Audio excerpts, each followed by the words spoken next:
YouTube. Today we talking about escaping the rat race. You feel me? Today I got some guests popping in. I got my brother from Los Angeles. He about to jump on this live.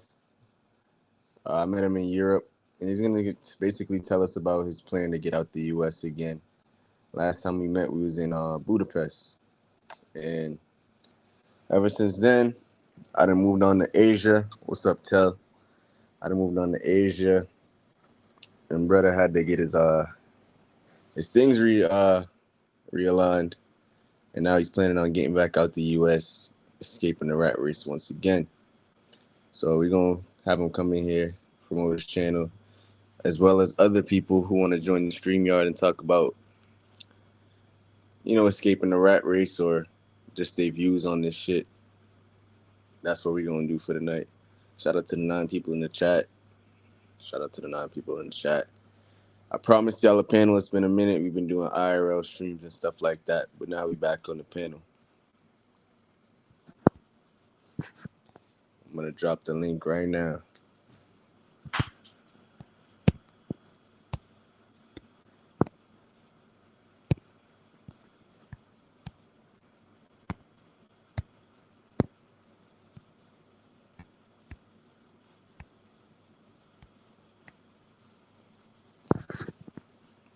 All right, there we go.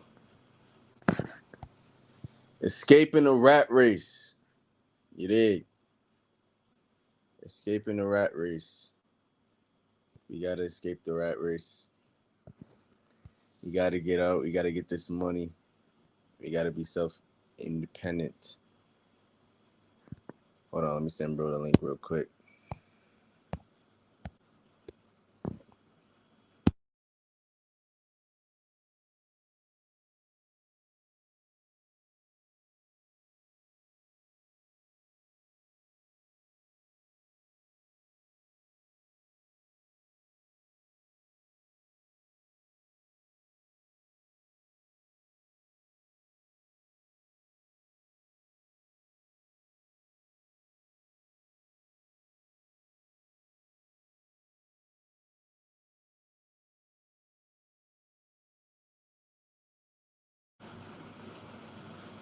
You say you gotta get the world on here. Yes, sir. Let's get it fucking popping. It's been a minute since we did a panel.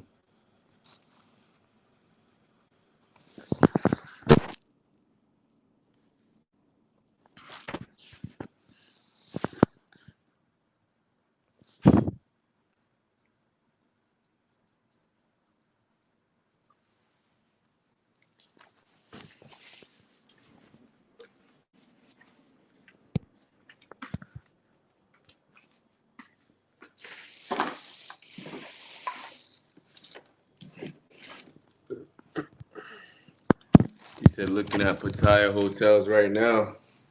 That's what's up. That's what's up. Shout out to everybody in Pattaya. Shout out to everybody planning on going to Pattaya this year. It's about to be a movie. I don't know if they're gonna let me back in, but we're gonna make the best out of it. We're gonna make the most out of this. Feel me?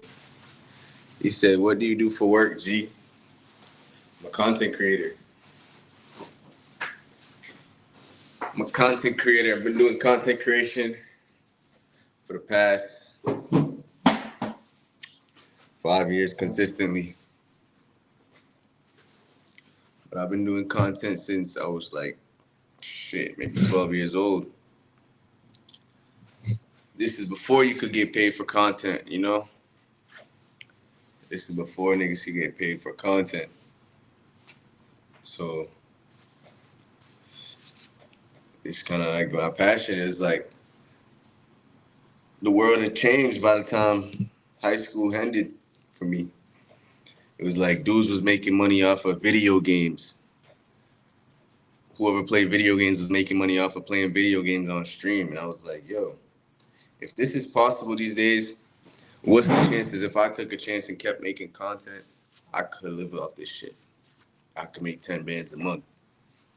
And I just had to be faithful to it, dedicated to it. That's the grind, bro. That's how the grind work. That's how the grind work, man. You stay dedicated to it. You stay faithful to it. You dedicate yourself to it, your life to it. Hold on.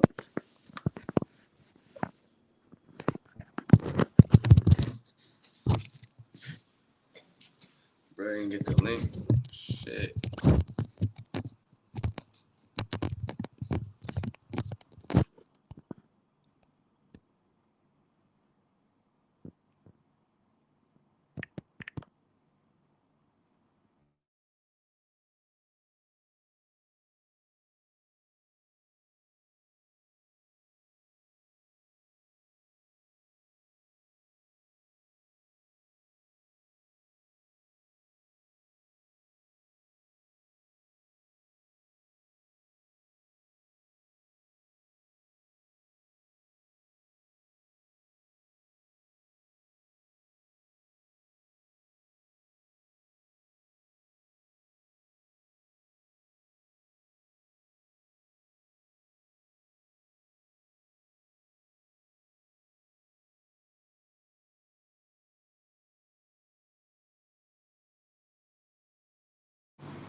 Yeah, my fault. I said you better wait for brother to join the fucking live. You don't know how to join the live. But you said I heard the pay for TikTok be way lower than YouTube. Shit, most niggas don't got followers on TikTok. Most niggas don't got followers on TikTok. But YouTube does pay high. Most people don't get views on TikTok. They don't know what type of content to post. There's a whole strategy to it, you know? What's the word? There's a whole strategy to TikTok when it comes to posting content and getting views and getting paid for it. Most people don't know that you can't just post a 30-second, 10-second video and get paid for it on TikTok.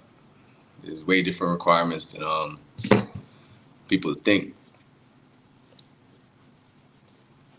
I can just look at people's TikTok and tell if they're getting paid or not based on their videos. It doesn't matter if you're getting millions of views on your videos. If it doesn't have a certain requirement, you're not going to get paid. Same with YouTube. If your video is not over 8 minutes, you're not going to get paid. That's why people got to read fine print, study the game. Study the game, man. He said, what's Gucci? What's the word? He said, what's up, King? What's the word?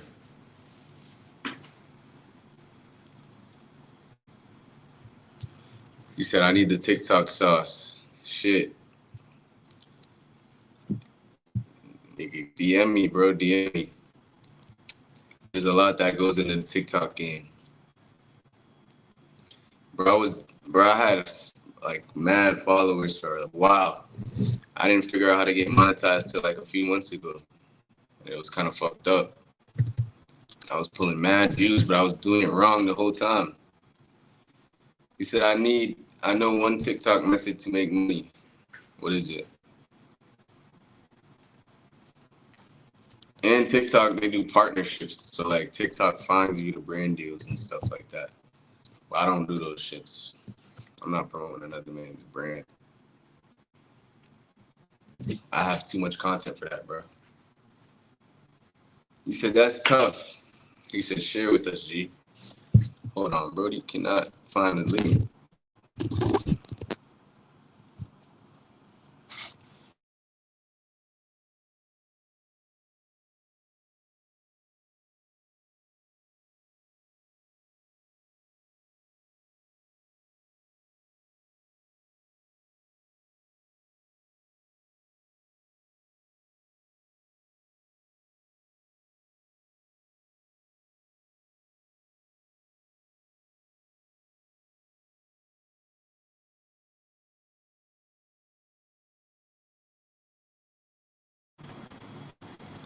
Everybody hates on TikTok, but TikTok is changing people's lives, changes people's financial situation.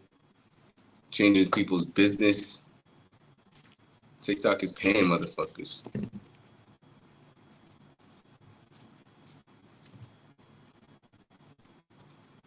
But nigga, bro, everybody wants to just follow everybody else. Internet money is real. You said the old heads better adapt. That's what I'm trying to say, bro. I'm still trying to figure out new revenues. I'm trying to get this Facebook revenue, bro. And niggas still acting like they don't know TikTok pays. TikTok is paying the bag. Bro, I tell people that, and then they like, nah, show me an invoice. Then I show people that real invoice that they'll just send you 3-4 bands. Like, drop that shit right in your PayPal. It's kind of like a wake up call. 3-4 bands just dropping in your PayPal because of TikTok. That shit makes no sense. That's why this shit's different. That shit is life changing, bro. That's why people is tight that they're banning TikTok. He said, I gotta get on TikTok, but I'm just too lazy. Hey, man. The algorithm getting more and more harder every day. He said, Ceezy, work with me on creating a visa service. Shit, how we gonna make the money, though? How are we gonna middleman that? He said, 3-4K is solid. That's enough to live overseas. Bro, what? 3-4K, that's... you juggling money. And then I'm getting paid from other shit too. That's just TikTok. But right now it's kind of like, it depends where you are. That's how TikTok is too, though. If you're in certain countries, the money's gonna be lower. The payout's gonna be way lower. Like right now in Thailand, the payout is mad low compared to when I was in America and Colombia and shit. You know? So that's kind of fucked up, but it is alright. He said, if I get 4K in my account, I'm never gonna look back. I'm gonna stock it up to the ceiling. Facts. That's a lot of money, bro. Niggas be like, YouTubers ain't making shit, TikTokers ain't making shit. That's a lot of fucking money. When's the last time you had 4 bands just dropping your account for no reason? Not for no reason, but like, just like this. He said, visa consultations and visa setup, we can also help them get cribs before they get out. Let's do that. He said, you might have to use a VPN. Shit, I'd be trying to use VPNs, but that shit don't really work. He said, search engine operations will get you high ticket clients. He said, how is your SEO skills? He said, good, that part of the reason why I'm learning web development. Shit, let's do that. I'm telling you, bro, every day there's somebody that's willing to buy that. That's the thing about travel, this travel space. Every day there's somebody that wants to travel, that's interested in investing in travel, that's looking for information on travel. That's why this is the biggest YouTube space, the biggest agency.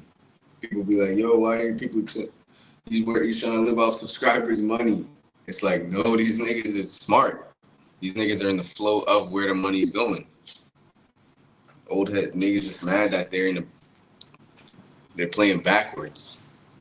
Niggas is dribbling back court while people are trying to get in the flow of where the money is going, where people are heading, where the world is going. Just like when dudes was doing red pill content and talking about that shit. That's where everybody's money was going. That's where everybody's attention was going. That's where everybody was reading into. Now it's travel. People are trying to figure out how to travel, and everybody in the world is. And it's never going to end. He said, the most I've ever had in my life at one time was 4K, and it took me a lot of months to make that. And I really didn't have to get to use it on me. See, that's the thing, bro. Thank you for being honest with us, bro. A lot of people act like they're getting so much money act like, oh, the job is paying well. But most people don't even have $2,000 in their account. Most people don't even have, bro. That's a lot of money, by the way. That's a lot of money. I'm not saying like, bro, that ain't shit money. That's a lot of money. That's a lot of money to get, especially if you work in a 9 to 5 and you got bills to pay. Fortunately, I don't have much bills. My only bill is paying off what I spend on my credit card and my phone bill and my rent. He said, old heads don't understand the new wave because they don't be around youngins. They don't be around youngins and they try to talk your ear off. They don't listen. They don't fucking listen.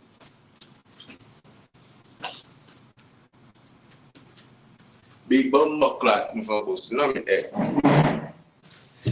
they don't fucking listen, bro. Niggas think they too cute to like learn shit. There's old heads making young boy money, making this new money like it's nothing. And then there's old heads that's stuck in their old ways, stuck in 2010. He said, "Dang, that's kind of sad, man. 4,000 bands is a lot of money to stack up, bro. Let's be real. Money comes and goes like this, bro." He said, "You should link up with MZG. He's in Pattaya. Who that?" You said, "Start a business." He said, "This dude, unfriendly stoic, gave me a lot of useful information. He knows his shit." He said, "I remember I lost 5 bands doing trading." That's a lot of money, bro. That is a lot of money.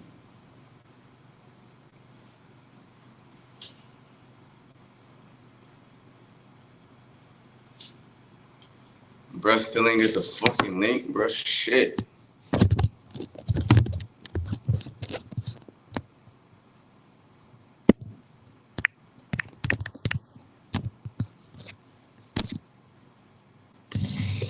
He said he's another YouTuber. He's 22 age, same age as you, and from the US. He left the US and moved to Thailand because of how bad the dating scene is. What's his content about? What's his channel?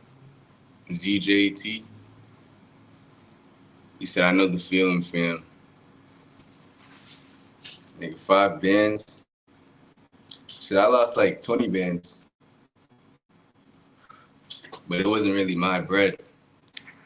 I lost like 20 bands off crypto, but it was only like profit money.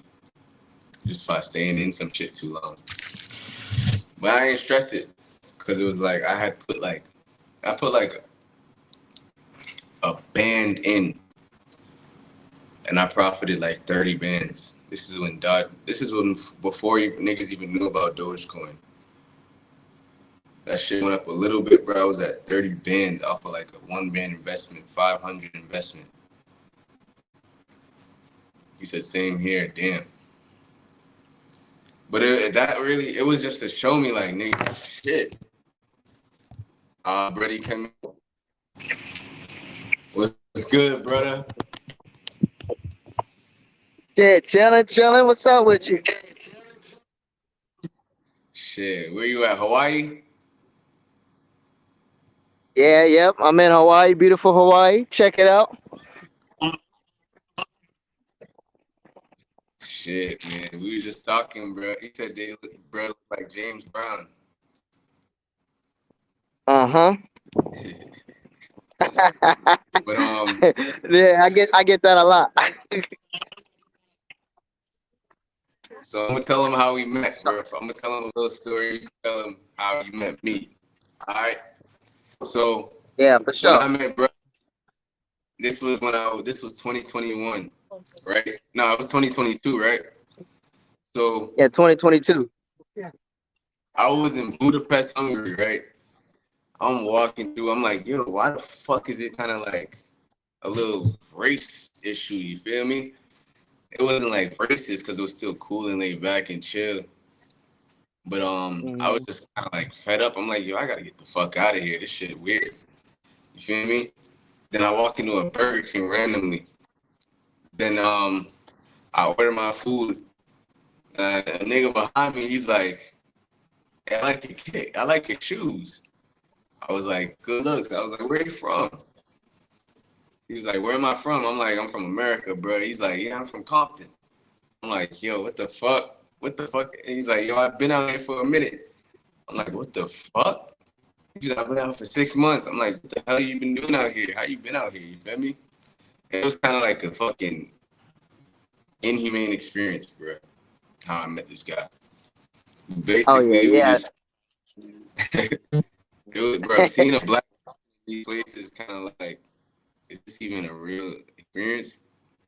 But basically, we started kicking it, and the rest was history, bro. Oh yeah, for sure. It was an epic moment for sure. Yeah, so basically, how did you end up there? How did you end up traveling even Europe and stuff like that? And how did you get out of America for that period of time? Well, it started like before COVID. I was doing real good. I had my business growing. I had like a lot of contracts. Uh, I had a contract with Dame Dash. Me and Dame Dash was about to do some things. He was throwing parties every week. I had a contract with Final Fantasy, and they were supposed to make my video game and make my app in the App Store. So I was making money with my business every day. You know what I'm saying? Life was real good. And when COVID first started, I was gonna go to Japan and get that done, but Japan closed early, so I had a contract in Romania, and I was like, all right, man, fuck it. Forget it. I'll take my chances over there in Romania and see if I get this contract, to be rich, because I was gonna do some acting and stuff over there with this director. So I ended up going to Romania, and when I got to Romania, when I first got there, we was doing what he said we were gonna do, but during the pandemic made everything so confusing, and bros just kind of disappeared. Shoot, I hope he's still alive, but you know what I'm saying. So from Romania, I just started traveling to every neighboring country. I had money saved up, so it's always good to save money. Yeah, so what was your experience in Romania? Coming from a place like, you know, West Coast, LA, America. What was your experience in Romania? Was that your first country?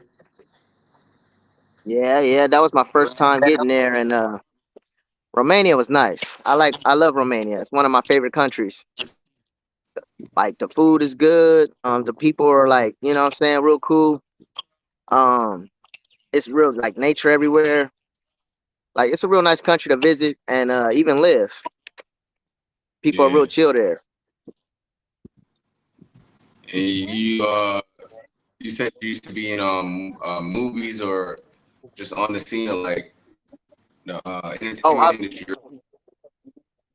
yeah. I've been in movies since I was 7. To be honest, I've been in Hollywood, been in movies since I was 7. So I kind of grew up with Hollywood, but I've been acting in a lot of movies and nobody ever recognized me. Nobody ever just like gave me that attention to really see me. So I'm just like, dang, I've been doing all this acting work, all this success. I made money with acting. I started off doing it for free because I was just excited about doing it. But then when I started getting older, I'm like, nah, they gotta pay me because I'm not that excited about doing it no more. So Yeah, I started demanding pay. I started getting paid acting, paid acting gigs. I was in the Born Identity, I think 3 or 4. The one where they like fast forward the whole movie. I was in the running scene, the little running scene. I was in that scene, the little convention part.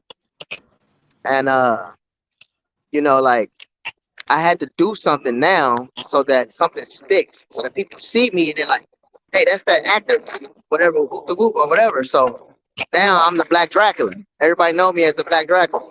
They see it. I got a couple of episodes. I got some movies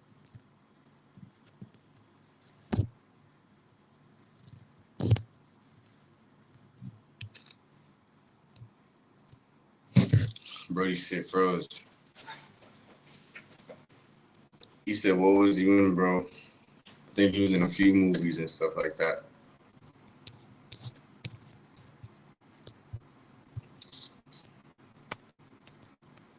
You said he said he made a video on his small channel titled "Why He Left the U.S." and a really great vid that detailed his experience growing with an American woman. He said MGZ has two channels: an ASMR channel with 226 subs and a small vlogging channel with 8K subs.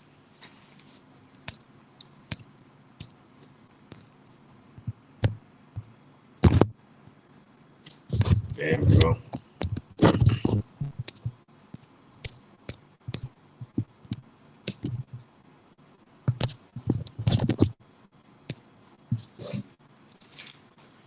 It's crazy, man. He said American woman.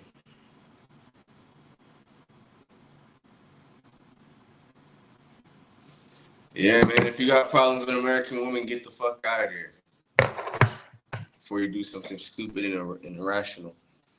No bullshit. A lot of people gonna shame you, saying, "Oh, you had to do this, you had to do that." Hey, if you gotta do what you gotta do, you know yourself. Do it. Yeah, bro. Hey, look, see you on live right now. See, Cool. see you. Yeah, Some I'm girls back. out.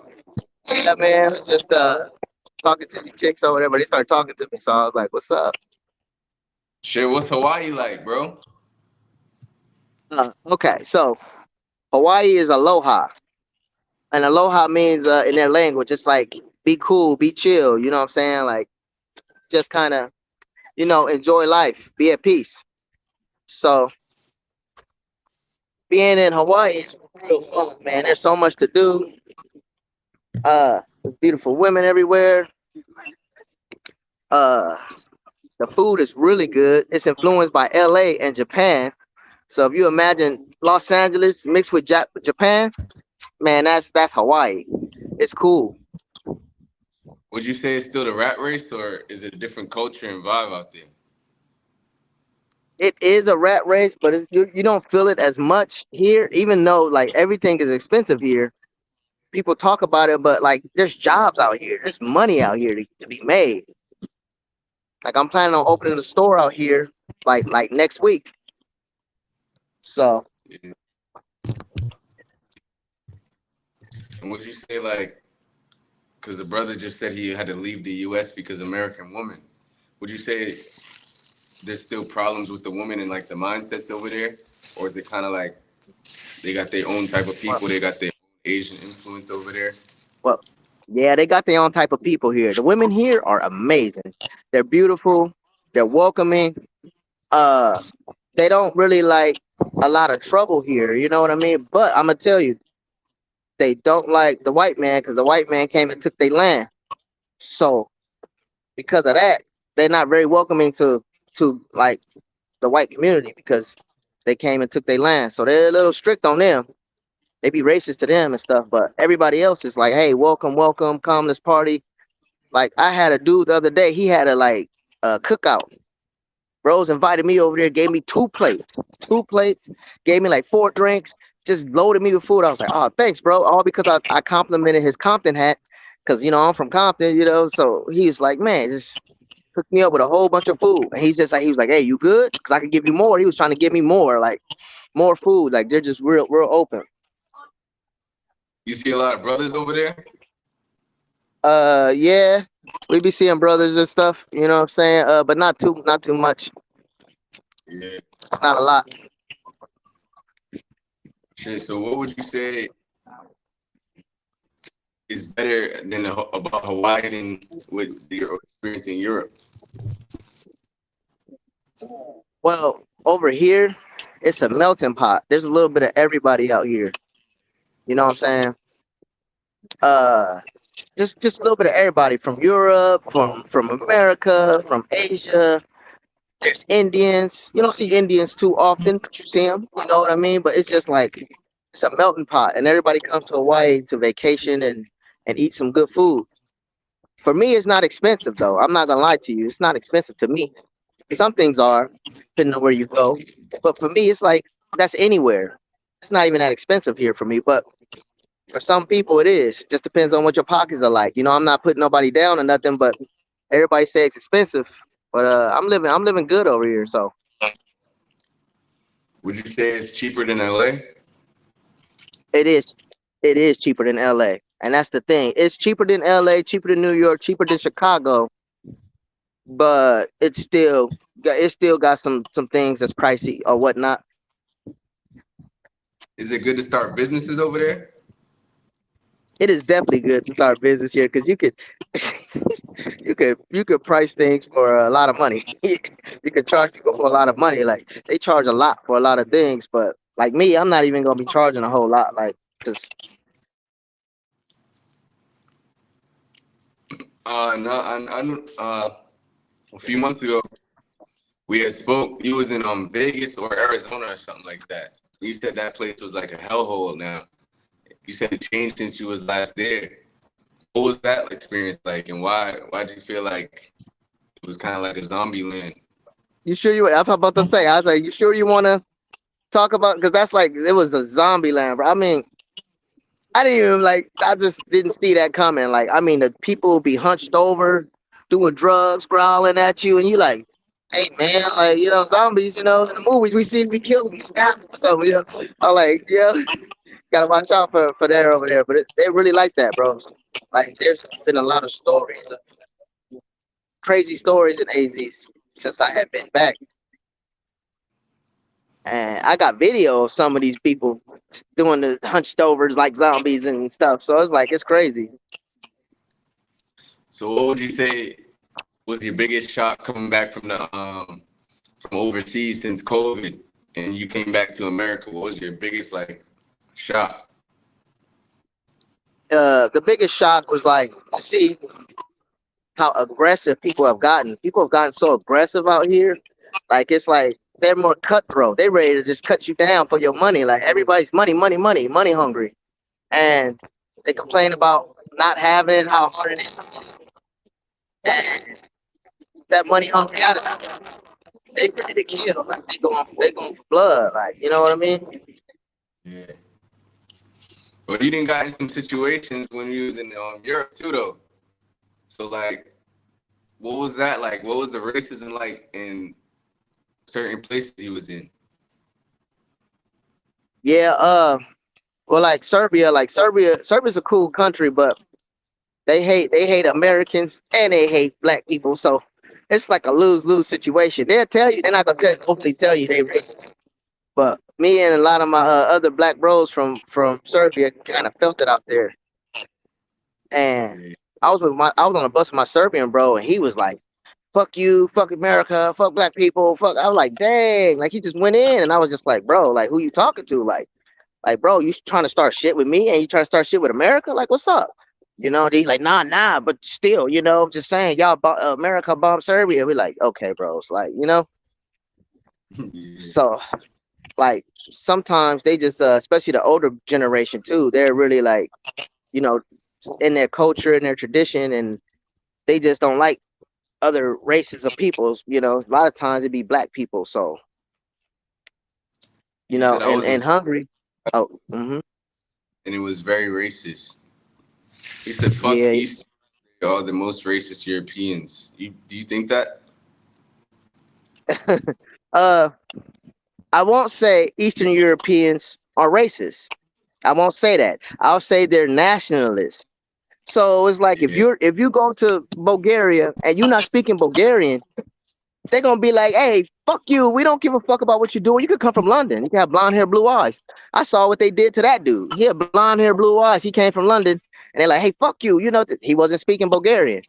So they're just prideful about their country, and I started to see that they're more nationalists than racism. But there's a lot of racism too. But Albanians is kind of weird because Albanians be racist against Albanians.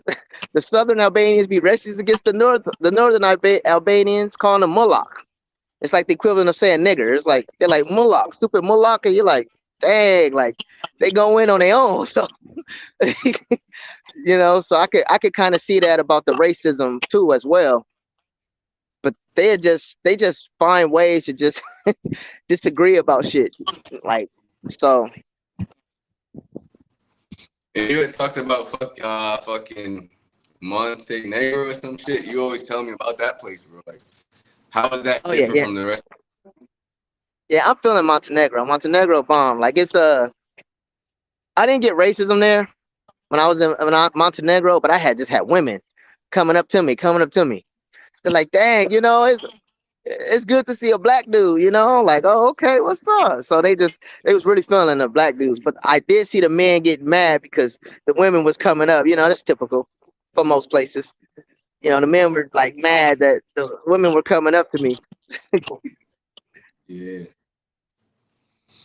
I noticed that happened in Budapest too a lot. Like, we be on the Oh, bus, and then you start talking to some random woman, and then a random person get pissed off. yeah, yep, yep. Oh yeah, that happens a lot over there. They feel like we taking in women, so they're like, nah, they're not having that. Hey, Yeah. bro said, why would you even go to Serbia?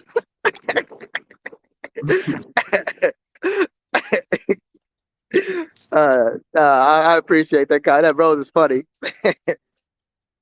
You You said know, what uh, you were the best Eastern European country for black people? oh, hands down, Bosnia and Herzegovina. They really love black people, man. They go there, like, I swear, the dudes was anti cock blocker. Like, they would help you get a woman. Like, hey, they go pull a chick off the street and like have you get at her, or if they got a homegirl or something, they hooking you up. Like the Bosnians love black people. It's cool. Yeah. You said Romania and Poland. You've been to Poland, right?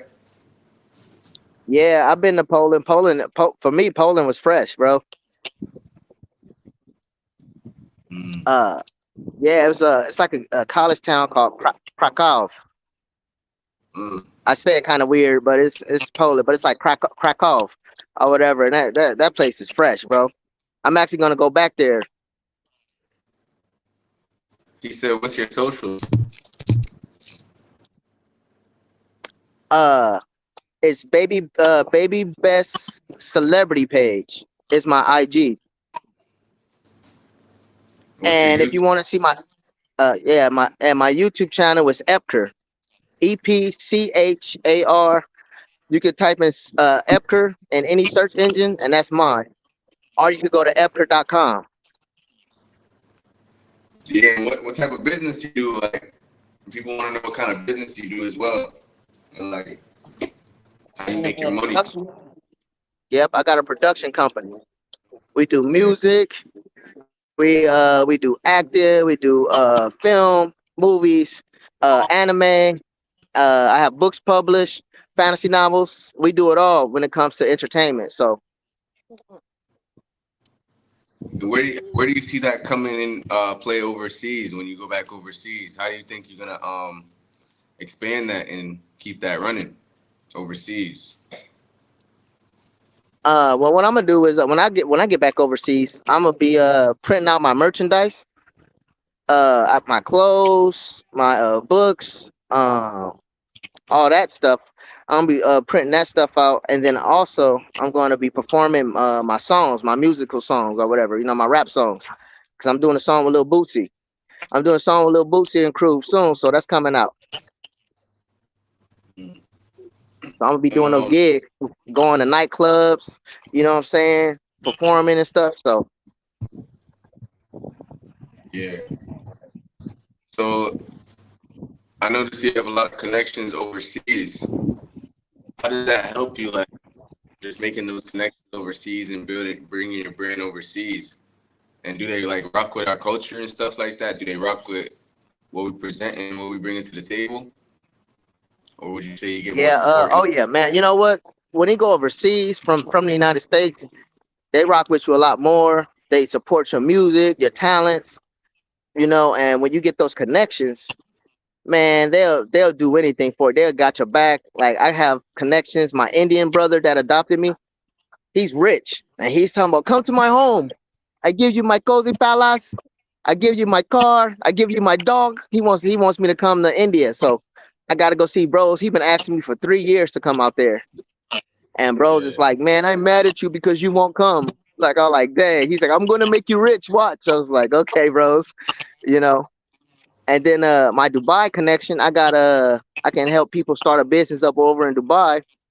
He said he don't like me in America because he's like the police are so racist. Police gonna kill you. You know, I don't want you there, so I'm gonna buy you a ticket out of America. So he's trying to buy me a ticket out of America because he's like he don't want the police to come kill me. You know what I'm saying? Yeah, bro. Yeah, yeah. So that When, it's real good to establish those connections. yeah. And when you was overseas last time, like I know people can learn from this situation. Like you had been in a situation where your passport had expired or something like that. And how did you get back on your feet? I think your shit froze.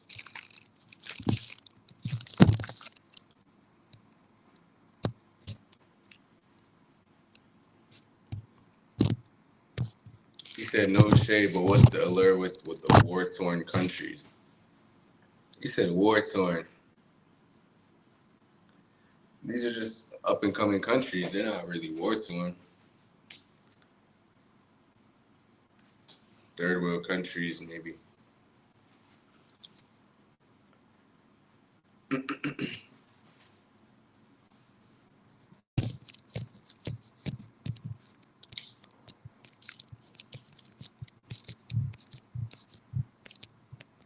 He said the men are haters, especially if you're a brother with money. See, I've been telling people this. They don't kind of, they really don't believe that. Especially when you're a young brother with money, it doesn't really make sense in people's head. It doesn't really register. You're supposed to be from Africa. You're supposed to be, just trying to get it and stuff like that. So being a young American brother overseas, especially if you're trying to like approach women and shit, it's kind of very dangerous, and people die for that shit in Eastern Europe and stuff like that. So we were Yeah. saying, So yeah. he What said was the what was? Hmm. he said Albania and Serbia and Kosovo be at odds. Oh yeah. Yep. That's because so Kosovo is in the middle, and around 1992, Serbia and Albania had a war over the land that's now Kosovo, and they've been saying like Albania said that it was their land, and then Serbia said that it was their land, so they had a war, and the United States, they brought the United States in. So they both contacted the United States, and the United States was like, "Fuck it." They chose the Albanian side, and so they bombed Serbia to get the land, and then they created Kosovo, a whole new country, and that's why Serbians, don't favor Americans so much. So Ah, I see. I see. it turns up, yeah, that's how Kosovo became, and that's why they have that beef with us, and that's why He said, Albania, you can stay there for a year as an American citizen. oh yeah. Yep. He said, will you go back to Tokyo? Nah, I will not. But Why not? for me, bro, it's kind of like antisocial in a way, like, and then people act like robots a little bit. So I just feel like it kind of put a weird vibe to me where I couldn't really express myself in a way that I wanted to. But the content is good. It's cool. It's clean out there. Tokyo is dope. I just prefer places like Thailand where it's more, you know, natural human life and paradise type vibes. I can agree with that, man. I felt like that about Tampa Bay. When I went to Tampa Bay, the people are like robots. There and Pittsburgh. This is like robots, like clockwork. And you're trying to socialize because you're trying to figure out where you at, what you're doing, because you don't know the area. And it's just like those places were real robotic. Yeah, that's how Boston is too. That's why I told you don't go out there, bro. You feel me? Hmm. Shit is deep. Shout out how to spell Mark. What's good, brother? He said there's a good reason why a lot of countries don't fuck with America. So, as an American, I grew up American and I understand them. So I don't totally bash them. You know, it's a freedom of expression. Like when we get our freedom of expression, we can basically do whatever we want. You know what I'm saying? And so people like to do whatever they want, but sometimes it affects other people, and those people don't want to deal with the consequences of affecting other people's lives, but they do because they freedom. You know, they have freedom. But America teaches us to be independent, and being independent is not always all it's cracked up to be. Like I'm independent, and I hate it.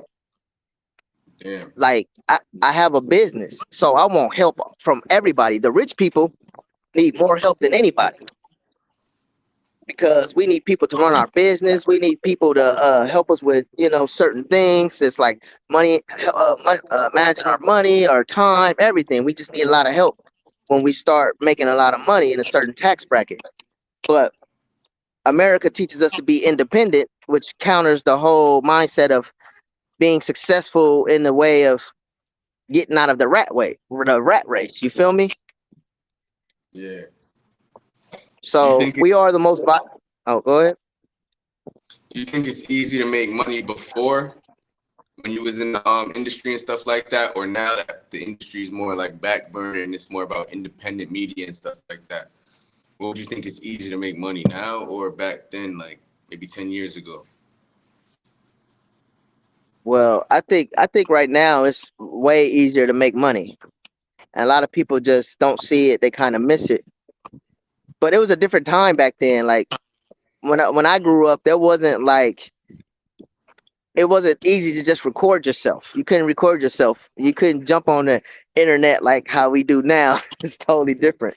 There wasn't even no social media. We just had AOL, and you just kind of go on and do do do. You know what I mean? Like Yeah. it's basically brick and mortar stores and doing things the old way, like creating a mom and pop shop was kind of the thing to do to come up. But now that's becoming more and more obsolete since everybody's ordering stuff online. So would you say it was harder to get your talent out there? Ah, shit, you froze. You said is Bulgaria okay for black men? Shit, I think bro been to Bulgaria. I ain't been there yet though.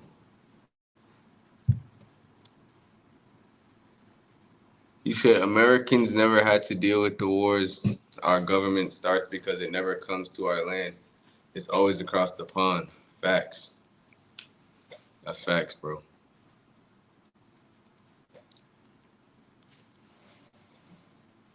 He said I needed gatekeepers back in the day. Now we got the internet.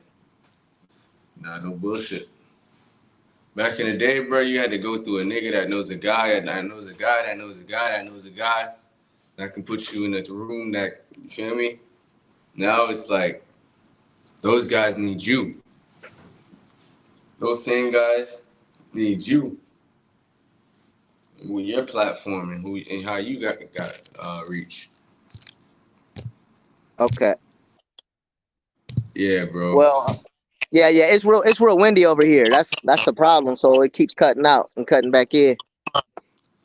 Nah, I feel you, bro. But he was saying, you say it But was easier to get your the talent? war. Well, I wanted to say about the war. Remember the war question? Yeah. Okay, yeah, the war question. So, as Americans, we did not experience that war to war country, situations like that. But a lot of our streets are already war. Like I know, Boston, it goes down. Like in New York, it goes down. Like in LA, it went down. Like I mean, we have shootouts, drive-bys. I mean, when I was over there in those Eastern European countries, I didn't have to worry about no drive-bys. Like, you know what I'm saying? But I'm used to drive-bys. Like I know how to handle. I know what I'm supposed to do. But you don't have drive-bys in other countries like that. Maybe in some of the middle Eastern countries, maybe. But I grew up in war. Like Papu said, you know what I'm saying? The streets of war. You feel me? Yeah. So No we bullshit. fight a different kind of war, but we know how to survive the streets. We know how to survive gunshots. We know how to survive. You know what I'm saying? bombs and stuff. Like they used to blow up stuff on our street, M80s and blow up stuff. You know what I'm saying? Like you feel me? So it's basically equivalent to war. How was that growing up in Compton back in the Oh yeah, yeah, man. Growing up in Compton was you it was bad because it was you couldn't walk on certain sides of the streets.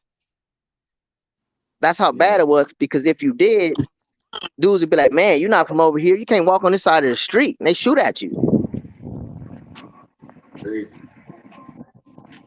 Yeah, man. If they don't shoot at you, they gonna jump you. They gonna just bum rush you and just like whole crowd of dudes just beating you up. You feel me? Yeah, because a lot of people in my chat, they from the UK, they don't really understand how life is in these places, like in certain neighborhoods in America. They think Americans ain't tough. They think we got it easy. We just be on social media all day, but they don't really know that like shit really go down on the ground. Yeah, yeah. Big facts. And you from a place where it was a lot of gang war too, right?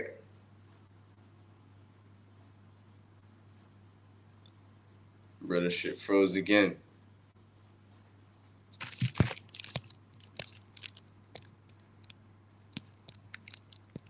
He said, I just want to be a student, learn the web, learn more, and try buck. Shout out how to spell Mark. He said, you got everything you need, bro. You got to believe in yourself more, bro. You got it. He said, it's different when you got airstrikes over your crib. Bro, in fucking Compton, bro, they used to have a fucking. They used to take a tank and dig through niggas' door and just. I forgot what it's called. I forgot what that shit's called. It's called like the riot, something riot.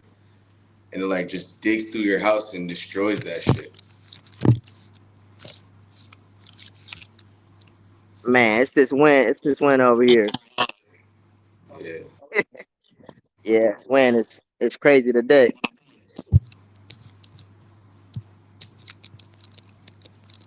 But yeah, bro, I was saying like a lot of people in my chat, they from the UK, they don't really understand how it goes down. And like, you from a place where there was a lot of gang wars, right? Gang violence.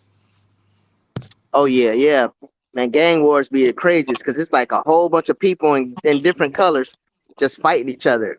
Man, I've seen it. Like it was insane. Then people shooting and like, and you could be just coming like out of the movie theater with your family or something, and then just see a gang war over in Crenshaw. You go over there in Crenshaw, the Baldwin Hills. I've seen so many gang wars over there because that's where the Bloods and Crips would meet up. It's Yeah, just it's not even cool. yeah, bro.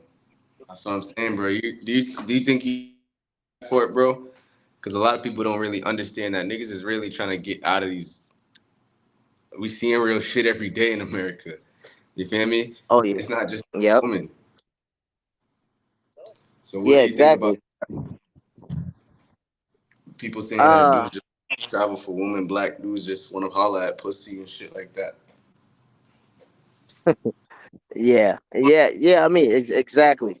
But that's one of the things too. Like the women are different in those type of areas, those dangerous areas. Like they can set you up easy, real easy, and they do that so a lot of the times with their brothers, and you know what I'm saying.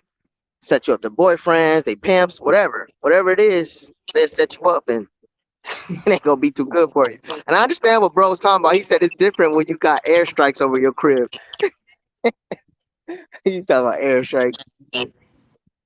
Nah, no bullshit. Yeah, tell him. Yeah, I could fear airstrikes, but I mean like the thing about what he don't understand is in the hood they used to take out those AK-47s, and when the helicopters would come, and they have motherfucker take out the ghetto birds. You feel me? They don't know nothing about that. They don't understand that. They see you see what I'm saying? Look, see, so even if you got airstrike, man, we got AKs. Okay, yeah, they're not legal. They wasn't legal in LA, but we still had them, and they still. When I say we, I mean by dudes from LA still had them, and they still was bop, bop, bop, bop. Man, they take out, but they didn't air that on none of the news because they didn't want to know how. these gangsters in LA is doing it, you know, but that's just the reality of the things, man. Airstrike or not, we still taking it out. You feel me? He said, same here in the UK, shit does pop up in nasty areas. Man, I heard about London in the UK. I heard about London. I hear it's like it's dangerous in London. It goes down. He said, The he said, how does he get his hair like that?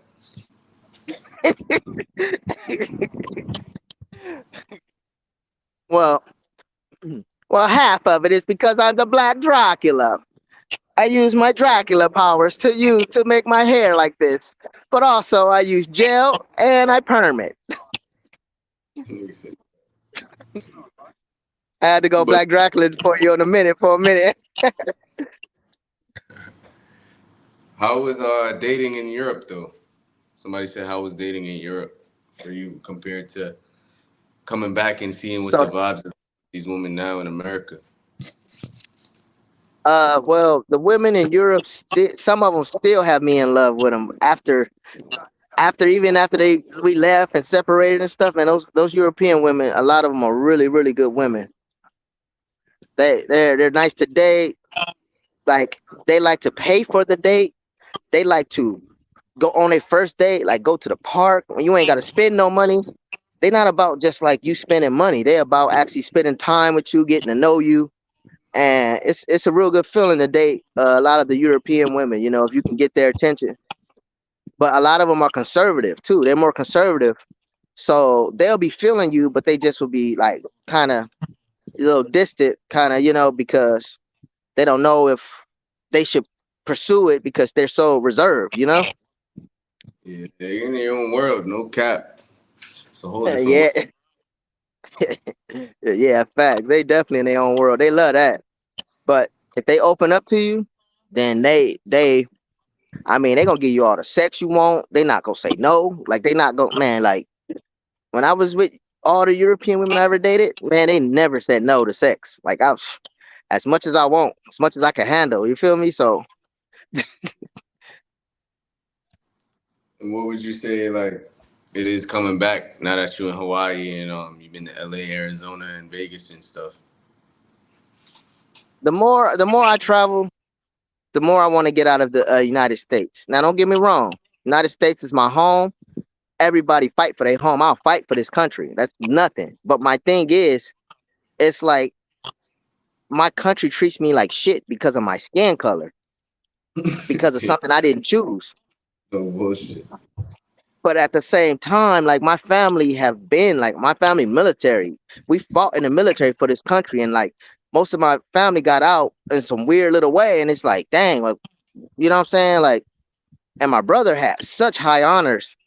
My brother went into like an E5, E6 in the Navy, and that's a crazy story. You know what I'm saying? And it's just like they love my brother. My brother was intelligent. My brother been to North Korea. He been to Area 51. Like my brother was just smart. Like they just love bros. So like you would think my family would get some type of honor and respect because of that. You know what I'm saying? Yeah, bro. But we just like me. They just I mean the military respects me, and I respect every military branch. Man, I'm cool with every branch.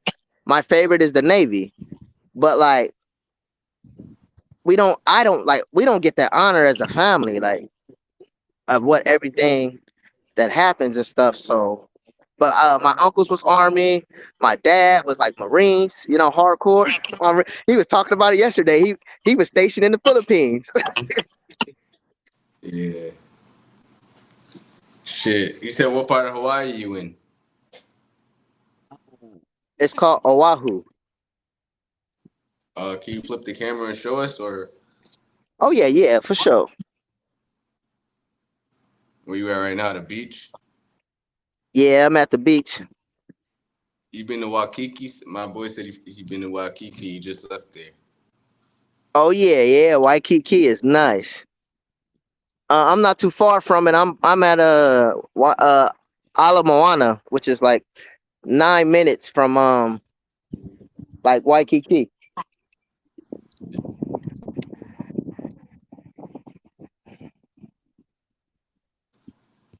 What's up, bro? Hey, he just left, Mikey. He said, I know exactly where he is. Nah, that's crazy though.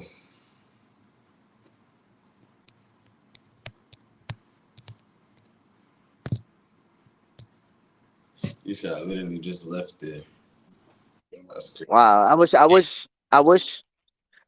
I would have known we could have met up. Yeah, bro, a singer and bro was out there doing his singing shit out there in Waikiki. Oh Like, shoot, he do music. Yeah, tell him we gotta do some songs together. yeah. He said, how much is a one bedroom out there?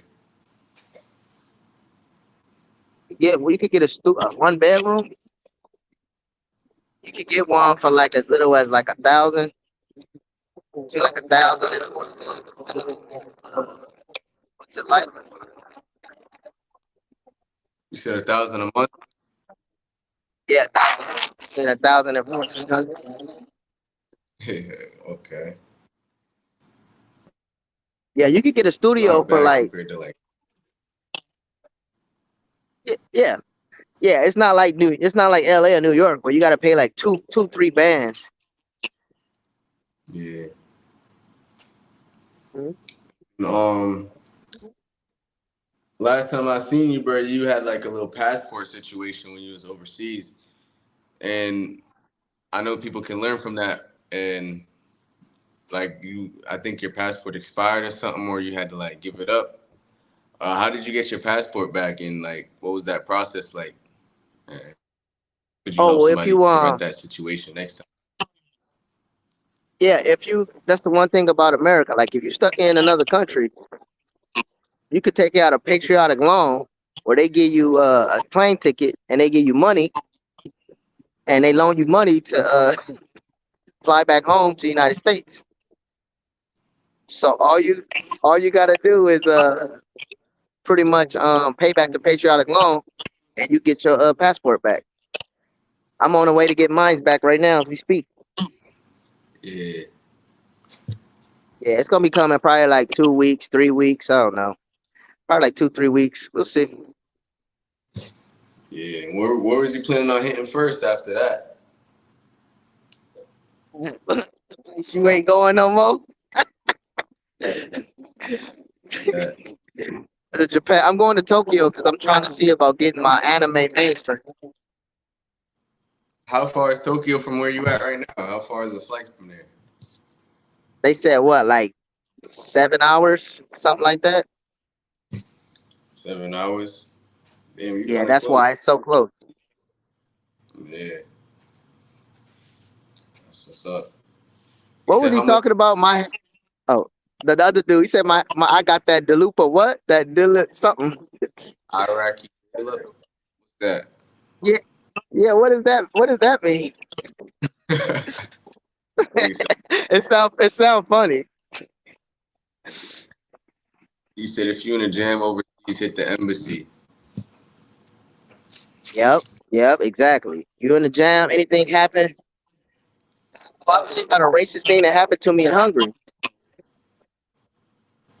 My my debit card, my last debit card that was about to expire, because all my debit cards had expired except for one, got stuck in the ATM. All my money was on that debit card. So I asked the bank to get it out, and they wouldn't get it out. They locked me in the bank, called the cops, and told me you got to stay here. Like I'm a thief or something. I'm like, what? Yeah. I'm like, bruh, like I'm just trying to get my debit card out the ATM because that's all my money. Like I ain't trying to be homeless out here. Like how am I gonna spend money with no ATM card, no debit card? So man, I got out. I got out of there. The dude he locked the door, but people was trying to come in, so he opened the door, let somebody come in. So I walked out, and I went to the American embassy, and American embassy don't play, bro. They called the bank up and checked them. Like, hey, this is our American citizen. Did y'all do this, whoop, the whoop, this, and that? They like. They're like, hey, don't do that to our citizens, man. I swear, like they sounded more gangster than any gangster I ever seen. They was not playing. They told them like, hey, you can't do that to our citizens. Do you if you have any more problems with our citizens, make sure you contact us. So when after I left there and went back to the bank, like the next day, they was like, hey, we don't want no problems. You're cool with us, just no problems. I'm like, yeah, bros. Like I wasn't trying to cause nothing anyway. I'm just trying to get my debit card. You know what I'm saying? So yeah, you got any problems, just go to the uh yeah, Bro, the Al Sharpton cut. Uh the loan was they gave me a loan for 1,600, but they'll give you more. They'll give you more.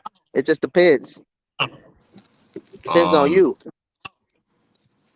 bro, most people don't believe when I talk about the racism in Hungary and shit like that. I'm like, bruh, you didn't see more because you was there longer than me. But like, I remember one story where we was just chilling. I think you had bought a beer, bruh. I think this is right when we first met. And then like, you said hi to some girl.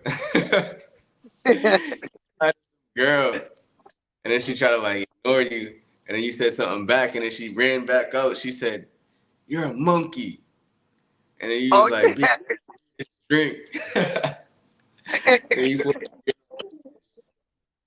and it was like, bruh, that was like, damn, we really in fucking Europe as black people, bruh.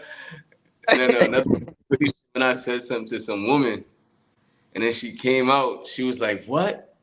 You want me to go inside and get my husband? You fucking nigger, yeah, fucking yeah, yeah. Oh man. nigger." I was Yeah, like, it was. oh. She said, "My husband's a fucking cop. He'll get you banned from the E, you fucking nigger." I was like, yo, that shit was crazy. Ah, man, she was like talking big shit. We was like, dang, we don't hit women. Damn, that bitch was on one. We was close, man. We was like trying to talk on composures. Yeah. Shit. There was a situation with like, Yep, hungry. It was in Hungary, bro. yeah. And I know you had gotten a plenty of fights out there, like, and we met an African dude as well that he said he was in like 6 fights out there. You feel me? So what was that situation like? Like just fighting out there and just trying to defend yourself as a black man. Shit. Well, man, so that same black dude, we got into a fight walking by a strip club that we wasn't even going in. We weren't even trying to go in the strip club.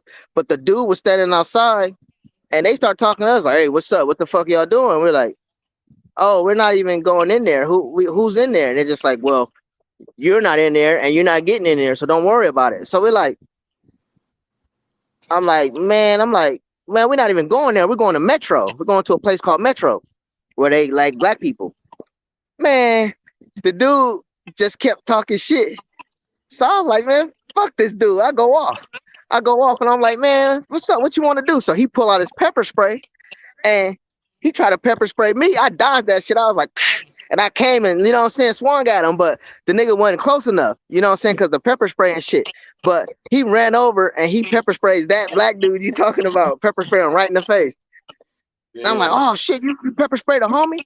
So what was crazy is, man, I'm like, fuck it. I pulled out my knife, like, fuck it. This dude trying to go in. So they all come out. So then when I pull out the knife, the black dude's like, nah, man, just come on. Come on. You know, he's like, what you got? Nah, man, just come on. I'm like, man, fuck these dudes. These dudes attacking us. Like, we weren't even going in there. We going to another place.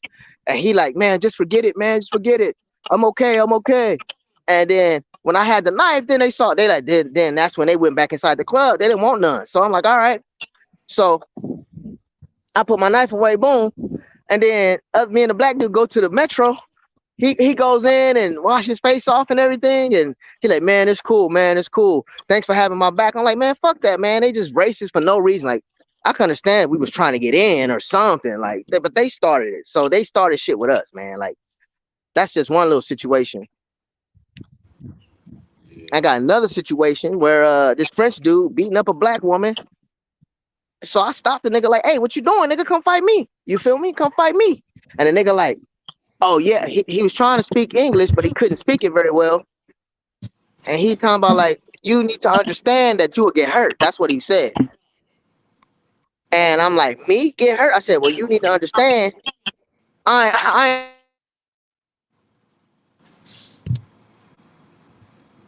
about to get hurt. Stupid. I'm crying.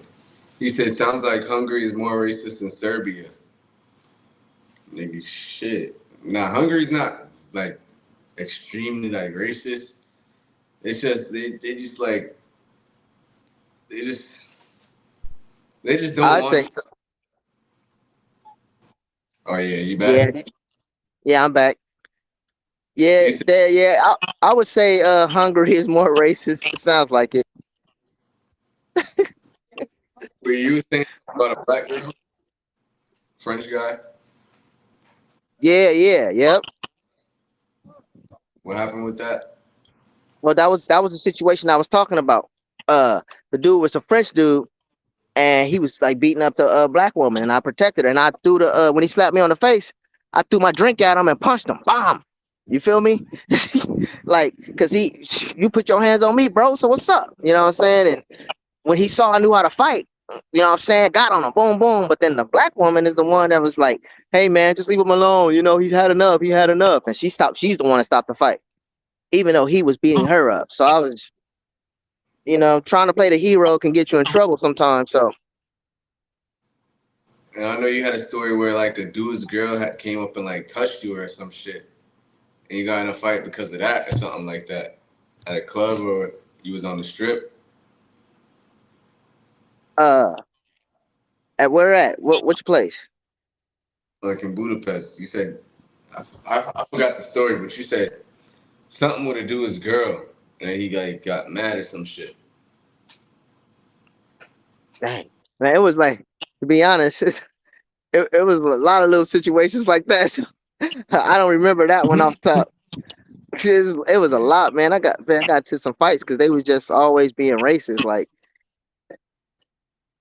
uh, I don't remember that one. But you had a situation where you was at work with a nigga. I should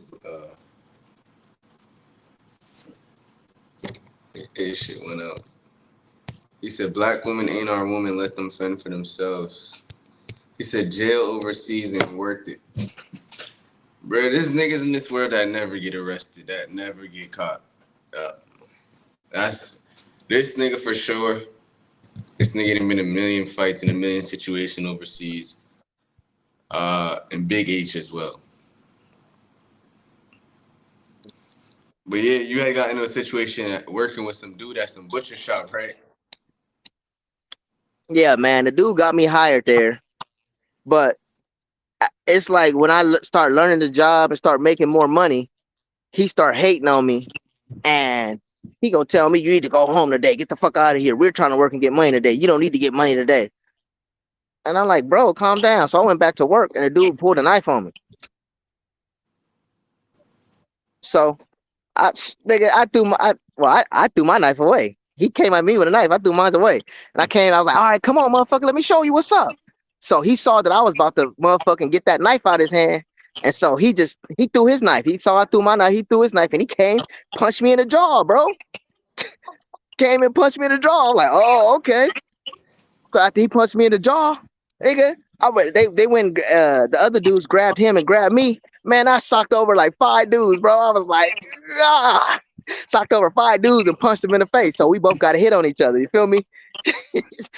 But I punched over like five dudes. Nigga, I'm like, I'm finna get you, bro.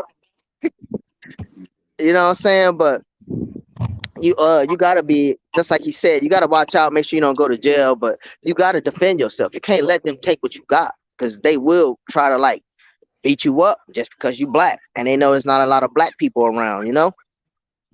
That's what I'm saying, bro. Niggas don't understand that, bro, about these places, bro. They want to fuck you up just because you black. They want to start shit with you just because you black. They're gonna say Just because some you black. Yeah. shit just because you make you do something in front of everybody, and then they're gonna Yeah. put you on a t-shirt and get praised for it. They You ain't ain't gonna going put to jail for it. Yeah, exactly, exactly. Yo, bro. Niggas That's don't big understand. facts, and they What you do say? that, like you said. Uh-huh. They do Yeah, that bro. because it's like you said, they know a lot of black people don't even defend each other either too. So they just be like they feel like you alone. They're like, oh, you alone.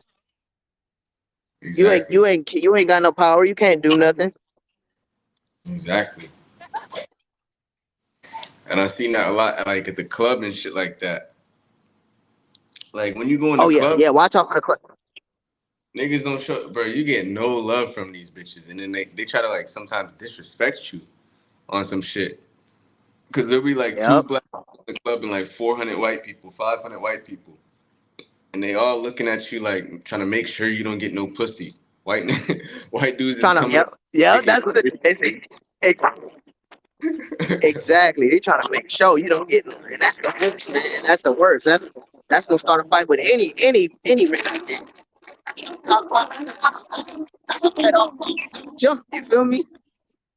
Yeah, Yeah, it's a fight off jump. So I don't go to clubs by myself when I'm in those other countries. I go with somebody.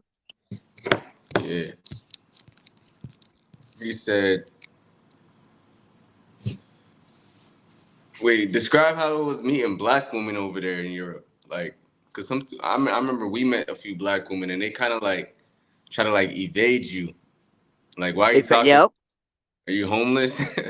What the fuck? that's They try to act like you don't exist out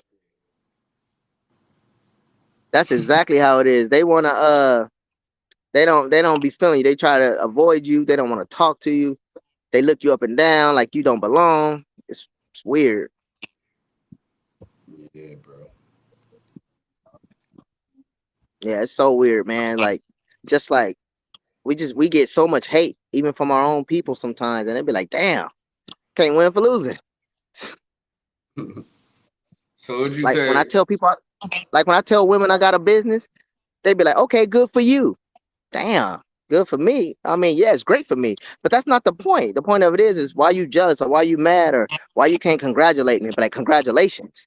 You know, when you Yeah. getting money, they hate to see you get money. They don't want to see you get no money. They want to see you poor, struggling. Bro, they want to get near you just so you fail, bro. Like they hate the they'll come around you but hate you for having money, hate you for being up, but they need to fuck with you because you're Yep, up, got money. It's weird. yep, yep. It's real weird. Yeah, it's real weird. Like, you know what I'm saying? And it's that's not even fair to us. Like, why you mad? Because I'm getting it. I work hard for this shit. It don't come easy. Yeah, You know what I'm saying? I'm not stealing and robbing from nobody. You feel me? I'm not over there getting my gain, you know, come get on the come up. You feel me? Like I'm doing it the way I need to do it. And, you know, the legal way, and they still hating on you. yeah. It's like they just want you to feel like you're a bum ass nigga forever, no matter how much money you making on your own, no matter how much of an entrepreneur you are. They just want you to feel like you're a bum ass nigga forever. You feel me? But it's like there's other types of women that appreciate you. You know. Yeah. Oh yeah. And how did you Like you find? said, I love the I love the Filipinas and I love the Thai women, man. They cool. They real cool to black dudes. They like black dudes. They want black dudes. That's cool. And you know who don't want to be wanted, you know? We all want to be wanted by, you know what I'm saying, somebody. So man, those Thai women, those Filipinas, they make us feel good because they want us, you know? Yeah, I feel that, bro. But how did you find those women Yep. that did like kind of fuck with you and did show you that love, regardless of your skin color, in Eastern Europe? Uh well, CZ, I gotta go. My phone on 1%, man. So I'm gonna wrap it up on that note. So just everybody check me out, Epcher, EPCHAR, on YouTube.com. Check out my IG, baby best celebrity page, and Global CZ, man. I'm gonna hit you up. I'm gonna get at you later. All right. I won.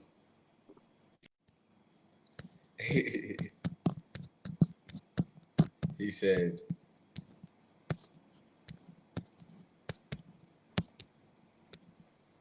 "You will get tested in Eastern Europe as a black man." That's what I told y'all niggas, bro.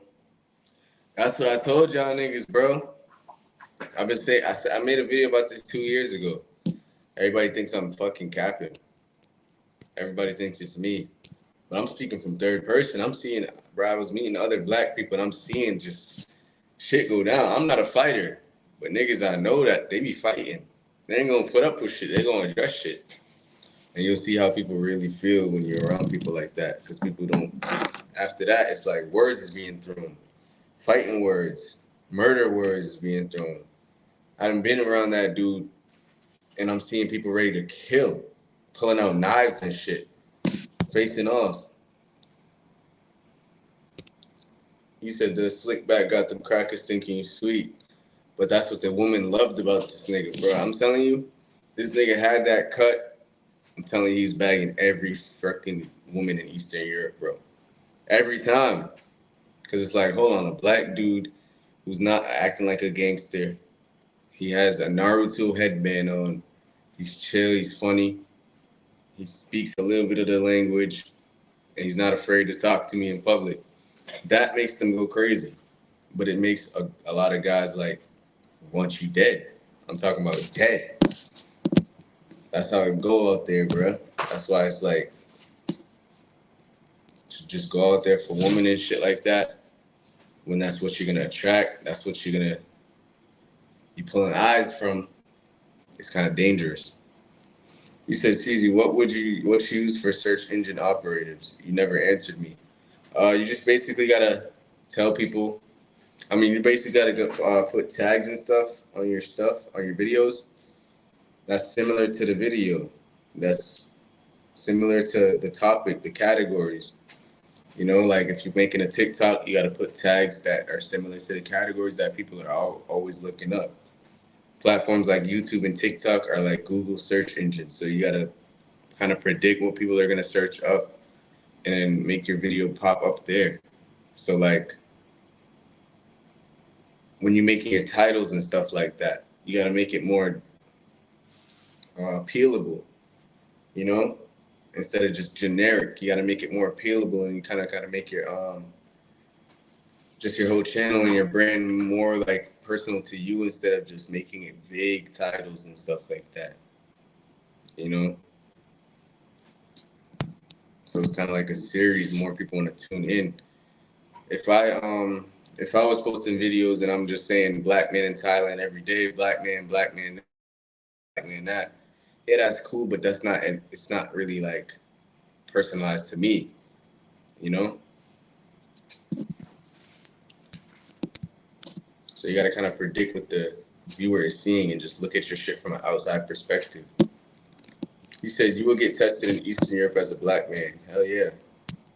It's not a game. That's the reason I found Asia. I had to get out of there. I was like, nah, bro. I gotta get out this place alive. It's not a game, bro. You have no numbers on your side in Eastern Europe, bro. And most people haven't been to Eastern Europe, so they really don't know. But it's really a different world. Like these are third world countries, damn near in Europe. So it's not really white people, but they're kind of nationalists. Like they're kind of like nationalists, bro. It's hard to really explain. Like, bro, what's good? So you've been to Malta, right? What's good? What's good? Yeah, I lived in Malta. I have a residency in Malta. What was Malta like? What was the people like? Or would you say they're white people, or would you classify them as like Italian, kind of like a sub genre of Italian? I mean, they speak a Semitic language, which is like a mixture of Arabic, Italian, and a couple of other like European languages. Um, Skin tone wise, they're more like olive, kind of.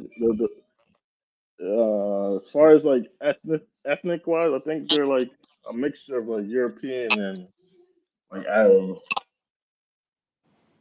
and then they're right there above Northern Africa and south of Sicily, so that they have influence. And they've had a bunch of different nations kind of conquer them over the last like 500-600 years. So they have a lot of different influences. So would you say there's like any nationalism, or would you say it's more of a free vibe, more of an island vibe? Anybody's welcome here. Anybody can come live here. Anybody can fuck with our women. What would you think? Well, I mean, they got a strong expat community because of the iGaming industry. So there's a lot of people from like different parts of Europe that come there to work in the iGaming industry. There's a lot of Indians and Filipinos out there, and Northern Africans. You see a lot. There are some people that will say go back to your country, but it's mainly people who complain about Malta. Malta's kind of like a small island, small population, and then I guess in the last say like 30, 40 years, people a lot more tourists, not tourists, expats are coming in. So to them, it might, some of them at least, they feel they might feel like it's like getting overpopulated, but in reality, it's nothing compared to like a New York or something. But from overall, I experienced more acceptance than anything else. Mm. I've had a couple of situations where racism was a thing, but it wasn't like too major. I was like in a store in Potterville, and the guy who owned it had his employee follow me around the store for a bit, and that was kind of annoying. And I called him out, but he's like, "It's not really a black or white thing." He's like, "It's just something he does in general." And I was like, "Yeah, I come here like because at the time when I first got there, it was a shop around the corner from where I was staying at, and like I was there for like a month or two. And I come here every day to buy food. Like what am I gonna take a bag of chips or something? Like it was like a corner store, but like one of them convenience stores you could buy like frozen food and stuff like that. He said, "That's what I've been screaming. Their culture is to hate blacks. That Eastern European ain't pussy ain't worth your peace." What would you say the women are like in Malta, bro? There's a diverse set of women out there. So Yeah. like I lived in St. Julian, so it's like a center, and in the center there's like a ton of different like mostly European, but other Europeans like French or Swedish or you know UK. There's a lot of Brits out there. I think like a 14, 15,000 population of people from the UK, and there's a strong UK influence. But as far as the women in the center, a lot of them are like kind of transient because like what I mean by it's kind of like the Miami of Europe, so people go there for vacation. So if you're living in a place like St. Julian, people are there for a good time, not a long time. You know what I mean? And Yeah. then a lot of the expats, they're there for a year, 2, 3 years, and then they're out. As far as the Maltese people it's themselves, they're calm. The people that are like from Malta, they're very family oriented, and especially so if you go more south of Malta, that's where like more of the traditional Maltese people are, and they're very family oriented. Where you see like a grandmother, parents, and child all live on the same block. So like if you're looking at date, you're gonna have to deal with like family kind of thing. So What's good? How to spell Mark? Oh shit, he dipped off it. But he said, "I hate being followed around stores in Eastern Europe when I make more money than everyone who works there." Yeah, bro, I experienced that too, bro. Like, just they kind of think it's weird that a black man has money and like freedom and stuff like that, and like is in a higher position than them, because like It's like these are the poor European countries, basically. Like outside of the city, it's kind of like fucking Asia, Southeast Asia. He said, "I'm in Stoic Discord. Tag me. We can jump on a voice chat." He said, "Europe have to keep an eye on these Africans." Nah, no Yeah, cap. that's the truth. Like, so a lot of times when they see you as a black man, they think you're African, which ethnically we are, but we're talking about like an African passport holder. And sometimes I don't say a lot, but there are times where a lot of these guys are overstaying their visas.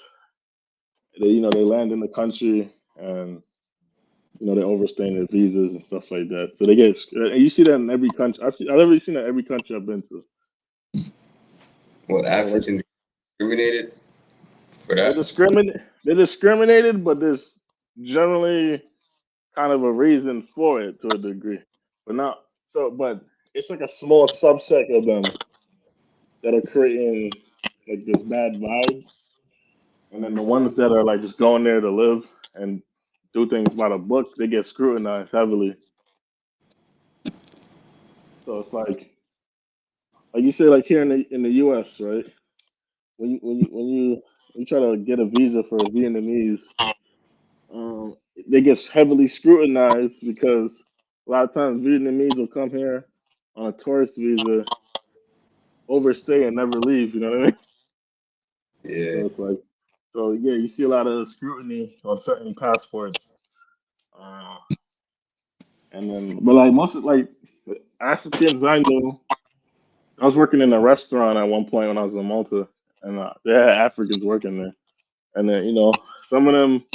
One guy, he actually came from I forgot the name of the country, but it was a war torn country, and he actually got a he was he was an asylum seeker, and he seeked asylum in Malta, and then he just got a job out there. So he's just like normal, hardworking guy. He had two jobs. He was going to school.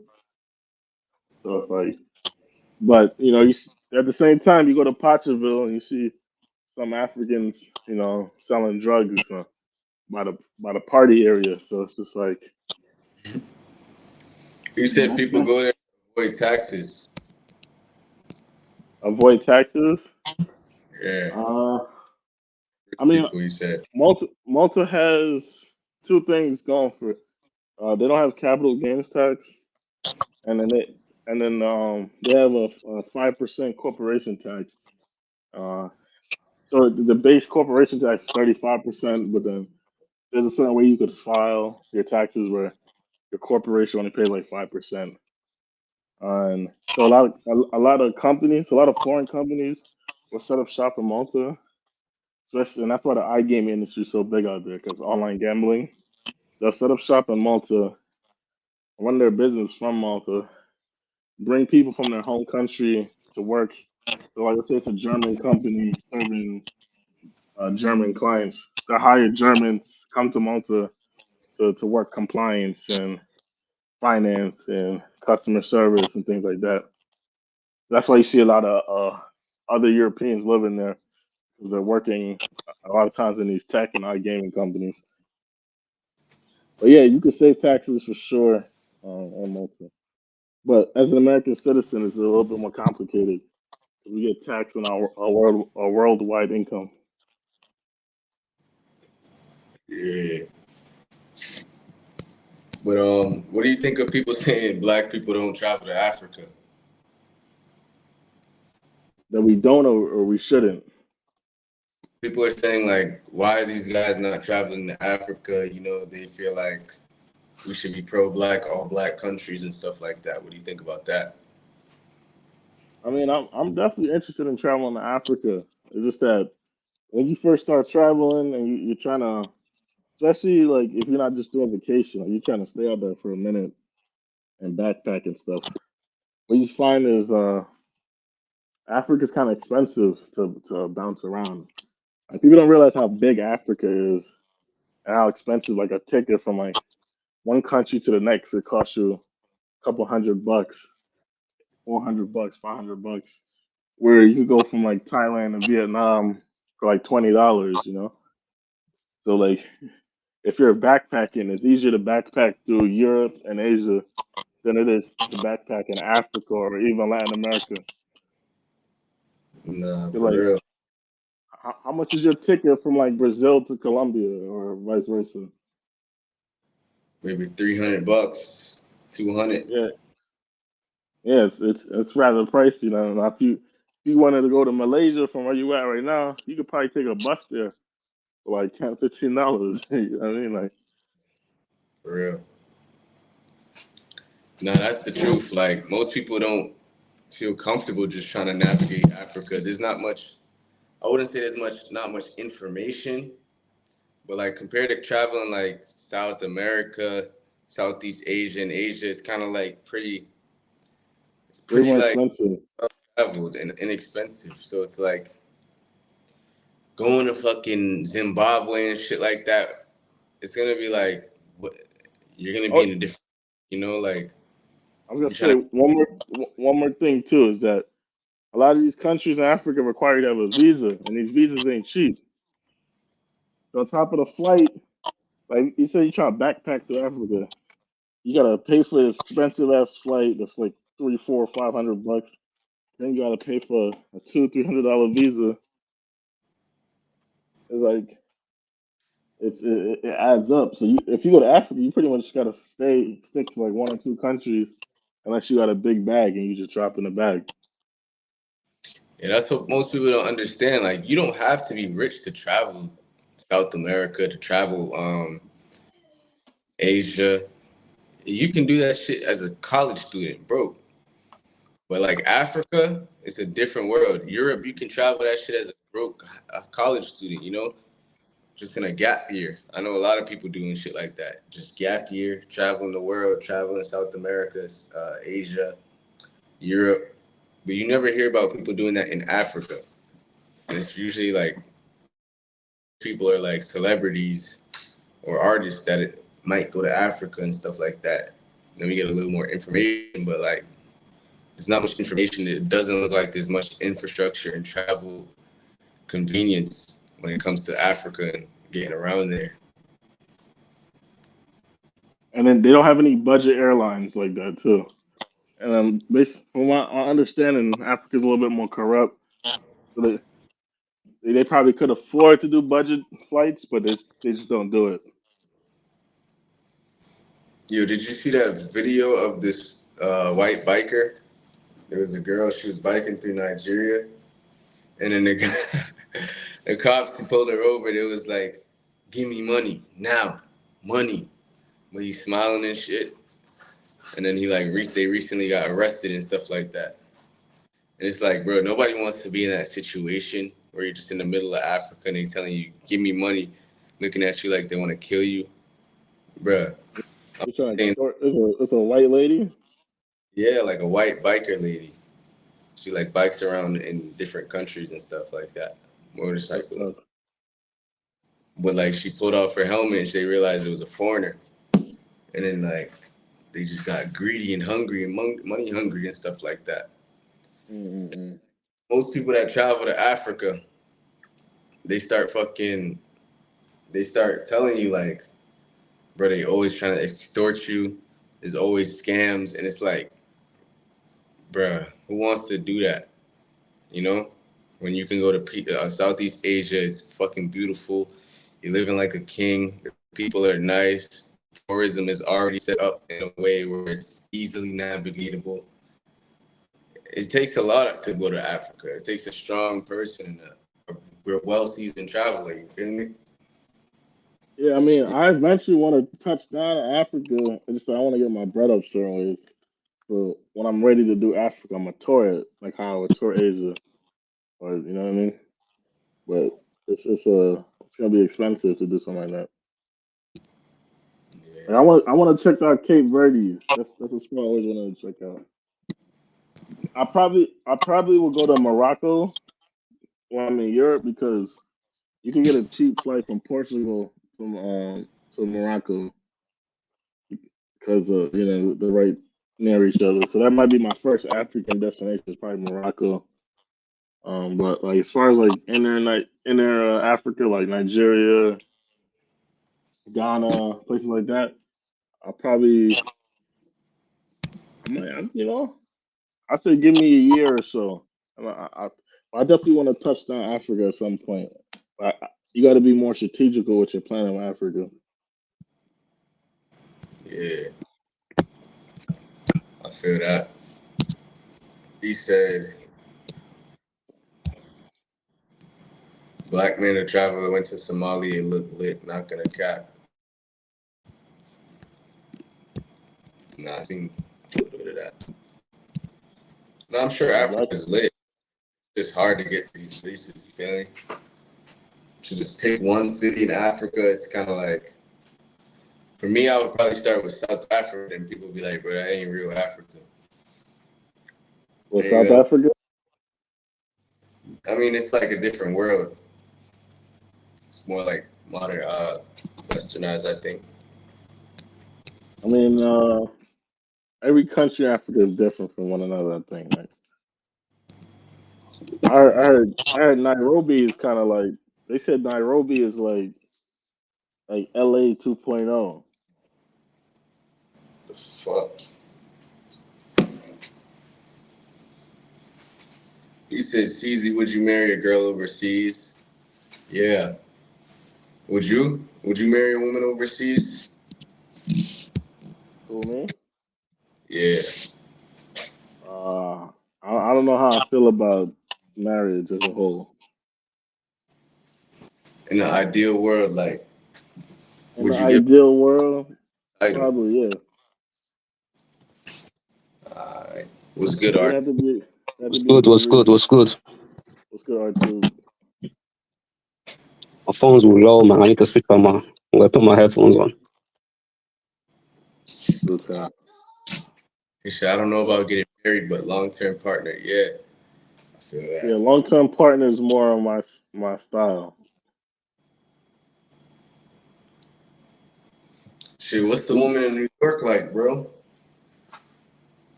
What's I wrong with that? mean, there's nothing wrong Would with you New find a York long women. term partner? Yeah. I mean, if it's the right fit, why not? People say like New York women are masculine. Do you think that's just some cap or like is that a real thing? I mean, some of them be like that, especially in the hood.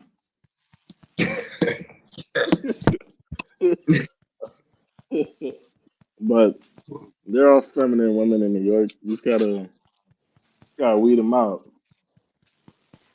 Do you You think say, can those you man women hear are me? just acting like that, or do you think they're feminine for the right guy? Nah, I hate that whole feminine for the right guy concept. Like either you feminine or you not, man. If That. if a man's not worth submitting to, a feminine woman is just gonna dodge the nigga and move on. But it's like I'm not trying to tame a wild beast, you know. I'm looking for a mate. So, what do you think the You future is said, for New York women? Where do Say it you see again. their future heading if they Oh keep? well, I mean, there's a study by some big university that they said here in the West, right? I think it was like 45% of women um are gonna be unmarried and childless by 2030. So I think they said by the age 30 in the year 2030, 45% of Western women are going to be unmarried and without a child. So you're talking about the years where they're hitting the wall, basically, or they're approaching the wall at a. But they don't want children, though. I think. I Yeah, a think lot they. of people don't want children. A lot of people are not suitable for relationships, and they're not. A lot of people walk away from situations before when the going gets tough instead of working things out. There's a lot of variables, but for the most part, I feel like this new generation don't look at relationships as like a necessity. What about And your R2? Yo, brother.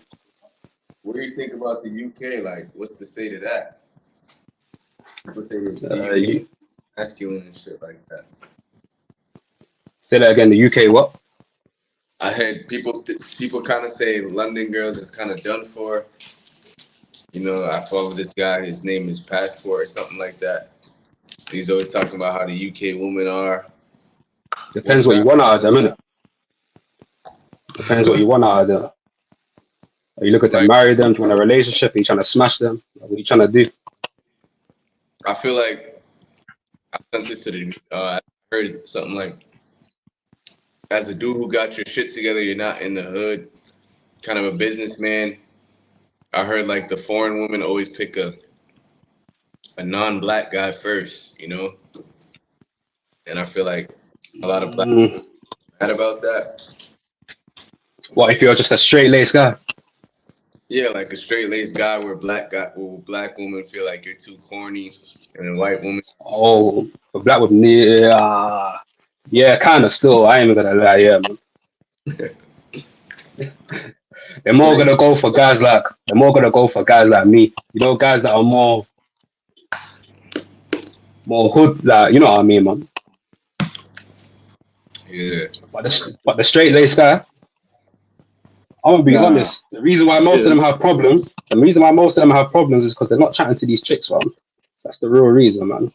Nine times fact. out of ten, it's their fault, man. They ain't chatting to these chicks, and when they do chat to these chicks, they're mad awkward. They're looking deep in their eyes and not talking. Like they're thinking that chicks are gonna approach them. You know, one's there. Yeah, it boils down to like what they perceive as masculinity. So I think women as a whole are always gonna go towards the most masculine men, and then the hood guys are gonna feel safe around a hood dude. You know what I mean? They, they gonna feel like he can protect them. Where they call him a neek, right? And Yeah, yeah, that's how they call them, neeks. those guys, they're not gonna feel safe around him. Like, and when he approaches them, if he even approaches them, he's probably not even approaching them off of jump. But even if he approaches them, he's probably gonna be stuttering and shit and palms sweaty. So yeah. women sense that. So And you know how it is with hood guys. Hood people that, and when I say hood guys, I don't even mean criminals. I just mean people that have that source. If you know what I mean. They could yeah, still be straight laced guys, but they're hood guys. If you know what I mean. yeah. Like they know how to speak to women. They know how to move. They're slick talkers. Like so, they just gotta sweep them up.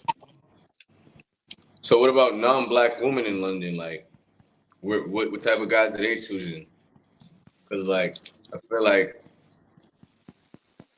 if the hood black girls didn't want the black guys that's on their shit, it's like who are they messing with?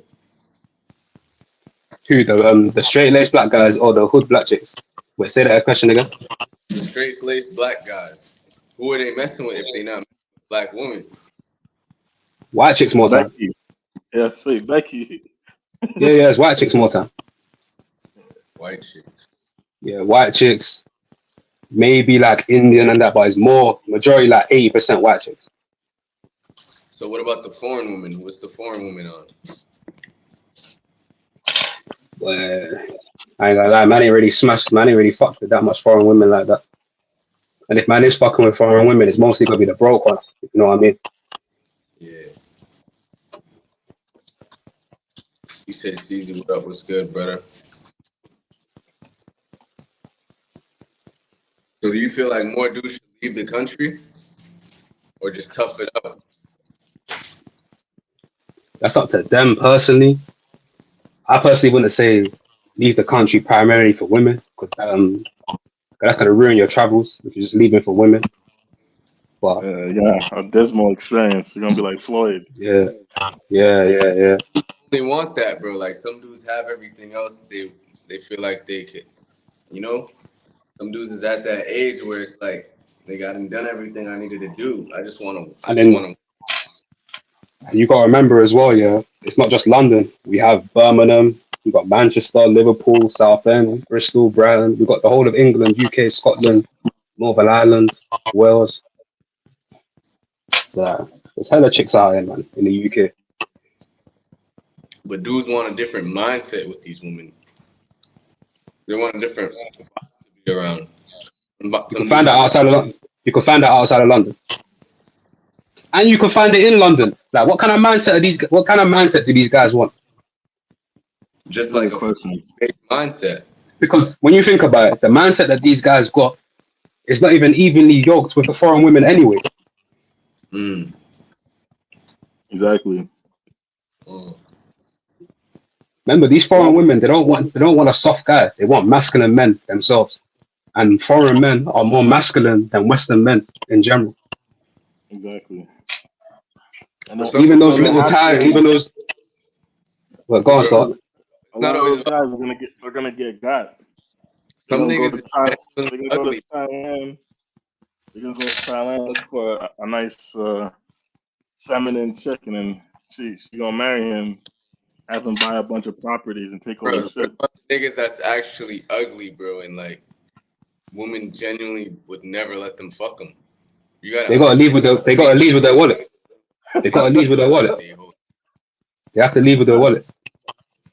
Yeah, that's tough. But But not necessarily. Go to countries and you're looked at as just like a god. Like I see ugly ass African niggas, not like you know.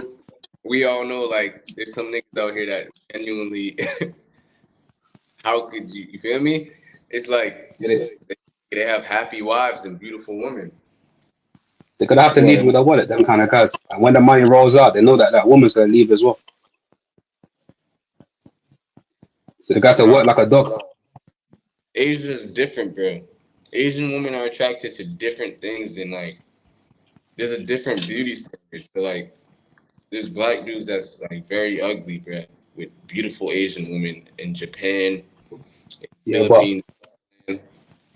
but see, you know the problem with Asian women, they hold in their feelings. So that's not even real when you think about it. Ah, It's you're not. right. It's not real. Like it's not a real relationship. It's a relationship based off his skin color. It's based off his wallet. Yeah, she's holding in all her feelings. It might be some fat white guy. He might be beating her up. But in her mind, she's thinking, "Oh, I've got this slob all over me." If you know what I mean. yeah. But she ain't never gonna Can't tell wait him. till you finish. Can't wait till Yeah, you she finish. might. She might will tell Hey, him like 10, 15 years later and divorce him. I got a video that kind of personifies that. I'm gonna pull it up in a second, but it depends what country. But you see that a lot in these countries where these people don't have a lot of opportunities. So marriage is like a strategy for security. No, I'm not talking about that, bro. I'm talking about like you go to Japan, you're gonna find good women with ugly black dudes and they're having their kids and shit like that. So you gotta understand, like, Yeah, That's but and then true. that's you gotta think about it though. That's because the Japanese men ain't putting in that smooth game on them. That's the only reason why. It's because but their that men don't really want them like that. Yeah, but you And gotta you gotta their think men about their men are more look at timid that out there. So it's country like that's the if UK. you just approach them in general, they're not used to that, 'Cause They finding them. They choosing them, bro. I've been to Japan, bro. Women is choosing up on whoever they like. You feel me? yeah, they choosing up on but it's that's easy. because Think about it. they getting they Wait, getting out masculine. I mean, like but it's when easy. you Think when you're about a it. foreigner, in Japan, you're most likely going to be more masculine than the average Japanese dude because the Japanese dudes are not, But you it's know, not Japan, they're it's not China. running down. China got a lot of Africans, bro. And a lot of black people. You've been to China, bro. And you For probably sure, seen black dudes with Chinese women. I But it's have, yeah. easy. How do you know? How do you know these women ain't just roasting women that needed some pipe, so they just got with that guy? It's like a jail man. A man that's in jail that read 3, 4 years, he's gonna beat anything, you know. He's gonna beat an old woman. I mean, sometimes these people got money though. I ain't gonna lie. In China, I see some women with money. dealing with some African college student types. So Bro, a lot of these women genuinely just like a black man. Don't care if he's ugly. It's like it's deeper than just your looks and your money. it Feel might me? That be uh it might be the understand. lumber. You know what I mean? You know what a good question is? The What lumber. old couple? This is a good question to both of you. What old Mm. couple have you seen, yeah, that's been in the trenches together for at least 20, 30 years? They've got kids that are grown and they have grandkids. What old couple have you seen overseas? That's a black couple with even any race. What old couple have you seen? I mean, you got to think though. This is kind of primary. It's pretty new thing where you see No, this has been going on for years. All the military people, all these military family, they all got divorce stories. All of them have divorce stories. I've heard all the stories. they all leave though. They all Definitely, yeah. So that's definitely I, in Thailand, in the Philippines. You'll see old dudes with old women. No, Old, no, but they've been like 20, 20 years in the trenches, 20 years together, not just like 2, 3 years ago, 5 years ago. They've actually had a real life marriage. They've got children that's grown up. do you see dumb as that a well. lot in the UK? No, no, no, no. That's what I'm saying. I've Divorce never rates seen are an pretty interracial high. couple. I've never seen an old interracial couple that's been together for years, like in real life. Mm. I'm trying to think if I've seen that either. Uh, you have a point, but I think a lot of the interracial kids from like the 70s, the 80s, and 90s that was born in those eras, their fathers were like military guys, and a lot of these military guys be dropping seeds and dipping. I think now we're seeing a new influx of people going to these countries to live. And you got to remember too, like a place like Vietnam, for example, or China, the infrastructure was nowhere as good as it is now. A lot of Americans wouldn't even want to stay there. Where now the infrastructure is better than some of the major cities in America. So it's like I think we got to kind of wait to see in the future if those things are possible. And then Yeah, watching 20 years. Watching 20 years, everyone's gonna start complaining about foreign women. Watch. that's a possibility. Yeah. That's a possibility. I mean, you see it a lot. You see a lot of these guys. You see a lot of horror stories where guys get married in the Philippines and Thailand, and then their wives take all their money or run them dry, or they gotta pay for like all these expenses of their family members. Yeah, the white folks, they've been going for it. Mm. The older guys, the pensions. You know, that's the thing. As a young black man, like you say, like 45 and under, I feel like they generally have better opportunities. Like just a normal looking dude. He don't gotta be super good looking. He gonna have a decent time if he has a decent mouthpiece. Yeah, yeah, yeah. An average looking Western guy, yeah, who can just Yeah, not even have a good mouthpiece, he can just hold a conversation with a woman. He will yeah, do very exactly. fine.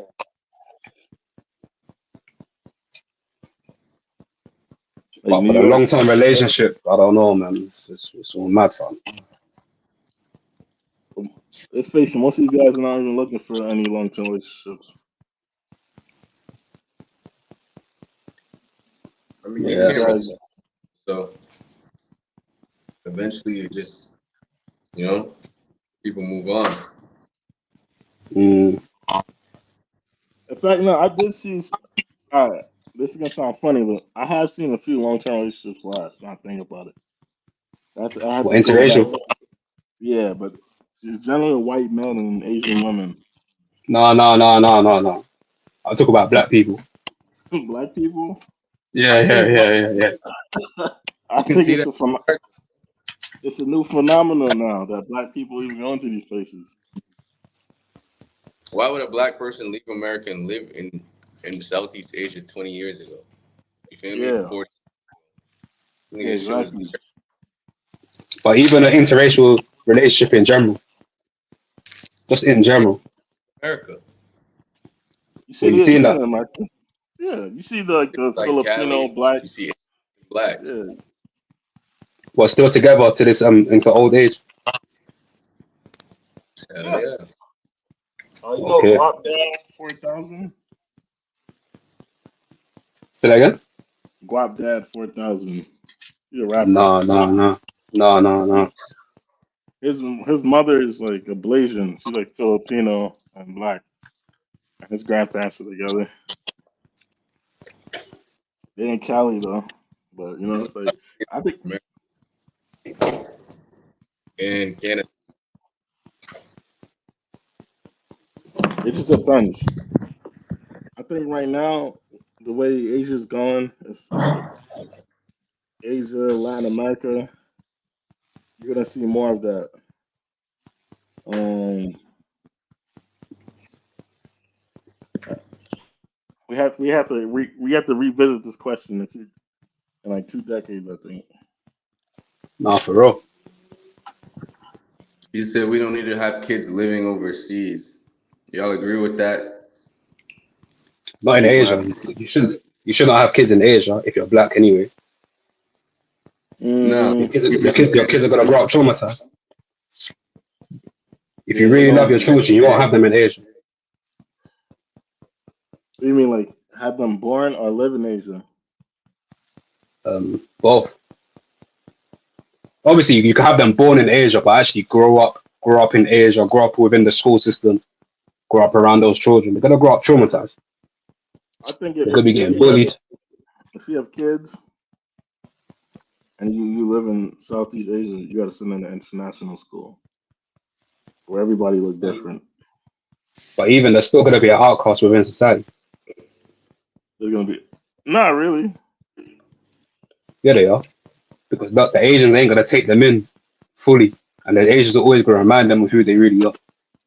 It depends on where you at, but I think Thailand, they're not really that like they're used to foreigners at this point. They've had their doors open for quite some time to foreigners.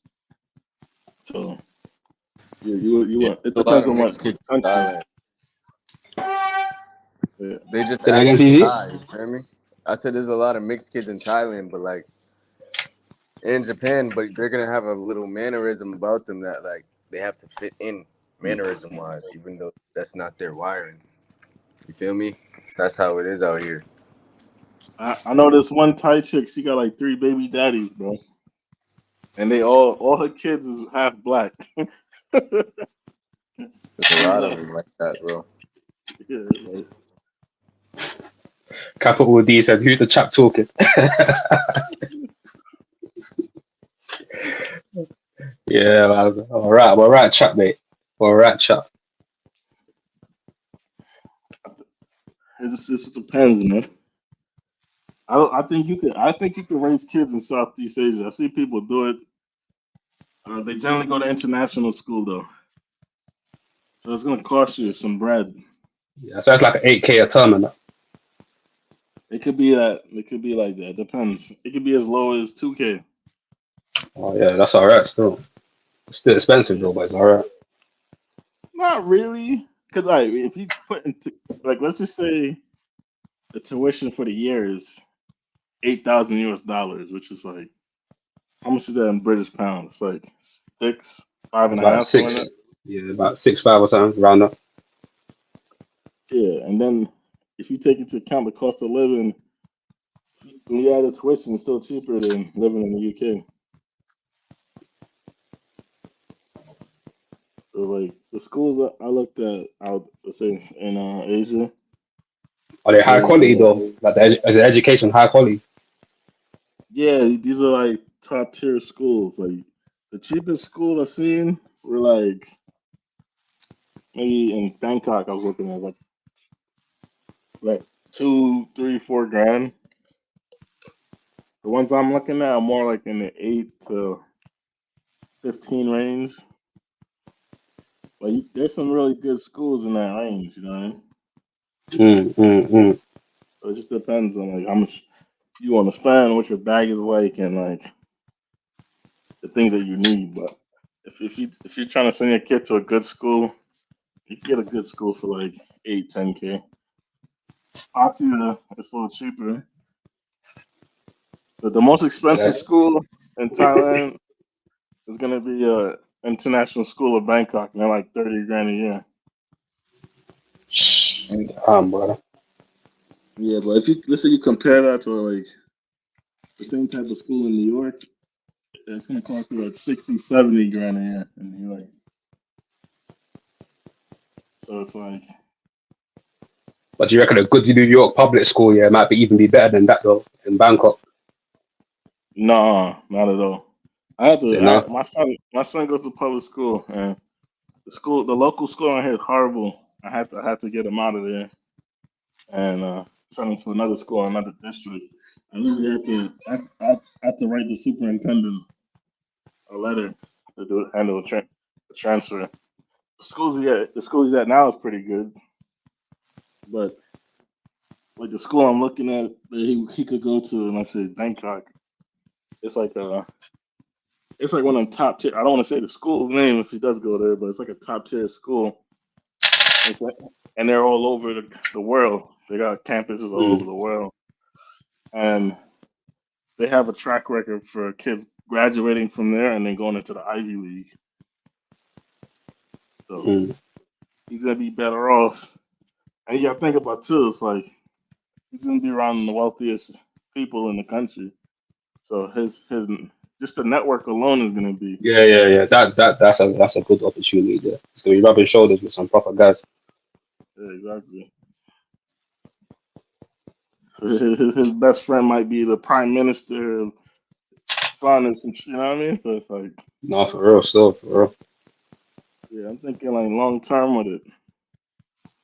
So like, if you can afford it, I would send him to a public to international school. But like to do that in New York, damn near impossible. So like What do you think I of worked out. I, go ahead. no go on. Like, I worked out the math, and it's even with internet the cost of a pretty expensive international school. When you take into account rent, food, transportation, your quality of life is still way better than it would be here in New York. And then uh, the cost is still slightly cheaper than what it would be living in New York with family type shit. What's your thoughts on homeschooling? Homeschooling would be even cheaper. You could get a good homeschool for like 3,000 for the year, but then you need somebody to stay with the kid in homeschooling. Do you reckon the kid can grow up socially awkward or not? Yeah, I don't. That's the other thing too. If he's in international school, he's gonna be around other kids. Mm. With So he's gonna have homeschooling, yeah, you're gonna have to force them to do activities. Like you have to pay more. You're basically kind of paying the same because you're gonna have to be paying for activities for them to be around kids and that. yeah. I thought I was really contemplating homeschooling. You know, but the other thing too is like if they go to international school, they get the student visa. You know what I mean? For real, So so yeah, they're better off getting the student visa. If you homeschool, then you gotta go through a whole other visa type. That's an easy visa for them to get.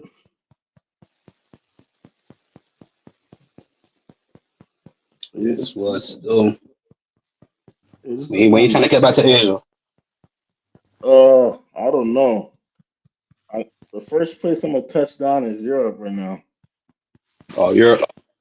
Yeah, I gotta go to probably touch down in UK for a day or two, then Malta, and then from Malta I want to touch down in a couple of European countries.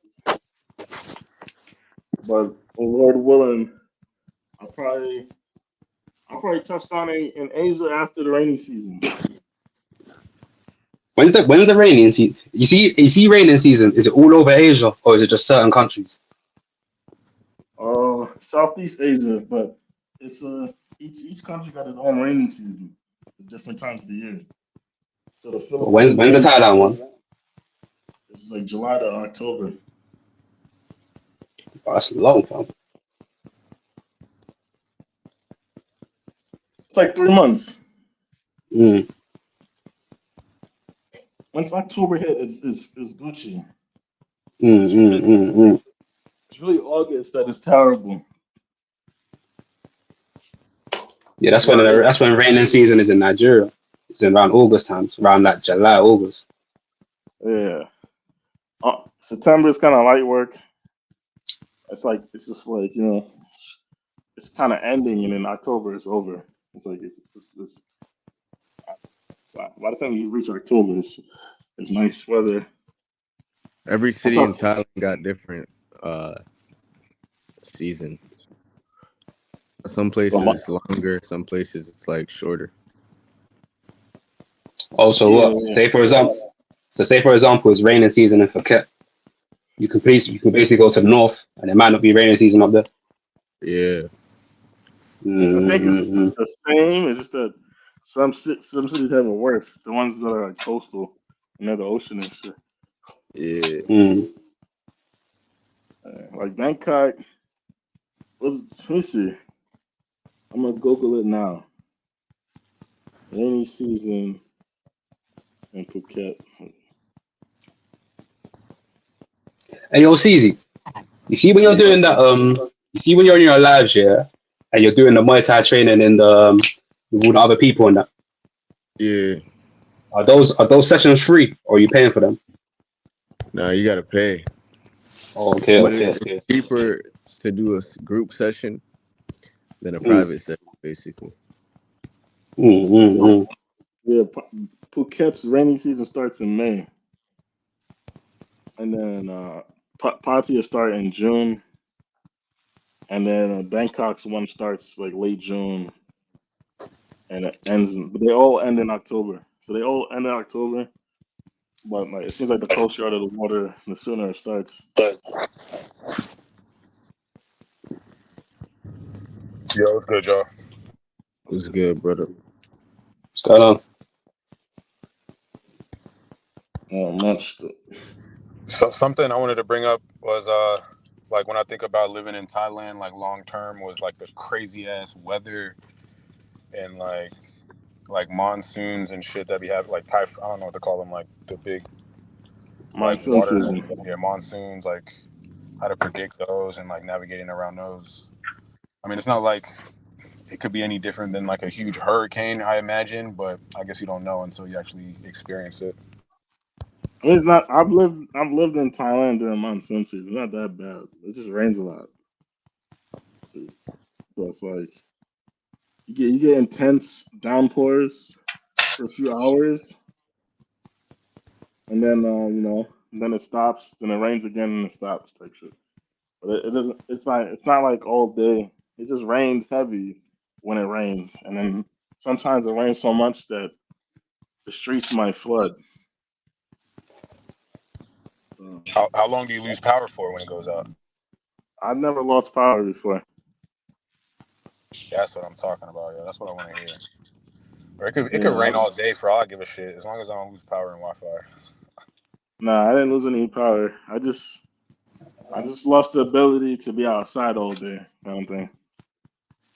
So it's like, well, I was indoor most of the time anyway, cause like I'm an expat, so like when I'm there, I got shit to do. Like I'm gonna travel from my condo to the gym, and then gym to the office, and usually I go out at night, and so maybe I won't go out that night. But by the time it's like I started my journey in Thailand during like the warm season. So by the time monsoon season came, I had like a network and stuff already. So you already know who you chilling with. So going there for the first time during monsoon season might not be good because then it's gonna be harder to network. I think.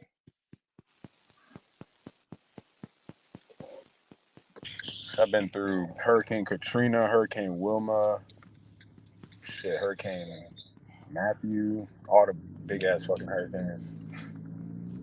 Yeah. What was you in the middle? Was you in the middle of it? In the middle of Hurricane Katrina, you was actually in the middle of it. I was living in South Florida at that time. Katrina hit. It really hit like what, like New Orleans. But shit, we were still without power for like 2 weeks when that shit hit. Fucking hell, man. Damn. It's crazy, man. But I'm legit Okay. though. At that time, I was a kid. You know what I mean? Like I'm like, Mm, yay, let's fucking eat barbecue every night. Like I'm not even looking at it like on some real shit. You know, like how I look at shit now as an adult. Like we'd have to protect. Like as men, we'd have to have a whole household to protect if we lose power for like 2 weeks. You know what I'm saying? Okay. Yeah, you got PTSD. Yeah, I've never lost power during rainy season in Bangkok. I'm reading somewhere too, just to piggyback what Ceezy was saying. The rain reaches Thailand's Gulf Coast and southeast regions during October to December. So on that side of Thailand, that their rainy season is from October to December. So I didn't know that. Word. What side you said? Phuket. Now the Gulf Coast and southeastern regions, but So Phuket sorry. Phuket is from May to October. Pattaya is from June to October, and then Bangkok is like late June, early July to October. Yeah, that shit goes to like October, November.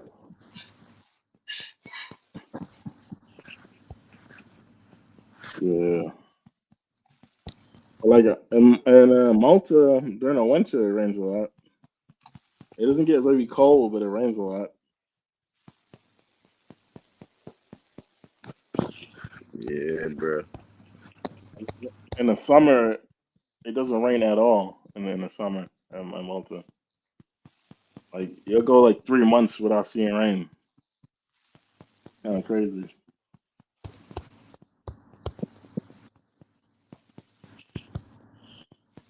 Would you recommend other black people go there? What's in Malta? Yeah, would you say that's just like an experience that you kind of enjoyed because of how you move and stuff like that? Mm, I see Like for black Thailand, people I'd out say there. a black person can come here and kind of adapt, get respected. Mm, I feel like Malta they're gonna the culture's a little bit more similar to America, but not really. But it's probably closer to America than Thai culture is gonna be. But Malta's also a small island, so like there's probably more to do in Thailand than there is Malta. So I would say like it's a good place to raise kids. It's safe. The police don't have guns. It's a different type of vibe. If you're young and you're black, you're probably gonna have more fun in like Thailand because there's so much to do. There's so many places to go.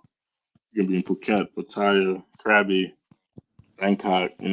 Chiang Mai, Chiang Rai. Got so many opportunities. Malta's kind of like a small little island kind of vibe.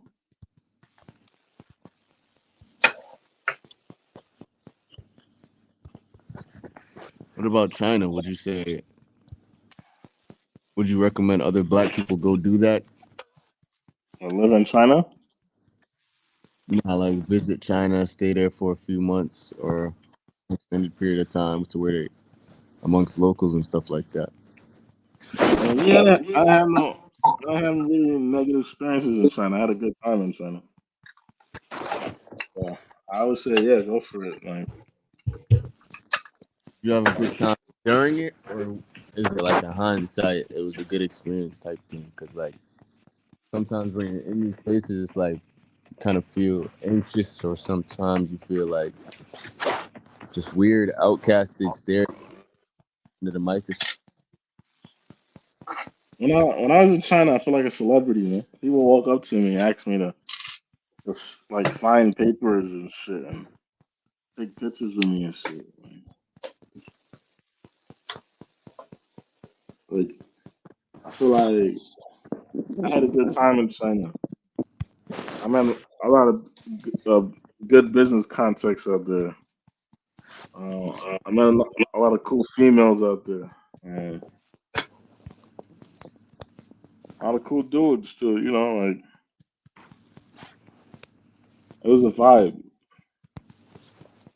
I think the biggest thing you got to get over is probably the food, especially in South China, and then the language barrier. 'Cause it's not like you hop in the taxi and they won't speak not even a little bit of English. And Yeah. then certain apps are banned there, like Instagram and Google and such. So like let's say you got websites that you use your Google login. So like you can just log in with your Google account instead of making a password and stuff. Then you're gonna be locked out of those accounts during that trip unless you have a VPN.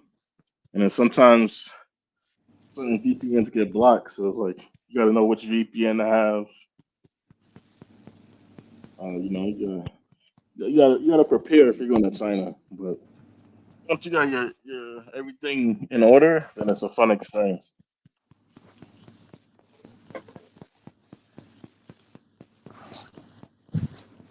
Yo, Dylan,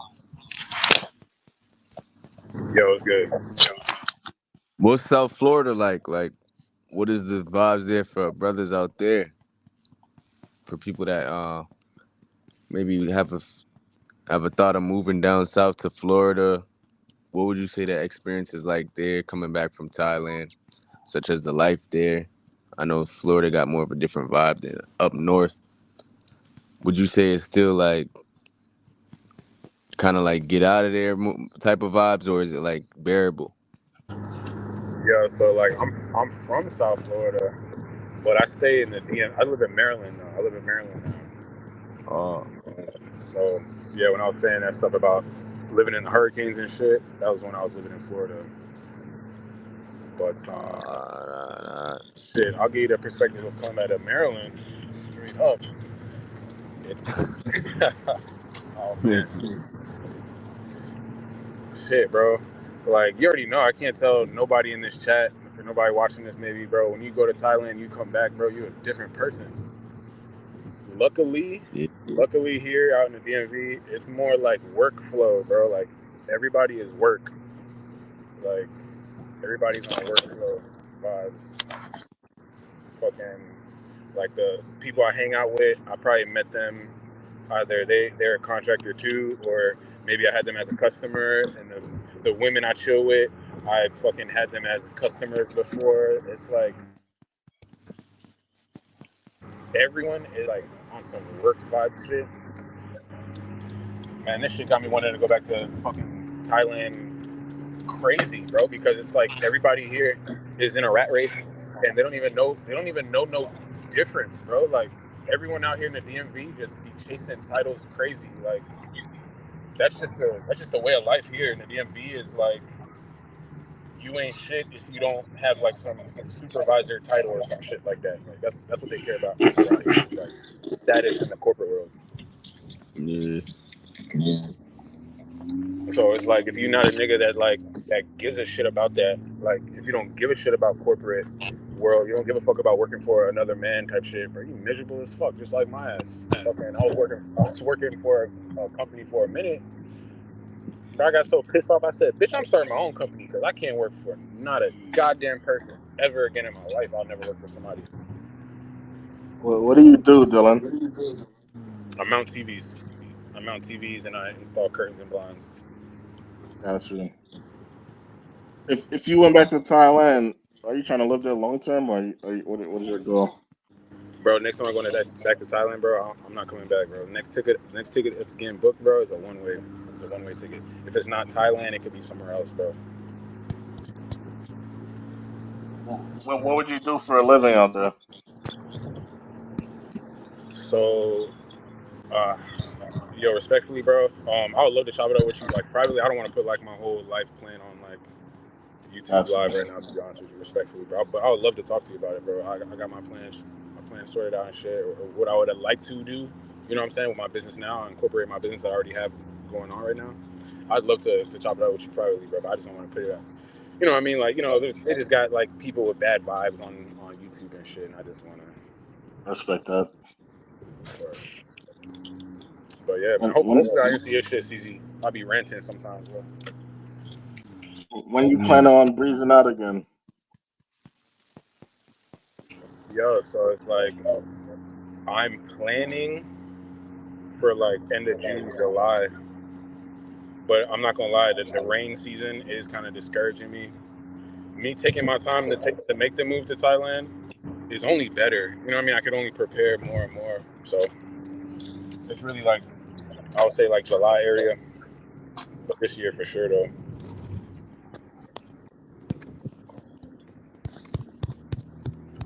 That's not a bad vibe. Are you going back to Patia? Bro, Patia, how you feel? How everyone has like a different mindset about Patia. Me personally, I was fucking with Patong Beach way more than Pattaya. Pattaya, in my opinion, is like Patong's big brother. You know what I'm saying? Mm. There's so much distraction out there, bro. I'm more of like I ain't gonna lie. I like to have fun, of course, but I'm more serious. I'd probably stay out of Bangkok and then just bop out to Pattaya and stay for a couple days if I want to have some fun and shit. But like Bangkok is really more my vibe, though. It'll keep me focused, type shit. Yeah, I'm more of a Bangkok person myself. But But I respect what CZ be saying about Bangkok because the dude just it's just like so city and like it's so like businessy, but that's the vibe that keeps me focused exactly, versus like Pattaya and shit. Like I just know my limit. You gotta know like what keeps you on track and what distracts you and shit like that. So that's what I know. Like man, I gotta if I'm gonna live in Thailand, it'd have to be Bangkok so I could be in the gym, so I could buy groceries and shit like that. You know. I feel that too. like live a normal life type shit. Yeah, these places ain't really normal. Pattaya, Patong, it's not really a normal place. You feel me? Sometimes you'll look around and be like, I can't be around niggas that's retired and young backpackers forever. You feel me? Yeah, yeah, yeah. Yo, real shit.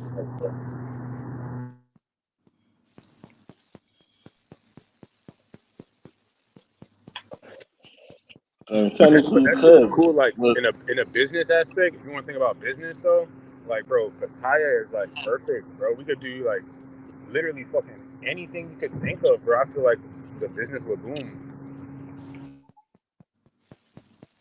Yeah, there's a lot of brothers starting businesses out there.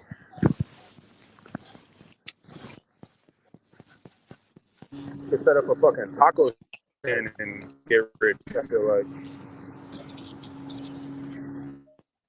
That's the thing I like about Thailand. Like any idea you come up with, you could just make it happen because it's on an up and up, and there's like always money fluctuating in. It's not stagnant money of people that you feel me like went to high school with you, shit like word, that. word. That's what I love Most about niggas is living Thailand. like that in America. They only know niggas they went to high school with. They have a small network and interact with little people every day. facts. That's why traveling is like. That's why I like big cities. Like you know, Yeah, so like see, a lot of you, people. you plan on settling down somewhere, or or having a base, like not still traveling, but like having a base for this is where your place of residence is type shit. Or is that Yeah, America for you? nah. Like I'm still trying to figure that out and keep it off the internet. That I respect that. Yeah,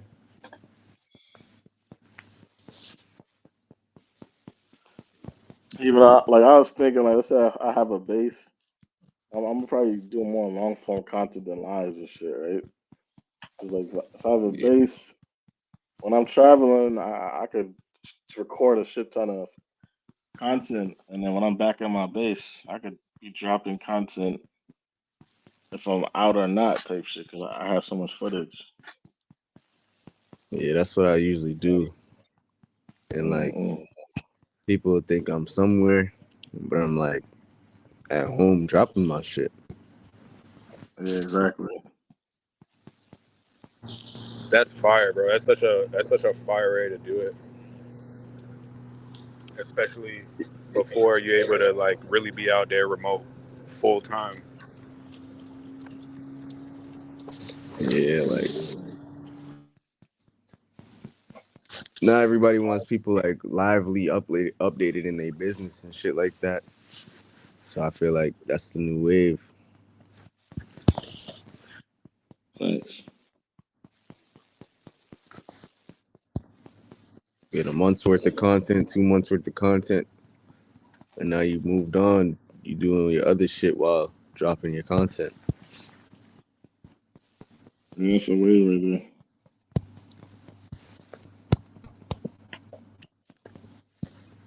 When you touching down in Ethiopia again, like for real, Shit, I don't know, man. It gotta make sense. Like everything is cool, the views is cool, but I still gotta balance my real life too. You know, yeah. that's why sometimes I like to settle down in places like this instead of just jumping around and just jumping and going here without no purpose. Like sometimes you gotta let shit align and make sense to where you're making actual moves and making actual money than just popping Thanks. up at a place for 2 days, saying some shit about it, and then going. You feel me? True. You got real work to do in these places. That just pull up, find a woman to get on camera with. You feel me? Like I hear you, bro. That's real shit. I want to make movies, bro. I'm a director in a certain sense. I think it's easy. It'll be easy to get like just caught up and not have no objective. If you do what you say, you're just running from place to place, just to give a black man's perspective on some shit, and you off to the next place. Like, Yeah, just trying to keep up with the viewers, bro. Like I want to stay ahead of the viewers, so I'm putting out bodies of work that actually mean something instead of just trying to keep up with the viewers because niggas want to see me here. Niggas want to see what it's like here. You know, that's why I respect like Black Man, the Traveler, Checking Effect. These niggas' content is kind of like more. It's strategical when they go somewhere. It's not just where they pop up, see how to get some quick content on the ground, just put a person in the bitch, have people saying shit. Yeah, black man to travel. His base is in Argentina. See, But he lives in people would Argentina. be, He has a wife and a child. Yeah, but I thought he lived in the UK. he he thought, but he don't. He lives in Argentina. I thought his girl was from there and then moved to the UK. I didn't. Nah, his girl is Argentinian. But his kid is a little older though, or his kid is a baby. He's a baby. Oh, crazy. I don't know how they met, but yeah, he lives in Argentina. He's married. Uh, What's up? but but then he'll breeze out to a spot, country hop for a bit, then head back to his base and then start dropping content. You know?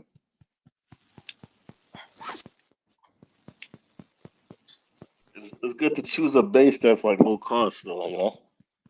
Yeah, low cost. You get by easy. That's why I fucked with Thailand. As a young man though, like I don't know if Thailand's for everybody.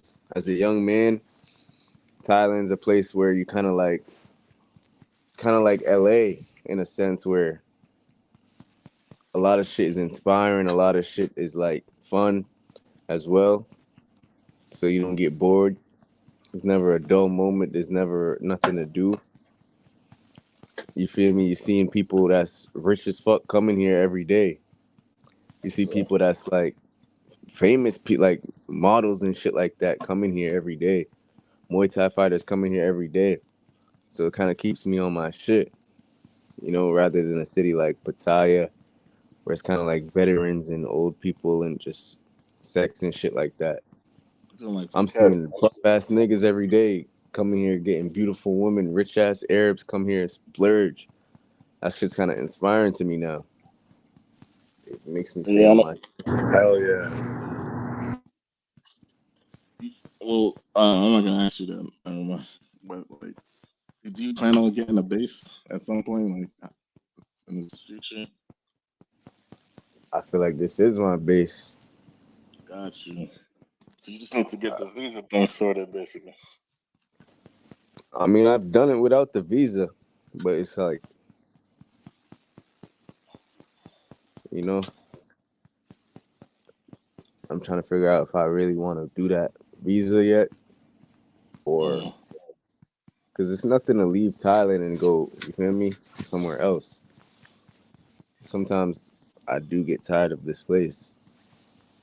Like, it's not the place, it's the culture. Sometimes you feel like, all right, let me stop pushing the Asian people. I want to kind of like show something else. I want to, you know, like when I'm in Colombia, bro, in South America, Word, I feel I'm you. pushing a different culture. I'm pushing a different message, a different vibe. Mm. I don't want to just push Asian vibe, Asian culture on people. It's an influence, bro. I'm gonna influence people to come to Asia forever. How long can you know? That's why a lot of people's channels are stuck. How long can you make a videos telling niggas come to Philippines, come to Thailand, come to Bangkok and rent this out? You know? You'd be surprised. There's a lot of people that having. There's gonna be new viewers. Yeah, but that's not what makes niggas happy. That's what niggas have to do because that's what people want to see. It's like You it's like saying red pill because you? content. Niggas say the same shit every video. That's true. They have no creative range and like freedom. That's I important to me. mean, Creative freedom. it's not much to the red pill concept. Once you learn whatever they try and teach you, then what are you gonna do? It just becomes like an echo chamber after a while. A lot of stuff becomes like that though in this shit That's because true. people see what works and then they try to like Emulate it. just manufacture that shit. Like prank Yeah. couple channels, they try to manufacture their content and it's like in real life it's kind of fucked up because like you gotta fake it or push something that you really don't give a fuck about. True. Be I don't somewhere know. you don't want to be. See, you more like wanna. You like the idea of moving around a lot, type shit, Not opposed to moving being in one. around, just changing my vibe, changing what I care about, changing my message, my influence. Like some days I'll post Asia content, some days I'll post a whole different type of content, Brazil content, you You know? still got Brazil videos on like in the stash. Yeah, I'll just start pushing them on TikTok and then that's the viral conversation for the day.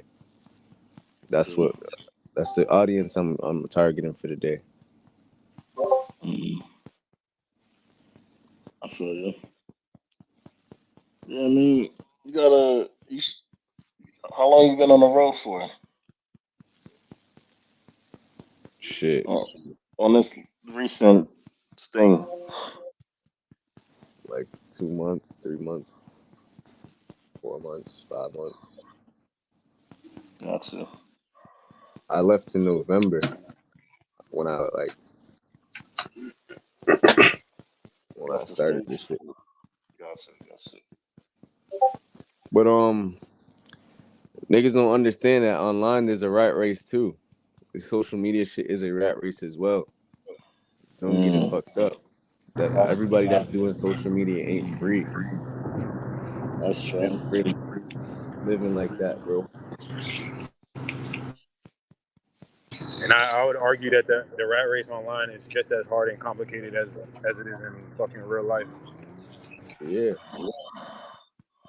that's why if you got something original and you got something that it makes sense and the people kind of receive, you got to stick with it, bro. Everybody's gonna tell you, yo, clean your shit up and do this. It's gonna work. Yo, clean your shit up and do this. You're gonna blow faster. And it's like, bro, not everything like that is guaranteed success.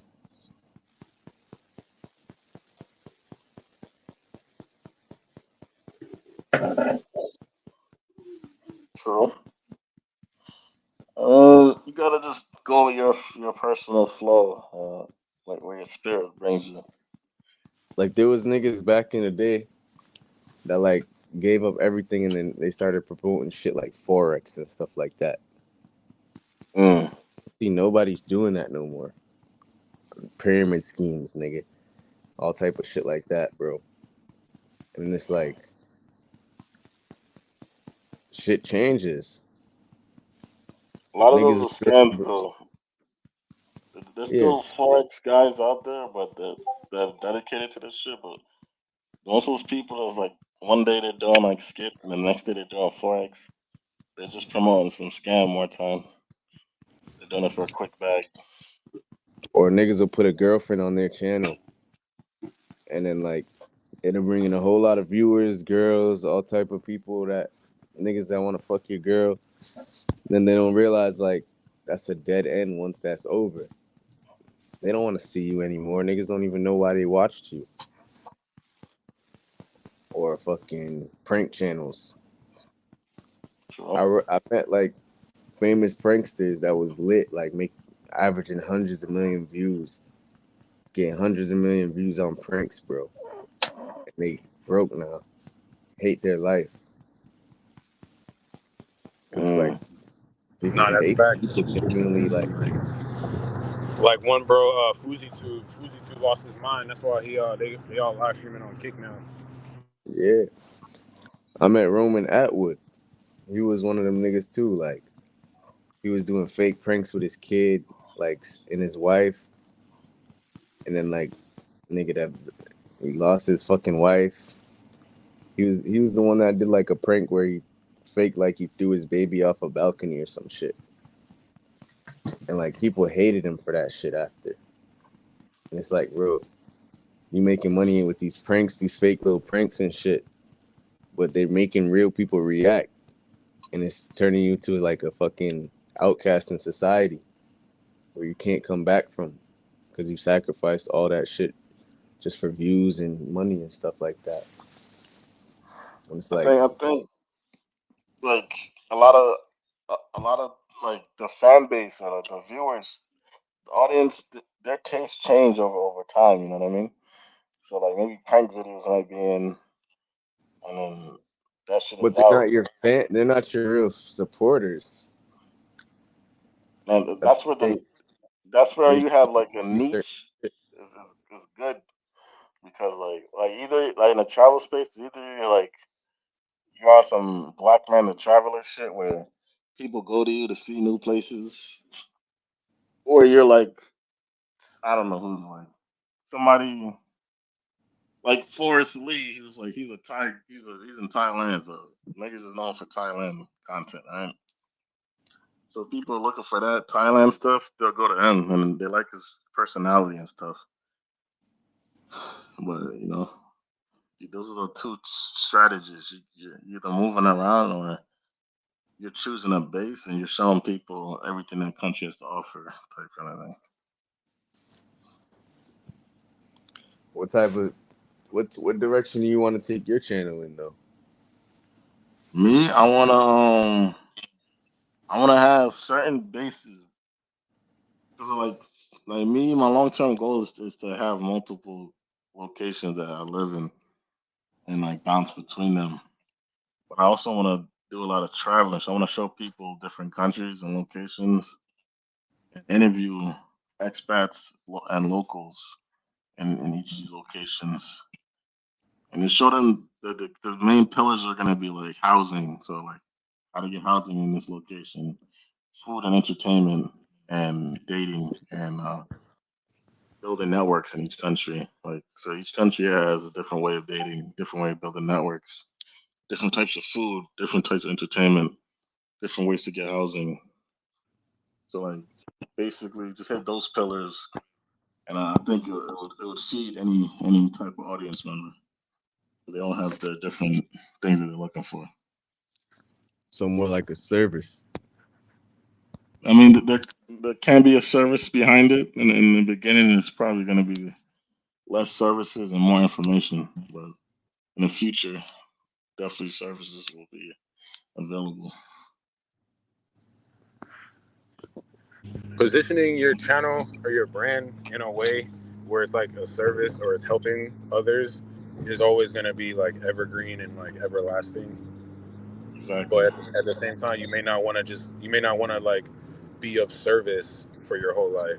Like you may just want to just like have a channel where you want to angle your channel where you're able to do whatever, and your community, your supporters, they love it. It's like which way, kind I of mean, like ultimately, different ways you to go. want your community to mess with you, and not just where you're at.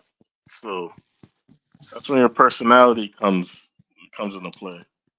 But Cause I'm like on both sides of it. Like I know that, and at the same time, I love helping niggas. I love helping people that that was where I was at one point in life, or maybe if I got some game, I love breaking that shit down for somebody. I'm not perfect, but if I got some game that somebody don't got, I love giving it to them. But at the same time, I also don't want my channel to be like of service, because then it's gonna feel like you're working, bro. Like you're gonna be constantly trying to figure out what your viewers want to see and shit like that, and it's like if you're doing this social moving media shit as backwards. a hobby, then you're gonna have more freedom just to make videos on whatever you want. But if you're trying to turn this into like a business, you're gonna have to feed the need of the audience members. So like when people watch YouTube, a lot of it's for entertainment. But a lot of times they're trying to learn. They're trying to figure out where to go, how to get the visa situated, like what's entertainment like, what's dating like, the different aspects of lifestyle, and then if Word. you're there, if you're there fulfilling that need, then those are like lifelong audience members because they're gonna fuck with you for the long term. And then if you let's just say you want to do a video about politics one day, they'll still watch it because they fuck with you. So it's like, but you still need to Word. serve the people. You know what I mean? Hell yeah, yo. And I think having multiple channels isn't a bad thing either. Like having one channel where you Exactly. do like where you're stationed at in one place and you teach people how to live in Thailand or something like that, and then you have another channel where you just do whatever the fuck Traveling. grows or whatever. Yeah. A lot of Like people like do it my like that too. like my TikTok. If you go on my TikTok channel, that shit, my TikTok is of service. Like it's just all just like just teaching like somebody who's never heard of Thailand. I basically just like teach people about Thailand on that shit. But I'm gonna be honest, bro. That shit is tiring. It's exhausting, bro. It's exhausting. It's exhausting. I get paid, but it's like it's definitely not like longevity, because every video I make got to be like thought out and shit. And that shit is like that's just tiring. That's when you got to start delegating. Once you got bread coming, and you could delegate certain tasks. Yeah, you're right about that. You're right. Rome is not built overnight. If you want to go, you know, if you want to go fast, they say do it alone. If you want to go far, you gotta do it with others. So once you get to a certain position and money's coming in, that's when you gotta start hiring people. Maybe you hire out the editor, the editor and thumbnail, person that has a social media. You might hire out the person that comes up with the ideas. So come up with a formula to come up with ideas, and then teach somebody that formula, and then have them give you a list of ideas and a script for each idea, and then you're just putting out the content. Strategies around it to make it easier and more streamlined. But in time, you figure it out. You know what I mean? That was a good dose. That was a good little dose of information right there, man. For sure.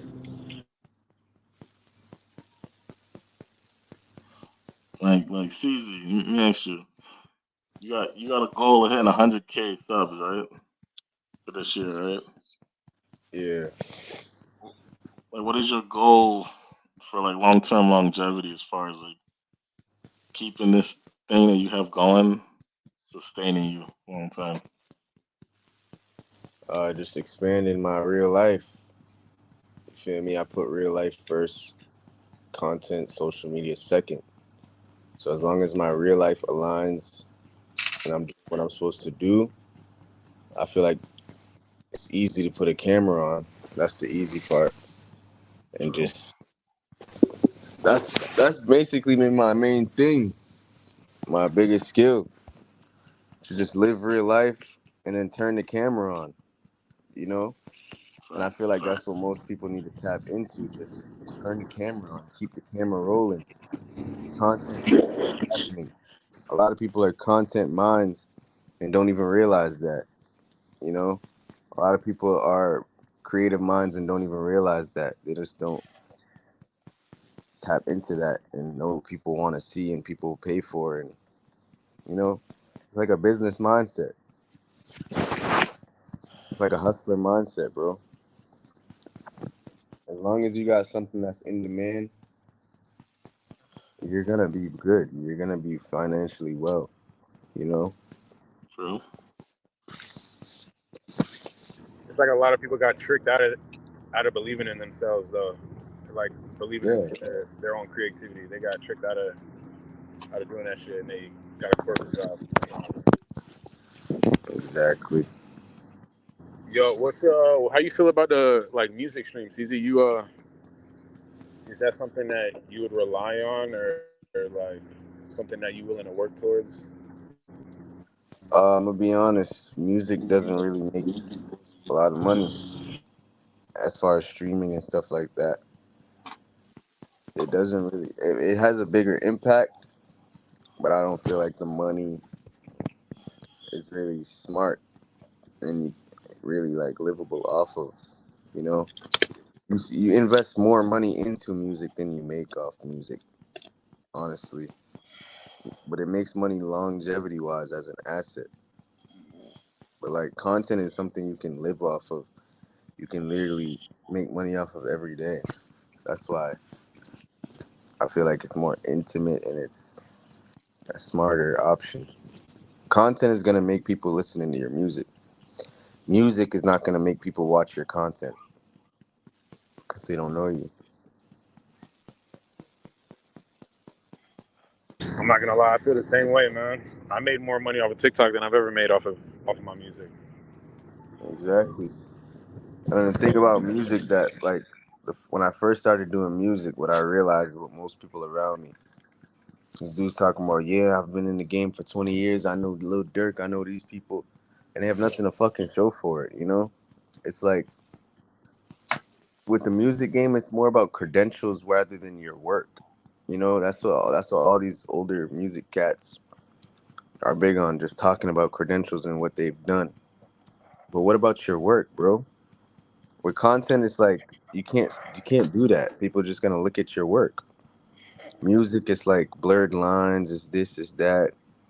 Content is like, nigga, you're either popping or not. You're either consistent or not, you know? So I feel like that's another thing that I had to do. I had to separate myself because a lot of people talk about shit, but they're not really out here, you know?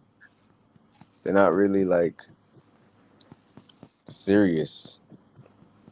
They're not really they don't really have no factor to make people listen to their music, you know? True. Do you plan on pushing more music, like making that your focus at one point, or you're more like leaning towards the content side? The music was already my main focus for a while, but like I said, I just knew content was it. I knew I wasn't gonna be just making music forever. I think that's not. I would like to like, but I also knew like just the imagery you have to have with music. Kind of, it's like I wasn't really interested in that. Like, I'm not interested in just posting up in music videos, acting like a certain lifestyle. I really like the the content shit because it's like more genuine. It's more down to earth. I don't have to come on here and act like an image. I can literally speak with my mind. I can literally come on here and just show y'all what's going on around me. I can show y'all other people. I can tell y'all other people's experiences. It's more versatile, than music, having to do music videos and just look cool in a 2 minute video and act like that's changing the world or some shit. Act like that's real value to people. America, growing up in American culture, made a lot of. I can speak for myself personally. Made me feel like being a rapper was the way. The moment I stepped foot, bro, I didn't even make it to Thailand, bro. The moment I was on the airplane and I left Cali, realization hit was like, yo, I feel dumb as hell that I even like believed in that sort of performance that you have to do. Exactly. And I feel like the idea and the original thought of even wanting to chase music career wasn't even my idea. I think that was some shit America even put in my mind. Yeah, that's how I felt too, bro. Like when I was, people kept saying I was nice and shit like that. I was like, bro. They're like, yo, music, bro. The YouTube shit's gonna ruin your image. It's gonna make people not take you serious. This was like a few years ago, and shit was kind of different. People wasn't really doing social media and music. I was like, bro, nigga, I don't want to look fucking tough. I don't want to act like a gangster, bro. That shit's not cool to me. That shit's not the way out. I don't want to like do music videos and just fucking um like just put on an image. Everything about rapper and music video and music artist is an image. It's not a real lifestyle.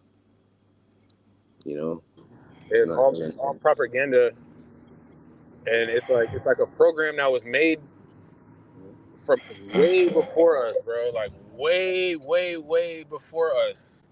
So it's like all of that energy and all of that urge and want to do all that imagery that it takes to be a rapper, bro. That shit is all a program, bro. That shit was all a fucking program that was made by some white, blonde haired, blue eyed man a long time ago to get us all wrapped up and put us, you know where they want us all.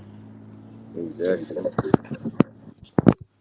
That's why niggas thought this shit was corny. Like before, like niggas thought vlogging was corny until they realized niggas is getting rich off it and shit like that.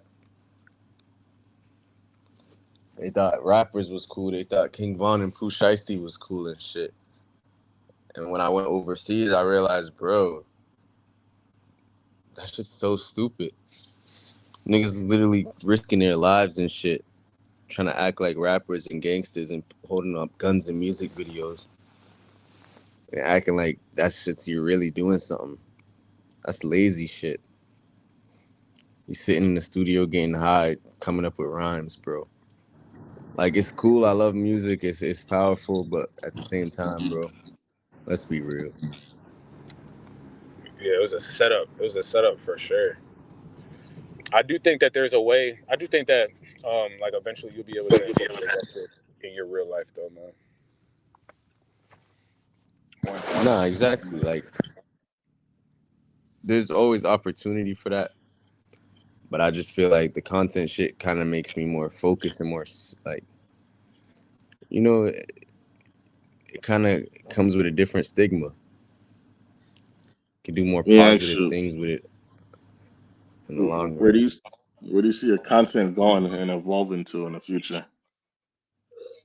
I see my content becoming universal as far as like how other people's channels are. I can see how they have a universal name, a universal brand.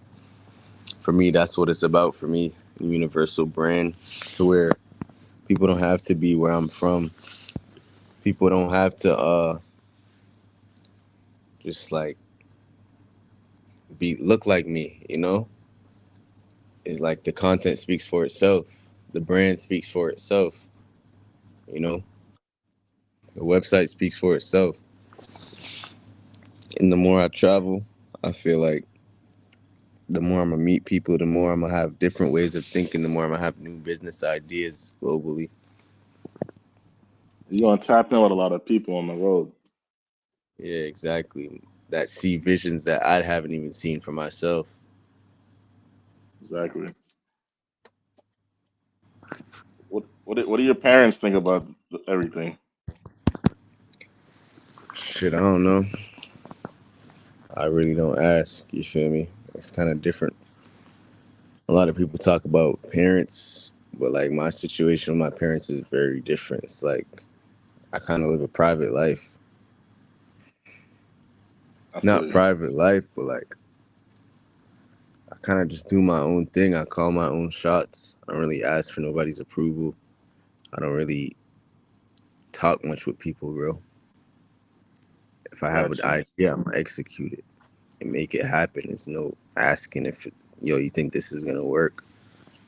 And not like from an asking standpoint, but I'm just like, I'm sure they see your content, but like, They don't really care, bro. They don't take this shit serious, bro. okay, They come. They was born in the '70s, bro. They're not on the internet every day thinking about social media, bro. You know. I feel you. Okay, the 70s. Hey, you're not alone, gang. My mom, I got kicked out of the house when I was 17, bro. I got everything out of the mud, bro. I've been on my own since I was 17 years old, bro. And I don't even like I'm straight with my parents and shit. We don't got no beef or nothing like that. But there's just I don't have no authority. I am my own authority for my own life. Everything I get out the mud. That's just how it is when you have like old Islander parents that was born in like the 60s and 70s that like that moved to America. They have like this they have like this superiority mindset when it comes to like American culture and just like the shit that they have here. So if you don't want to be a Finish. fucking and this is personally right, but if you don't want to speak like if you don't want to be like a doctor or a lawyer, they don't really take anything much outside of that seriously for real. If you don't want to be a fucking astronaut Exactly. or a president of the United They don't States. really take it serious. Like, Okay. so it's like even if though it's serious to me, they don't understand how serious it is to me. You know, they don't really understand how this is how I make my living. They just feel like maybe it's magic or some shit. I don't know. I mean, the You be blind. going Even in, Ray man. Charles could see. Yeah. But bro, it's like they don't know where the fuck I'm getting money from. They probably think, now my mom's she's, I feel like she can see in my bank. I think she can see in my bank account. But it's like for a while, it wasn't really about the money for me. Like, nigga, I probably had two Mm, bands in my bank account for a minute, mm, like just like on some steady shit. So it's like that's nothing to them, you know. That's nothing to them. But like to me, that's a lot. That's progress to me. I'm coming from nothing. Hell yeah, the fuck. And they don't understand that shit. Yeah, they don't understand that it's a process and it's a long game. They don't understand we seeing results before we see the money. exactly. I don't blame Yeah, them though, because it's like their mission is over. You know what I'm saying? Like I don't expect much from like my older generation. They moved from a country like speaking personally, I'm Haitian. My people come from Haiti. They moved from a country like Haiti and they got established here. So I don't blame them for not even giving a shit to even care. Nigga, I don't know what they've been through to get here. You know what I'm saying? Like I don't know what they've been here to get here. They're happy as hell to just be in America's safety, bro. And I don't blame them. And so, bro, I ain't even mad at them for not understanding. I don't even, bro. I don't even have a thought of it, bro. Like I'm just, it maybe it's probably because of how I'm wired, but it's like I don't even give it a second thought for real, bro. Like I honestly respect that they respect me. To be honest, bro. You know what I'm saying? I'd rather this than be one of those. And this is no offense if anybody is like this or anybody in the chat, but be one of those like kids that it's like they can't take a piss without asking their parents' permission, and they like in their 30s still, like they still reviewing decisions, their own personal life decisions with their parents and shit. Like But I they're gonna know a go lot of buy a people. house. I couldn't even imagine that shit. Well, my question was more not about like um they agree with what you're doing, and I just more like what's their perspective. Because like a lot of people from older generations, you gotta think about it. The internet came out in '93, and then the social media shit didn't really start getting popping to like '05. Facebook came out '05, and now Facebook is not even popping. So it's like unless you were born in like the '90s to like early 2000s, you don't really see the relevance and the power of the internet like that. And so it That's a doesn't good point. resonate, That's I a good think, point. with the older generation. Yeah, like I feel like they think that's very detached. Like they see that, they grew up in a generation where Tupac and them shit, them niggas was idols and stuff like that. How they Hmm. made money and the way they living was like so far fetched and shit. But to me, it's like, nigga, Drake ain't too far from. I could run into Drake. You feel me? Mm-mm-mm-mm. I could run into that nigga. That's how I Facts. look at life. Like, nigga, I could run into any one of these niggas. You know, I could be in the same meeting as one of these niggas or some shit. So the way I look at life is very different than the way they look at life. But if it wasn't for them coming here to the U.S., that's making it to them. Making it to the U.S. that's when they made it. You feel me? So it's like True. working a job. That's cool. Getting a nice car, living in a nice, the city. That's making it for them. So it's like they probably look at what I'm doing or whatever all of us are doing. Like, all right, he doing what he got the freedom to do whatever he want. You know, he got the freedom to do whatever he want because of our sacrifice, which is how your kids are supposed to live, bro. If That's I a have fact. kids, I want them to have the freedom to be creative, to hustle and find whatever grind they have because of my sacrifices.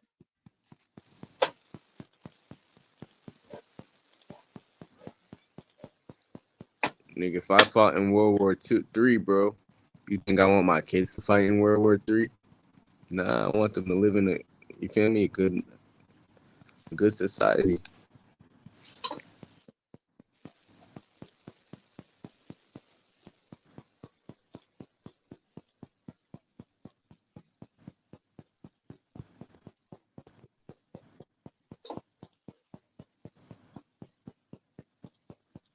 So I feel like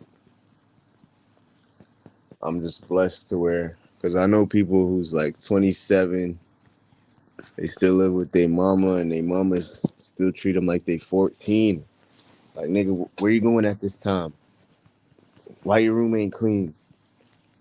When you Yeah. ain't moving out until you got this. Who's that girl you with? I'm like, bruh, shit. That's tough. Nigga, stop smoking in your car. Like, what? I never had Yeah, that. that's Caribbean parents for you in general. Yeah, but I never had that. Like, bro, I feel like Okay. I never had, like, bro. I feel like since I was 12, I've been like a grown ass, not a grown man, but like just making my decisions, like True. because I have a lot of siblings, so it's like I've been like, just I know what you mean. on You my like there's too many of y'all for them to really focus on you alone type shit. So it's like they make sure you have your basics. healthy and Yeah, food like and shit.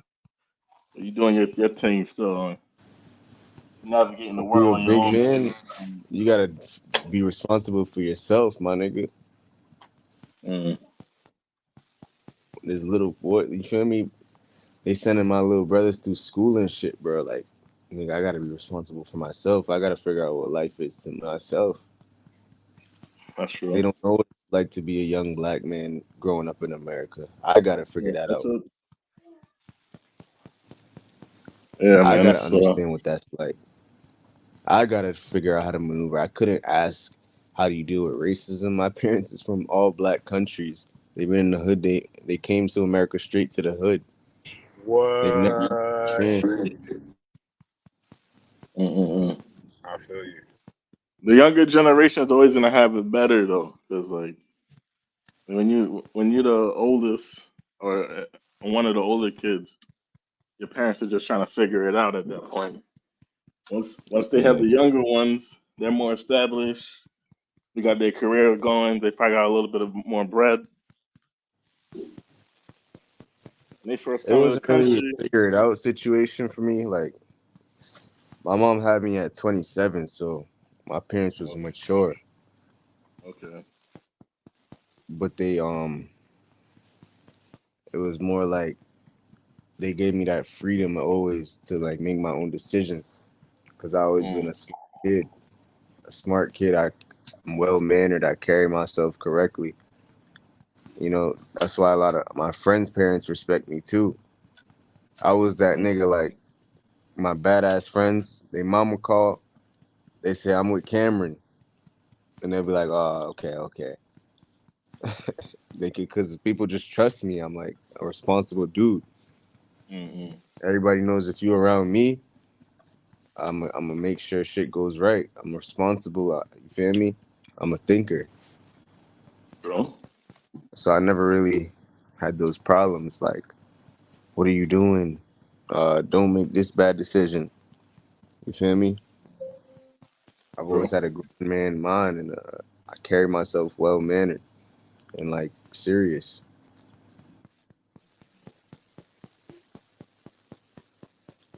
I know what you mean, man.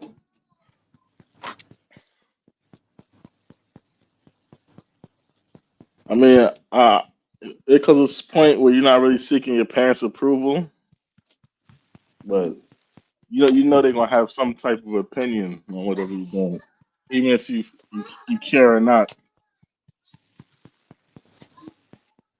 Mm. So, Yeah, for me, like it was always like my parents is chill, like they like so chill. Like my dad's even more chill than me. Like that nigga has nothing to say. You know, like mm,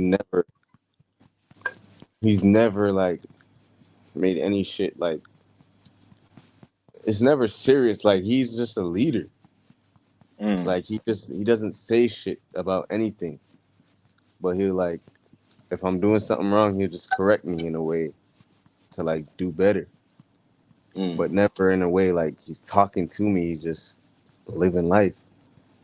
So it's more like there was never no I never had strict parents. I would just be keep myself in line so where I wouldn't fuck up around them. mm, Cause a lot of niggas, I feel like their parents hold them back because they fuck up a lot. mm. Like a lot Yeah, of so niggas need their parents' guidance, bro. you said you pretty much got what you needed out of them already. Yeah, like they're just good examples for me of Mm-mm. what to do and what not to do.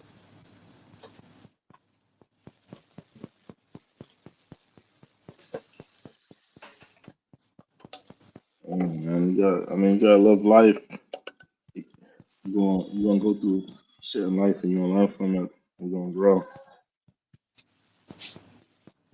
That's how I feel like I want my kids to grow up. Like just see good examples in life. Yeah, you gotta lead by example.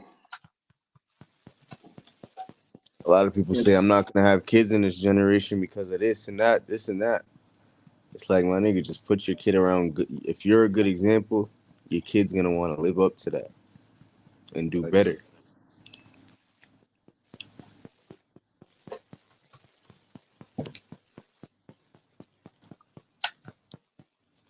I can't imagine being 27 when you your mom asks if your room clean yet.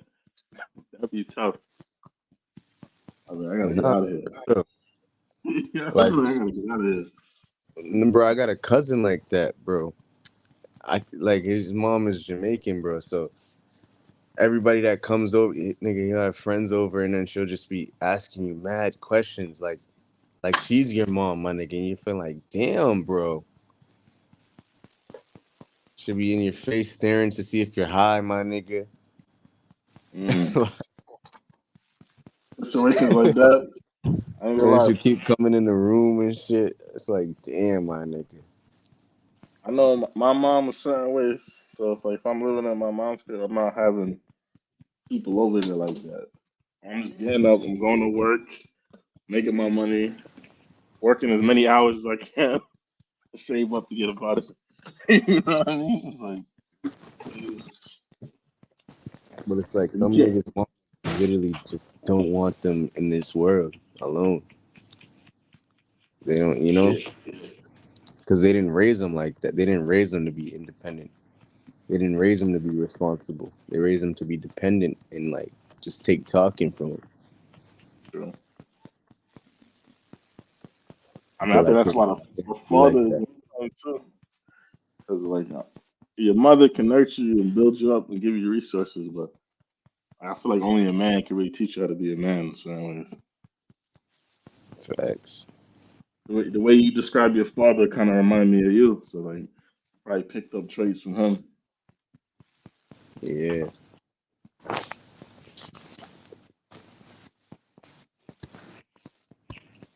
You said I know 30-year-olds still living with their mama. That's very common, bro. That's not uncommon at all. Not at Everybody all. acts like that's not common or that's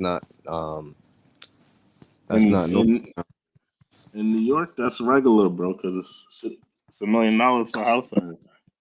Yeah, and depending on your culture, that's like there's no other way Yeah, really. culture too. And, and then like my Italian friends, they got money. A lot of them, they're not moving out until they get married. Yeah. Let's not act like that's not a smart a smart thing to do financially too, man. It's not Yeah, gonna be the most glamorous shit, but That's what I'm saying, bro. A lot of people, Yo, yo, yep. yeah. yo, do you think it's just us? Do you think it's just black people that think like that? That it's not good to that it's good to move out your mum's house when you're like 18? Because No, when you I look said at because Indian black cultures and Jewish cultures and like Asian cultures, they actually stay there till they're in like 30s and 40s, and that's how they're I able feel to like build generational wealth.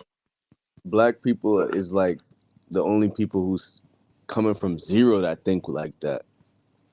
Cause there's white people that do that too, bro, but they're not coming all the way from zero. Black people, it's like, nigga, you're starting from zero and you're moving out on your own, and you're gonna fail for a few years. Mm. It's like some white people, they got benefits, they got a trust fund. Their parents are setting them up for a good life. Black So people, what it's about like, the other communities though? Like the other communities that didn't have that, like the Indians, the Pakistanis, the Jews kind of, like them kind of communities.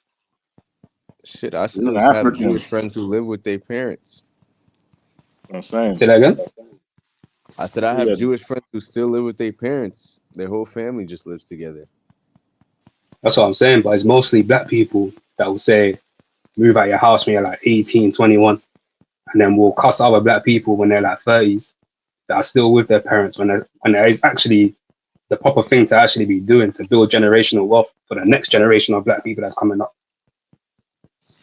Yeah, I think the family aspect in the black community just fucked in general. Like niggas Yeah, fall out with for real, 100%, 100%. over money over random shit.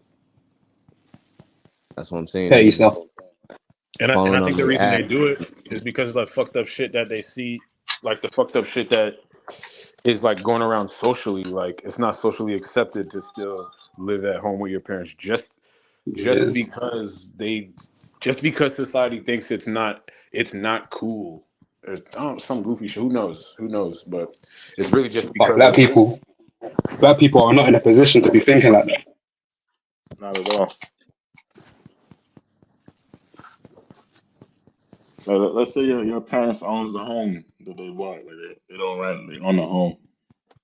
If you're paying towards that home opposed to spending elsewhere, then you're really paying yourself because who's gonna Yeah, inherit that's the a good home? thing because you're building as a family. But what black people will do, they'll mock that person and say that raw, he got that off of his parents.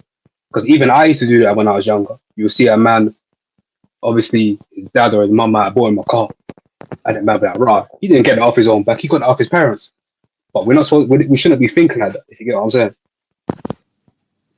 because that's That's what the you're whole actually point. supposed to be doing. Yeah, like that's what you're supposed to be doing. Like you're supposed to be patterning your kids. Like Exactly. yeah. They taught us they society. It's like they taught us to hate people that were in better positions than us. Exactly what they taught us. They literally taught us how to be envious instead of like appreciative. but then when you look at every other community, the parents will literally pay for their whole college. They'll when they turn as soon as they turn 16, 17, they'll buy them a car. The house is patterned, everything's patterned. But when black people do it for their kids, it's looked down upon. It's weird, like Niggas want to say they got it out the mud. yeah, that's what it is. We love the struggle. That's what we love the struggle. We love to say that we got off the mud, we got off the muscle. And that's dead fuck. We romanticize struggling instead of like, you know what? My grandparents struggled, so I don't have to. That's what I'm saying. But you know, it is what it is, bro. It's like it's something that needs to change, I think. But if you are living that lifestyle, I wouldn't allow anybody to trick you out of your situation. You know, don't let other people's opinions trick you out of a good situation. It Look takes at it, somebody, it Donald. takes knowledge though. It's gonna take like knowledge and experience for that to happen because if let's say somebody who's never had like any blessings or like who's ever seen anything good, they're not even gonna know when somebody's trying to trick them. You know what I mean? They're not even gonna know how to avoid that shit. Even the person trying to trick them don't even know because the person that's generally trying to trick them is because they don't got it like you got it. So they look at it like they're envious over you. So they Yeah, mock you yeah, yeah, having resources. yeah. I think because all black people are in a shit position, like black people in a collective were in a shit position. So when say 10 black people are shit, if one black person is doing good, 10 are gonna hate, or at least the seven or the six are gonna hate out of that.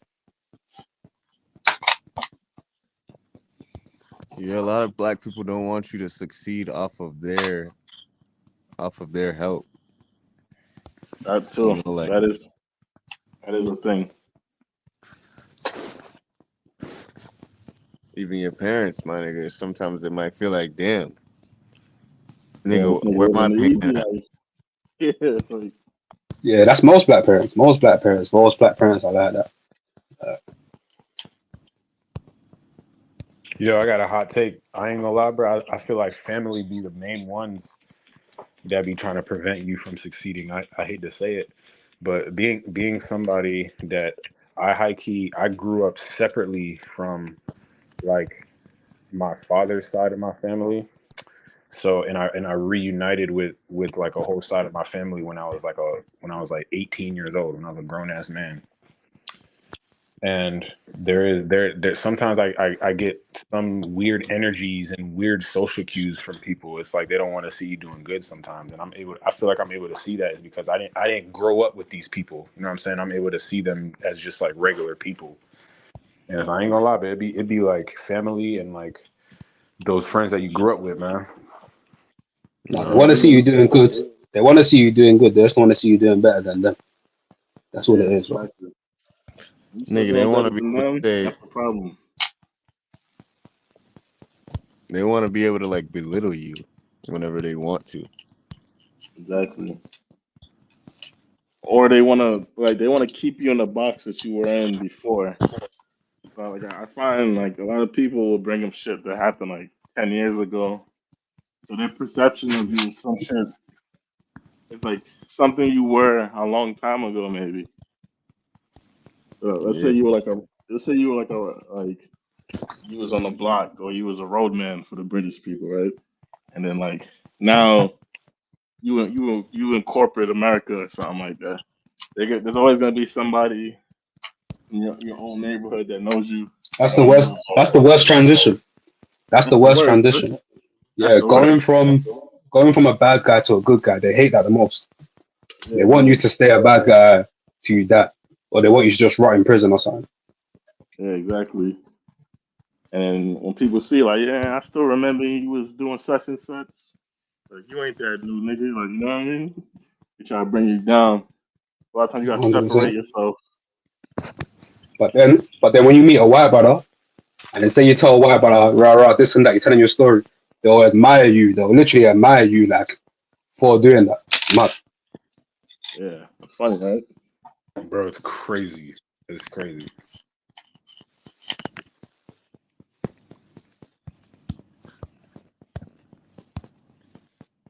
I think like as you get older, a lot of your circles either get smaller or they just change. Yeah, For yeah, like my 100%. yeah, like That's the only way you can change. yeah, you got to get away from Yeah, certain yeah, yeah. You mindsets. gotta, yeah, yeah, because you gotta stay the same. Yeah, like I know people they got that black boy mentality that I grew up with, and like, if I see them, I say what's up. I can't be chilling with them like I used to. You know what I mean? So, What they're doing on a day to day, it's not gonna get them anywhere. And if I'm around them on a day to day, then I'm gonna be in the same position as them. bro, Like right now, I'm like I keep to myself. I know a lot of people. I had a lot of friends, but it's more time I'm in my own little circle, building new circles with new people on the same wave as I am. bro,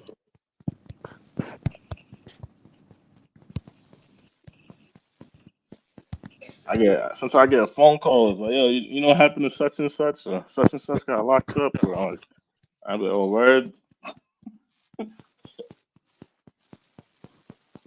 but I keep to crazy myself. man. Niggas still it's living long like that, still. bro.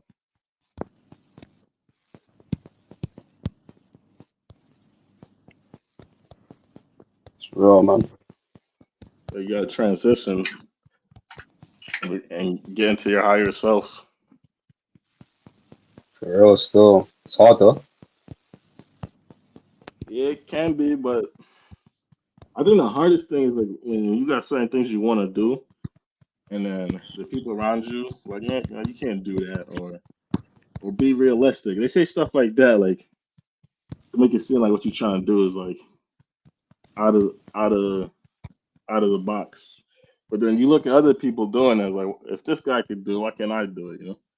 I've seen people who I think are less smarter than me achieve things that at a high level that I wanted to achieve, but maybe I didn't have like the guts to try, or you know, I didn't have the confidence or something like that, like some people do. I was like, no, if these people are doing, I know I could do this. Yo, that's why there's so much strength in like in like realizing when you have somebody like telling you some shit to kind of throw you off, and like surrounding yourself with people who are already doing it or maybe have like the same interest as you. Exactly. Yeah. So that way you bounce ideas off of that person versus you bouncing ideas off of a non-believer. Like that don't Exactly. never. Yeah, yeah. I always say this to people. If you hang around five murderers, you're gonna be a murderer. If you hang around five trappers, you're gonna be a trapper. If you hang around five businessmen, you're gonna be a businessman. And the same thing applies to women as well. If the women are hanging around five married women, that's what she's gonna be. If she's with whores, it's gonna be the same thing. Like whoever man's around, that's what man's gonna be, fam. Sooner or later, Mm-hmm. you're gonna be what they are. Fact, I agree with that. I agree with that 100%.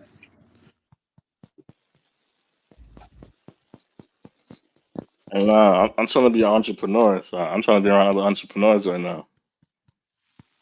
I'm trying to be an For expert. real. I'm trying That's to what see I'm trying to cash be an up. expert. Like that. Yeah, right. For real, fam. Facts, man. I'm trying to be around and talk to people who is fed up and they trying to move overseas yesterday. And what's Or, mad? or No one that I know, like in like my real life, in my phone book, is trying to even be an expert. Nobody. exactly.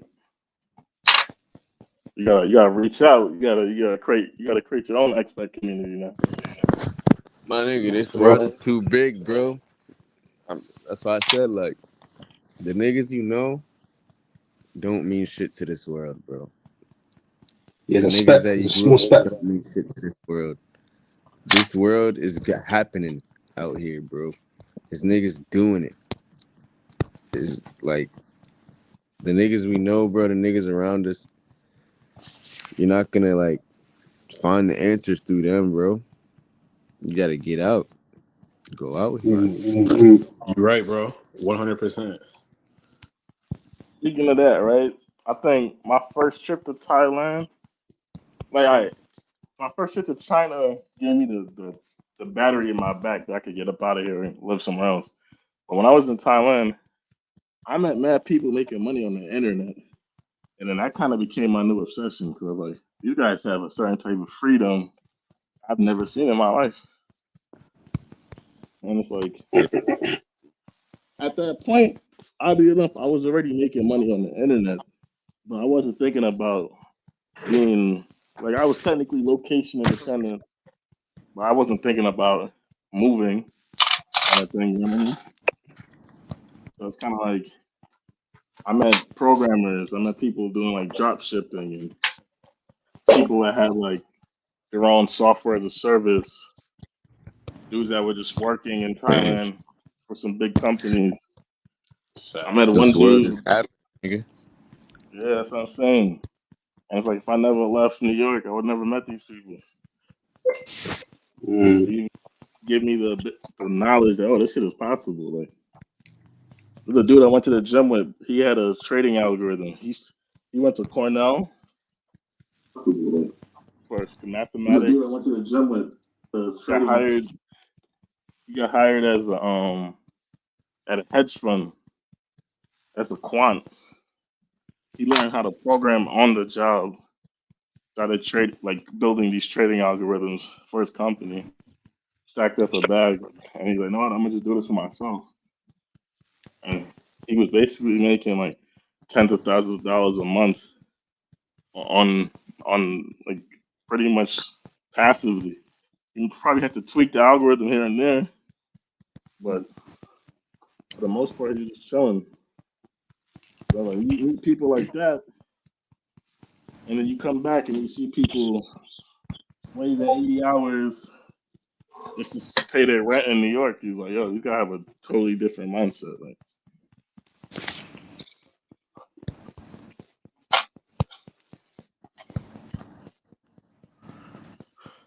That's what I'm saying, brothers. Niggas in America and shit. They come on our lives and then they try to like, just try to put just bad mindsets into your life, and it's like, my nigga in Asia, I'm meeting people who's living differently, bro. I'm meeting people who's making money differently. mm, I'm looking up to different people, bro. Different role models. Right. You speaking to people who actually believe. Exactly. in a different way of life. See, that's The why a lot of people test, go to Chiang Mai. 'Cause that's like the digital nomad hub. Chiang Mm. Mai. yeah, it's just you're an optimist about life. Mm. But in America is like pessimistic, bro. They're like, when you gonna settle down? When you gonna, what you think is gonna, you feel me? It's like, nigga, it's only gonna get better. Mm. Yeah, it's Niggas act only like going. life's gonna get worse. That's how Yeah. Americans think. Life's gonna get worse. Nigga, this shit's getting better. We only getting new information. We only getting new technology. You know But what it is? economically, though, the West is getting worse, though. Economically, True. even That's over the thing. here in the UK, Well, we're in a recession. We're literally in a recession right now. Like the Mm. country is just it's peak right now, and they're taxing us left, right, and center, Yo, just so taking so all the so money out of my pockets. when y'all are in a recession, what is it like differently compared to when you guys are quote unquote like doing good in the UK? How is it? I couldn't give you that answer and articulate it properly, but I could say that the government are just bringing in new taxes, new fines, and stuff like that, just taxing the people. I could say that. But as for the actual recession, I wouldn't be able to articulate that properly. Word, okay, word. I just asked because like here in the States, when we're in like a quote unquote recession or whatever, it's like people they might we might have like a job crisis, like people might lose jobs or people might work less hours. Um like food might get more expensive and shit like that. Gas might get more Yeah, expensive. yeah, yeah, yeah, yeah. All of that kind of stuff's happening. It's been happening though for like the last 2 years. Gas prices always fluctuating high and low. Food prices through the roof. People, there is actually jobs, but people ain't working the jobs because the jobs are backbreaking. Word, It's word, peak word. still. Yeah, same shit probably then. shit, I feel like that's a chance for underdogs to come up, nigga. That's right. That's Yeah, how I and look that's at a it. chance for the big dogs. That's the chance for the big dogs to make more money. The underdogs are breaking their backs, fam.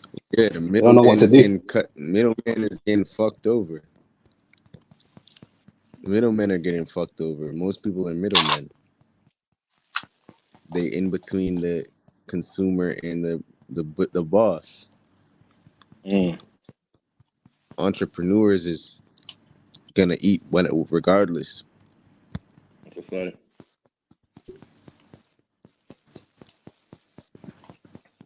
For real, for real, for real, for real.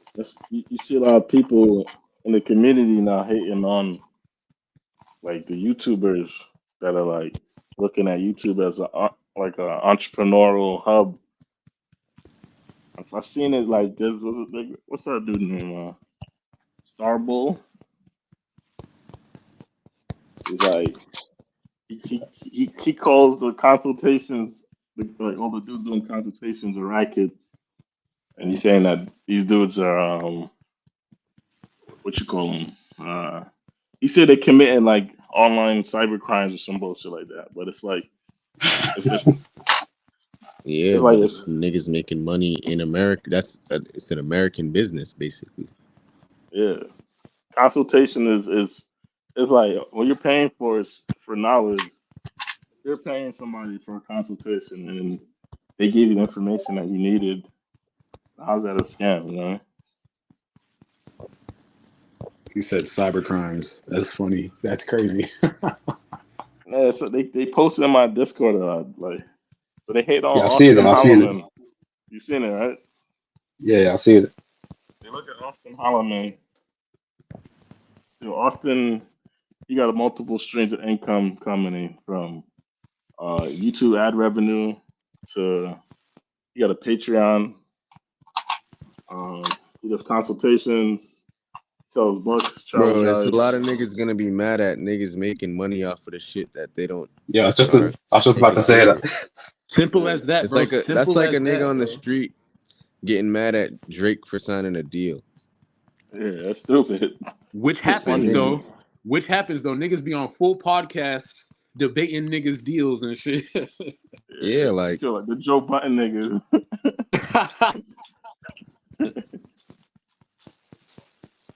I be kind of like talking shit to these niggas like, yo, how you guys hating on somebody, but you Yeah, I watching see it. I've some seen other it. dude? I see the back and forth all the time, but I just don't even say nothing. I'll just be watching. It's like, yo, you gotta literally watch his content. You are paying him every time you watch him. You do realize that. Right? You think Austin is stressing over this? It's kind of like, I don't know. I'm just looking at it like they were smart. They would learn. He's giving y'all the blueprint right there. Yes. And it's a very Uh, simple blueprint as well. yeah, very It's a simple. simple one. Make a Simple YouTube one. channel. Put women in your video. Psh, ting gonna shoot up. Talk about the women. Psh, ting gonna shoot up. They're gonna start throwing Uh, money at you. It's a simple formula. if you smart, like what's the other guy? International Passport. That's another dude. He's selling a whole Python course. He charges niggas $100 a month to sit on a conference call with him 4 times a week. I mean, 4 times a month. And then even though I don't know what the quality of his course is like, but you could probably learn a lot of that shit for free if somebody wants to pay you so they can learn the skill set necessary for them to be able to live and work remotely. Then you're providing value, right? But It's people are good. hate, but it's still valuable. It's still value for that guy though. Exactly. Still value for him. Even if people want to say it's a scam and that, for that customer, it's still value. why do you think guys why do you think dudes that are like hardcore about like staying in their home country, why do you think they hate on niggas that want to travel so much? 'Cause they're Because free. same shit. It's I the feel same like exact situation. they frauds, in my opinion. I think a lot of them are trapped in their situation. They're trapped behind a mortgage. They trapped behind a marriage.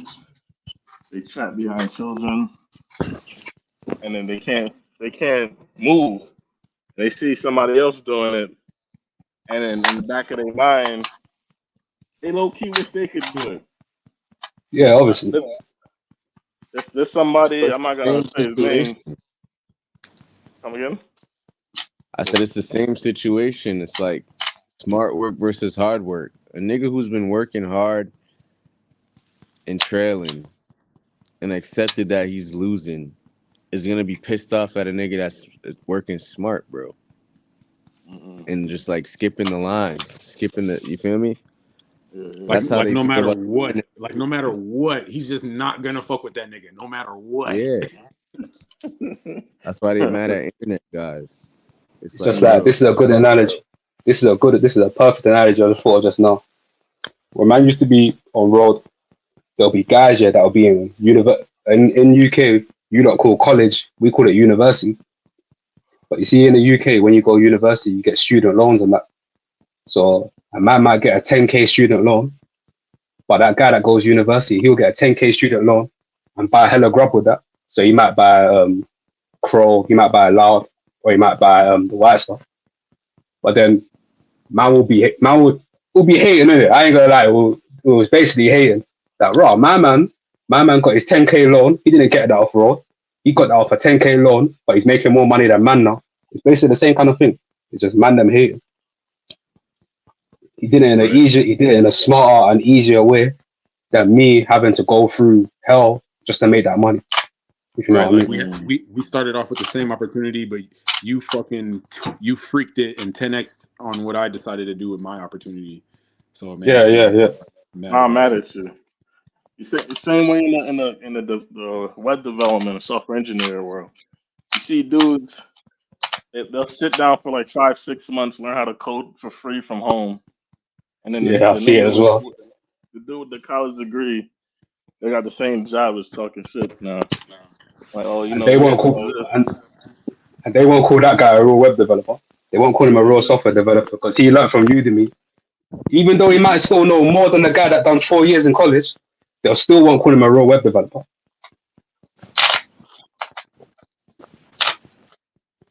Yeah. So what'd you That's what say it's. about the guys in America that hate to see other dudes overseas, bro? I mean, that's their problem, not my problem. You said there was a guy like that. Yeah, I've encountered many people like that, like where I used to chill on my friend's phone shop, and when I came back from Asia, like, yo, you guys should really check this out. And then there always be somebody like, yeah, but you're doing it because it's cheaper, it's easier.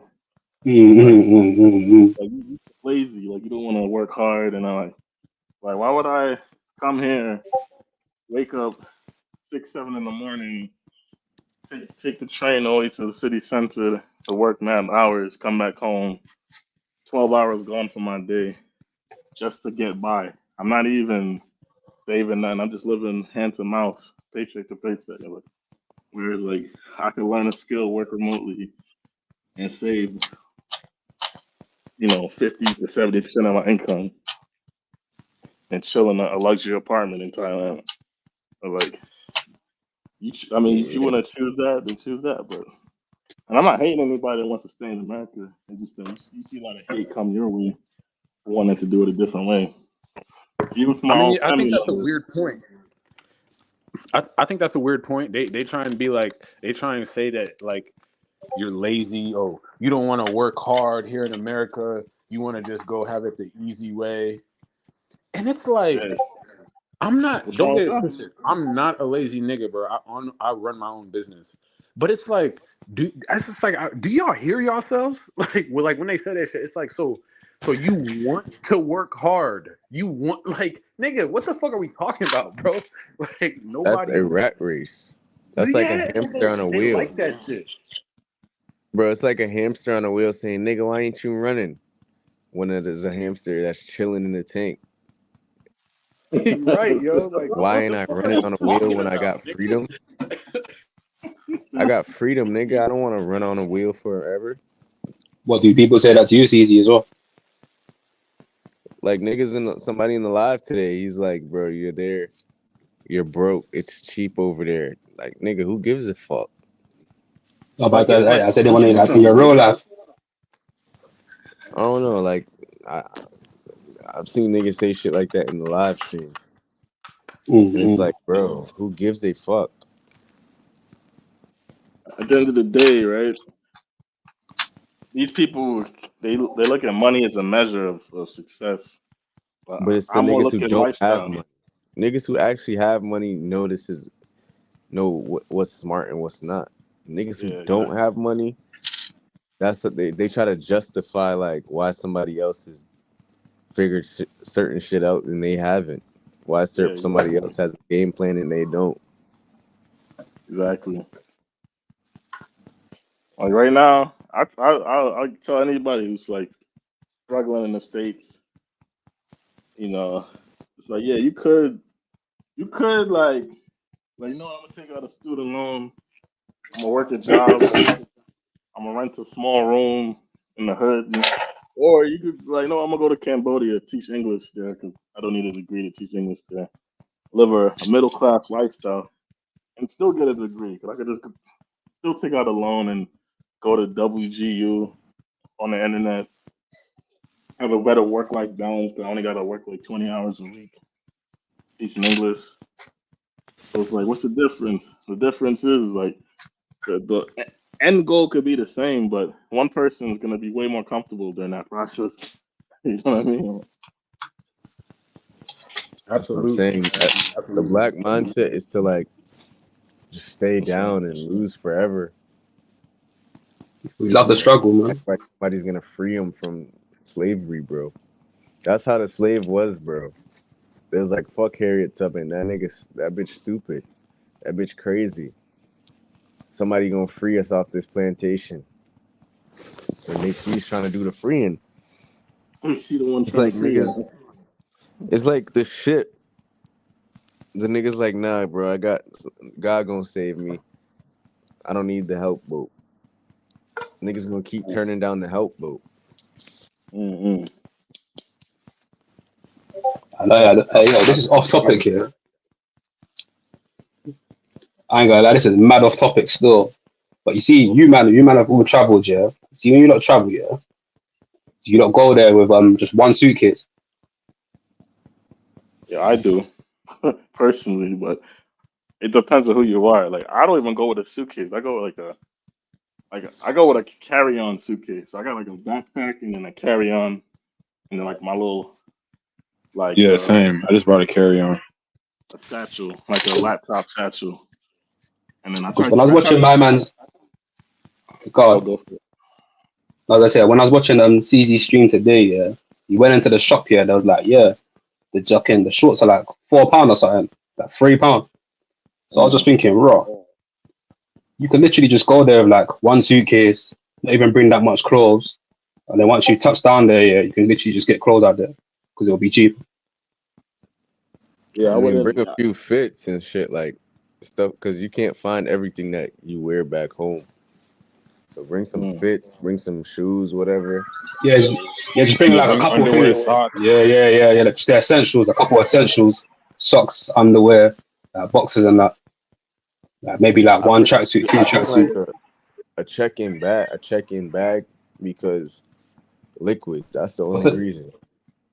What's the check-in bag? The big suitcase. So you Like said when a you check suitcase, in, duffel bag, whatever. Something that can't fit on the plane. Yeah, You yeah, feel me? yeah, yeah. they put it in the undercarriage. Like Because you can't bring liquids and shit on the plane. So you gotta like put all that in your suitcase. And what kind of shoes, liquid bro. would you Like You lotion, see, if you you can't gotta bring, bring, trying to bring And lotion, you trying to bring like shampoo, trying to bring you like can't bring deodorant. some. You can't bring cream and that. Nah, you you could gotta bring bring your travel suit. size ones. You could bring travel size ones on the plane, but That's the what? that's has to be like under like 100 milliliters or some shit. It's like small. Hey, Ceezy, That's how you creaming your skin though? 'Cause I swear they got skin whitener and all that stuff. I bring my own shit, or I Yeah. use like plain shit. One thing I would suggest too is like getting a forwarding service, right? And then like every few months, just do like a big shipment of shit that you need. So I know, like I hear like a lot of black women, especially, they're saying hair products they can't get and stuff like that. Like when I was looking for coconut oil just for my hair, like raw, unrefined coconut oil, that was kind of hard to find when I was in Thailand. Even They something as have simple as a pick, I couldn't find a pick nowhere in Bangkok. Seriously. Yeah, so yeah, you bring your own pick. Bring like five. I'm cooking, nice. any black product, you gotta bring your own. Yeah, yeah. you see, For you real. see, y'all boys, a ethnic beauty store in Thailand. Come on now, that's a whole business. Yeah, I've been thinking that too. I seen Facts. somebody do that in Japan, and they doing numbers. Cause the locals will buy that shit too. Yep. Niggas be I see niggas wearing do Local rags game. out here. Fun. Local niggas. Ethnic store in Thailand. You'll be seeing black people from all the way from the north traveling to Bangkok just to go there, Facts. Just just Exactly. to for their go hair there, products. just to Yeah, see just to it. go there.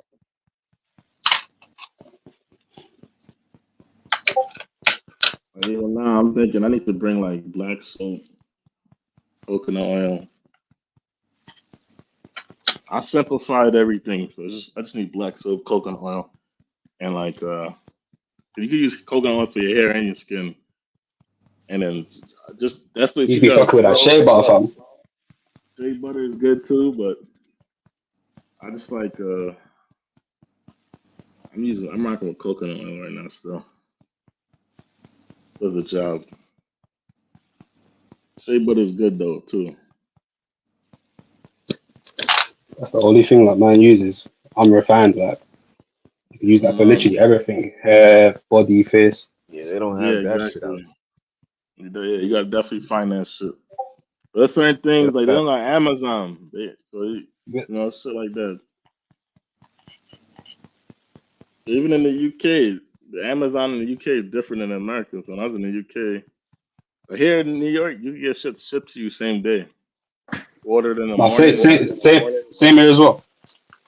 Okay, okay. Like I remember when I was trying to buy sneakers, like buy some Harachis. They want to have it, and I would have to order it, and it'd be coming in from like Italy or something like that. Take days. Yeah, that's because different warehouses and that. So you probably bought it for the EU warehouse. Yeah. Yep. One another thing I'd bring back from home too, or just make sure you have is like some comfortable shoes that you know is comfortable. Cause you gonna if you gonna buy shoes in Thailand, you rolling the dice on like the comfortability side of that shit. But do your shoes get dirtied out there though because of the roads? Yeah, in the Shit. rain. Yeah, a little bit, but shit, you just clean them bitches off. Mm. use it. Use an Airbnb towel. Just clean them bitches It's cooking, Same. man. Yeah. off. But that's definitely something I did. I bought a pair of like leather, like I don't know if you call these like loafers, like some like dressy shoes. And I ain't gonna lie, they were on the cheap end. That's probably why. But I wore them bitches for like a week, man. I got like blisters, like walking blisters Yeah, from they these. probably hurt your feet. I ain't gonna But lie, man. When it comes to shoes, I usually stick to the brands I know. I could take risks with like clothes, but like when it comes to like footwear, I'm usually just sticking with Nike or like maybe some New Balances or Puma, something like that. You know, Yeah, New Balances are comfortable. I think the most comfortable probably might be Reeboks, you know. Reeboks. Mm. I haven't wore Reeboks since like a minute, but I wouldn't mind. I Yeah, don't no, care. no, no one don't really fuck with them, but they're comfort, they're top of the tier on comfort. I think even better than Mm, Nike and Adidas. okay, okay. I kind of like that whole mesh thing that they got with Adidas. Like, I think that's the easy technology. yeah, I fuck with Those that. are, Oh, the mesh. That shit cool. yeah. It's like, but they're not good for rain and shit. Yeah, if I rain, they're dead. They're dead. Yeah. It rains a lot in Asia, bro. And your shit's gonna get muddy. That's the thing. Yeah, that's what I was People thinking. That's argue. what I was thinking. Japan, if you live in Bangkok, off of Sukhum, you're dealing with concrete. So it just depends where you at. Yeah, you probably be indoors a lot more in Bangkok too. Yeah. Like But they when I be was in flooding like them. in Pattaya and Patong, like we outside all day. And if I'm inside, I'm like inside a place and the doors are wide open. So it's like, am I inside really? It'd be like I say Bangkok Yeah. would be like a little bit more like cleaner on the shoes personally. Yeah. And everybody step different. Everybody step different. Like we all going different places and shit. Mm. True. Yo, but I was gonna ask you. So we were speaking on the monsoons and shit earlier. The rainy season when they come around, is there? This might be an ignorant ass question, but hey, you don't find out if you don't ask. Like, Facts. do you have like they obviously have like a weather system, like they can predict like the weather. You know when the storms are coming, right? You just look it on your iPhone, bro, or whatever phone, the weather Right. app. I feel you. Okay. Right. But they got the weather channel too out there. It's just that like me, I'm usually just looking at my iPhone, looking at weather on my phone. Bro, the And locals know when it's about to rain, and they know the weather. It's just something you Yeah, know. they're real humans, innit? Yeah, like But you just know it's about to Mm. rain. smell. You could probably It's about smell to the rain. stop. Yeah, Shit, that's how it is in Florida. You could smell the rain. I know that shit sound weird as hell, but you could literally smell the rain. mm, I be feeling it in my knees, on my left knee. I got hit by a car when I was like 19. And when it was about to rain, my left knee feel funny. Yeah. Yeah. No. Yeah. I'm looking forward to touching road again and then getting out there. So like anybody who's trying to do the Last same time you thing. was out here. When well, I was in Asia, say like 2018, 2019. Then I went back to New York for about 8 months. Then from that, I spent like 2.5 years in Europe after that. And then I've been here for like the last year and a half. So I'm itching to get up out of here probably in the next couple of weeks. But I'm most likely gonna go back to Europe first, and then I got some business endeavors in Europe. Would you say you're a And passport bro now, Bef- rather than before? uh, no, I don't think I was ever a passport bro, but I fuck with the passport bros because it's like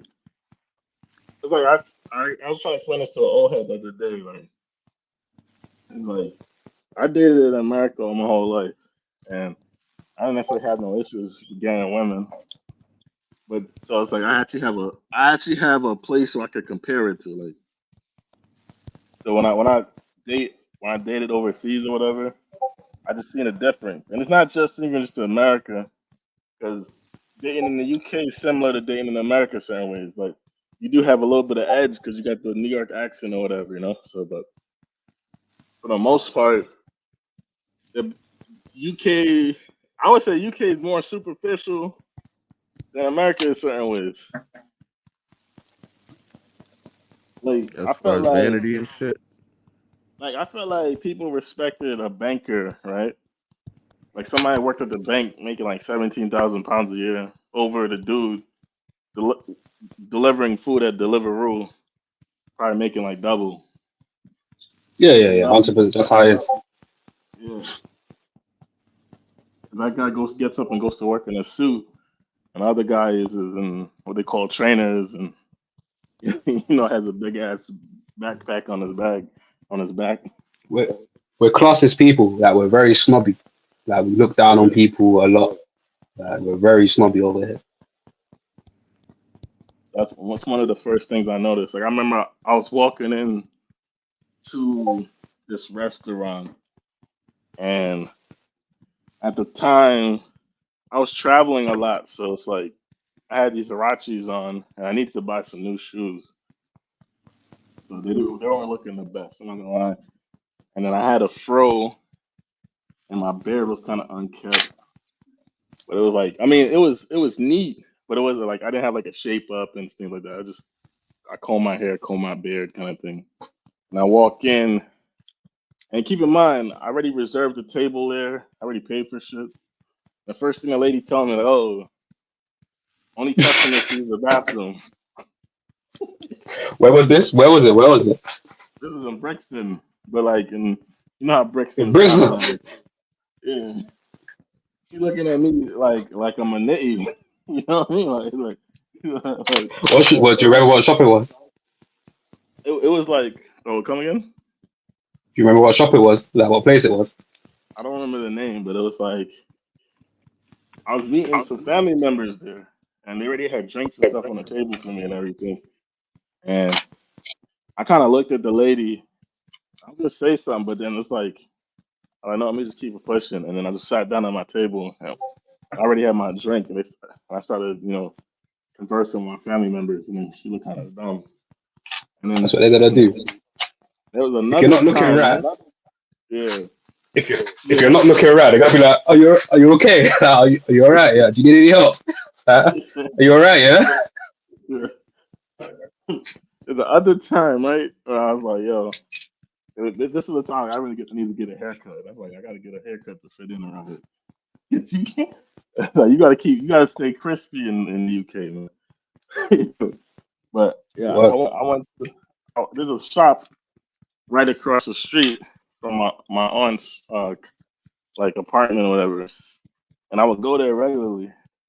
like every day, man. And it's more expensive than going on the Brixton High Road or whatever. But it was just closer, so like, I'm gonna just go here. My aunt knows these people for years, so I'm gonna just, I'm gonna spend money here because this is like I want to support this shop. So it's like a little mom and pop shop kind of thing. And then there's a lady What there. area was it? What In area was this one? Brixton. In Oh, Bricky Brixton. as well. Yeah. So this lady, I see every day, nice. And then one day she lost her glasses or something. And then she started accusing me that I stole her glasses. I'm looking at her crazy, like, why would I take your glasses? I was like, I don't have the same prescription as you. And she's like, oh, because they were like Dolce and Gabbana or something. Like you could just pop out the lenses or something like that. And I'm just looking at this lady like she's crazy. And then she's like, I have you on camera. I was like, if you have me on Mental. camera, let's just call the police. Like what are you talking about? And then after that, it's just like they just look at you a certain way. So I was like, I just got it cleaned up, got my shape up done and whatever. And I started noticing I got it was a change of perception. People stopped looking at me, dealing with me certain way. And I was like, but yeah, the funny part was she eventually found her glasses. Like the owner was told me like the following day that she found it in the back. She left it on the desk. But like she was trying to like block me from leaving the store and everything. And it was just weird to me. So like when you look at that, you start realizing these other countries are kind of worse than America certain ways, like when it comes to perception and stuff. Where in Thailand, I remember there was this girl I was dealing with, and like I used to just wear nothing but sneakers because I'm like a sneakerhead or whatever. And then one day she just came to my condo and she just throws these flip flops on the ground. It's like, yo, man, this is what we wear. She threw some slides at me. Like it was comfortable. It's too hot to be wearing those sneakers. And then after a while, like, you know what? Yeah, I could just rock slides every day. Where like I feel like if you did that in New York, I mean now it's probably a little bit more accepted. If you got like Gucci slides or something, but like me growing up, if you rocking flip flops outside on a regular basis, they probably think you broke or something, man. Yeah, that's some like broke shit. That's some broke shit for Yeah. sure. Where like in Thailand, that's customary. It's too hot to be rocking like Anything better. I ain't gonna lie, bro. That's another reason why I low key kind of love Thailand, though. I ain't gonna lie, bro. yeah, it's a whole different vibe. Like they have the high show people, so they're like high society. They got money and they're into the fashion and all those things. But like the regular people in Thailand, they probably look at you crazy to spend $100 for a T-shirt. They're like, yo, bro, you could get the Mm. knockoff off the block for $5. They're Made like, in the same warehouse. Made yeah, in the same, exact same warehouse. like same thing, same thing. Just 200 baht. That 2,000 baht, no good. So you start realizing, like, you know what? They got a point.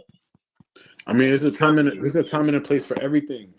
But like Uh, when you're walking on fucking Beach Road in fucking Pattaya with some fucking, you know what I'm saying, with some Gucci shoes,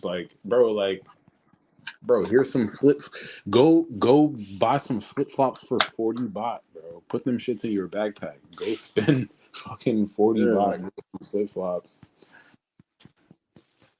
It ain't even like that. It's not Miami, bro. It's not Miami. you just learn after a while, like certain things you don't even need to do. Here in New York, your drip is very important if you want to bag chicks like that.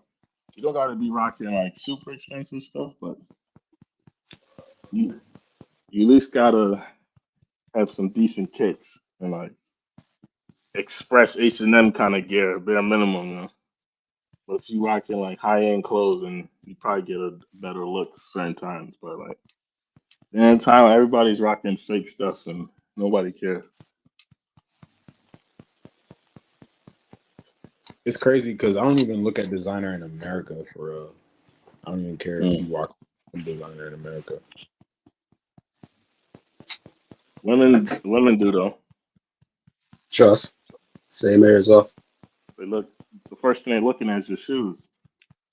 Oh yeah, for sure. There's a time and place for everything, for sure. I'm gonna be real though. You see the I'm a designer thing, yeah. peacock. I'm gonna peacock when I have to. You know what I'm saying? That's a fact. You see the designer clothes thing, yeah. You think it only applies to black men? Mm, Say that again. yeah, yeah. I would say You think the only. designer clothes thing only applies to like us? I think it Yo, applies more to us because that's how we show money. We're like people with real money for generations. They don't really give a fuck. They work in the same dirty air forces. yeah, They show I their have to money in agree. different ways. Due to rules that were made way before our time, unfortunately, we do have to wear the collared shirt with the logo on it compared to somebody that can wear something without a logo on it. No, that's true. I agree with you on that still. We want them to know it's Gucci,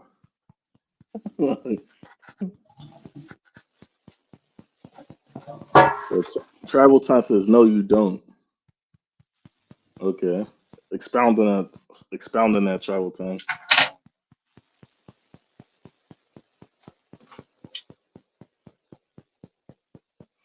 My man XQW said he never sliding out the crib with flip flops on. Hey man, I rock flip flops when I'm in Asia because it's hot as balls. You just need some nice, like comfortable, like I would say slides, not really flip flops. I'm rocking more slides than anything else. Yo, travel time, that's facts. I think the specific question was are do black people looked at the same if we wear luxury? And yeah, Louis Vuitton makes tees without the logo on it, but would a black man be looked at as the same if they have just that Would the, that shit, just the plain shit if the with no Louis logo on Vuitton it? wasn't if the Unfortunately, Louis that's Vuitton weren't showing, that'd be H&M. yo facts. Yo, unfortunately, that's a whole entire different fit if that black tee has a LV logo on it versus if it doesn't have a LV logo on it. 100%. Unfortunately,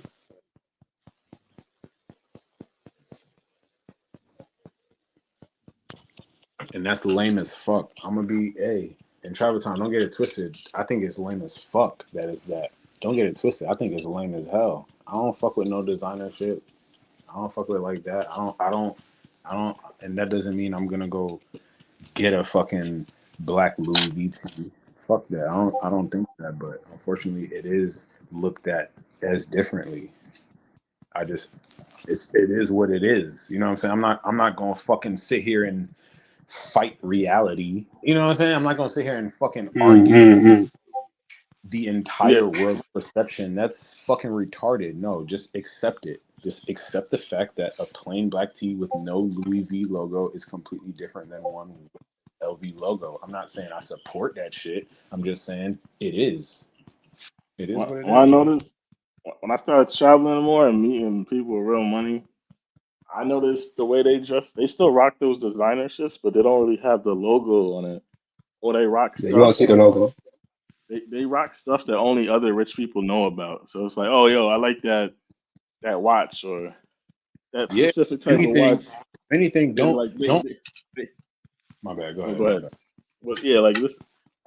I remember I was in a room and it's two like wealthy dudes and they talking about watches. I don't know nothing about watches at this point. It's like all I know is like I like old school Rolexes. That's what I know. I'm interested in getting into a watch game, but I'm not in a financial position to get into the watch game. So it's like it hasn't really been a big thing for me in my life. But they showing each other their watches and shit. And I'm like, damn, like these dudes is on a whole nother level. And the conversation just started like one dude had a watch on, and he go, "Oh yeah, I peep you got this such and such watch." And he's like, oh yeah. And so it's like he knew they were in the same type of club, if you get what I'm saying. Like they in a different type of bracket. Because like when we as black people, we got a peacock. We gotta be For extra real. flamboyant. So like we want people to know what we got on. Where these guys is like we rock this for other people. We rock this because we like it. And then like when other people notice it, we know they in the same club. And then it's a conversation starter for a lot of them. And then a lot of business gets you know starts just from something simple like that.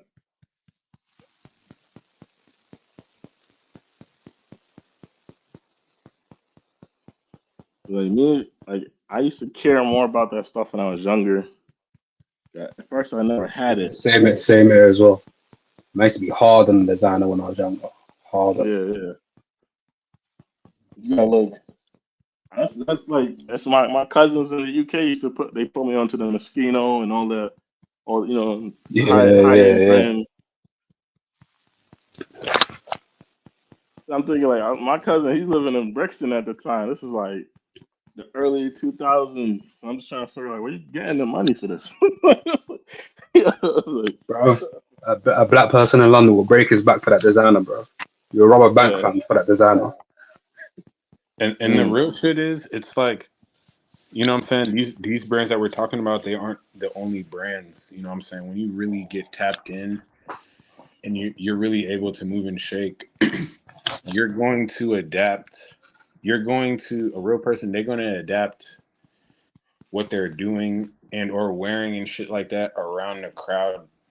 If that's the way that you want to go, because if somebody who wears designer is obviously into the impressing way of life, you know what I'm saying? That's the showcase way of life. So if you into that, you're going to It, adapt. You're going it to could be that. adapt which crowd, you know what I'm saying, versus which crowd you're going to adapt what you're wearing. You're going to adapt everything. Everything will change. It's It Of true. could course, be that, everybody but doesn't appreciate Gucci and Louis, but if you're going to go to the party with people who don't appreciate Gucci and Louis, okay, you're gonna wear YSL or some other shit. yeah, yeah. Sometimes some of these people just grow with that. Like that's what their parents rock. That's what they rock. Or they Bro, just used to. that this whole idea of luxury, this is a toxic just to the whole black community, bro, because we all know, especially being guys who come from Thailand, why the fuck would you spend $1,000 on a pair of shoes? It just doesn't make sense. When my connecting flight is in fucking Hong Kong, China, why the fuck would I ever spend $1,000 on a pair of shoes in That's like America? that's like my whole cost of living for the month. Like, yeah, Yo, and it's crazy, bro. Like, and that's and, two and, three and months rent. it's a blessing to have that knowledge, and it should not be taken for granted when we realize that those luxury brand products are made at like 0.05% of a fraction of what they're actually being sold for. Bro, that's this it's a blessing to have this knowledge, and we really should not be spending money on it. We should only be using it for the exact thing that the people who are making it are using it for. You know what I mean? We should just be using it as a as a tool, and not actually be glorifying it. That's what kind of I was telling Caesar. He should be rocking his own brand. Like, it's like, yo, you got merch. I didn't even realize he had a So merch he's got store. the global unity thing store. Yeah, the Global Unity. I just hopped on the store one day.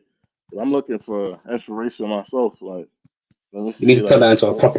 You need to get off what's it called? Spring Tea and put it into a real URL.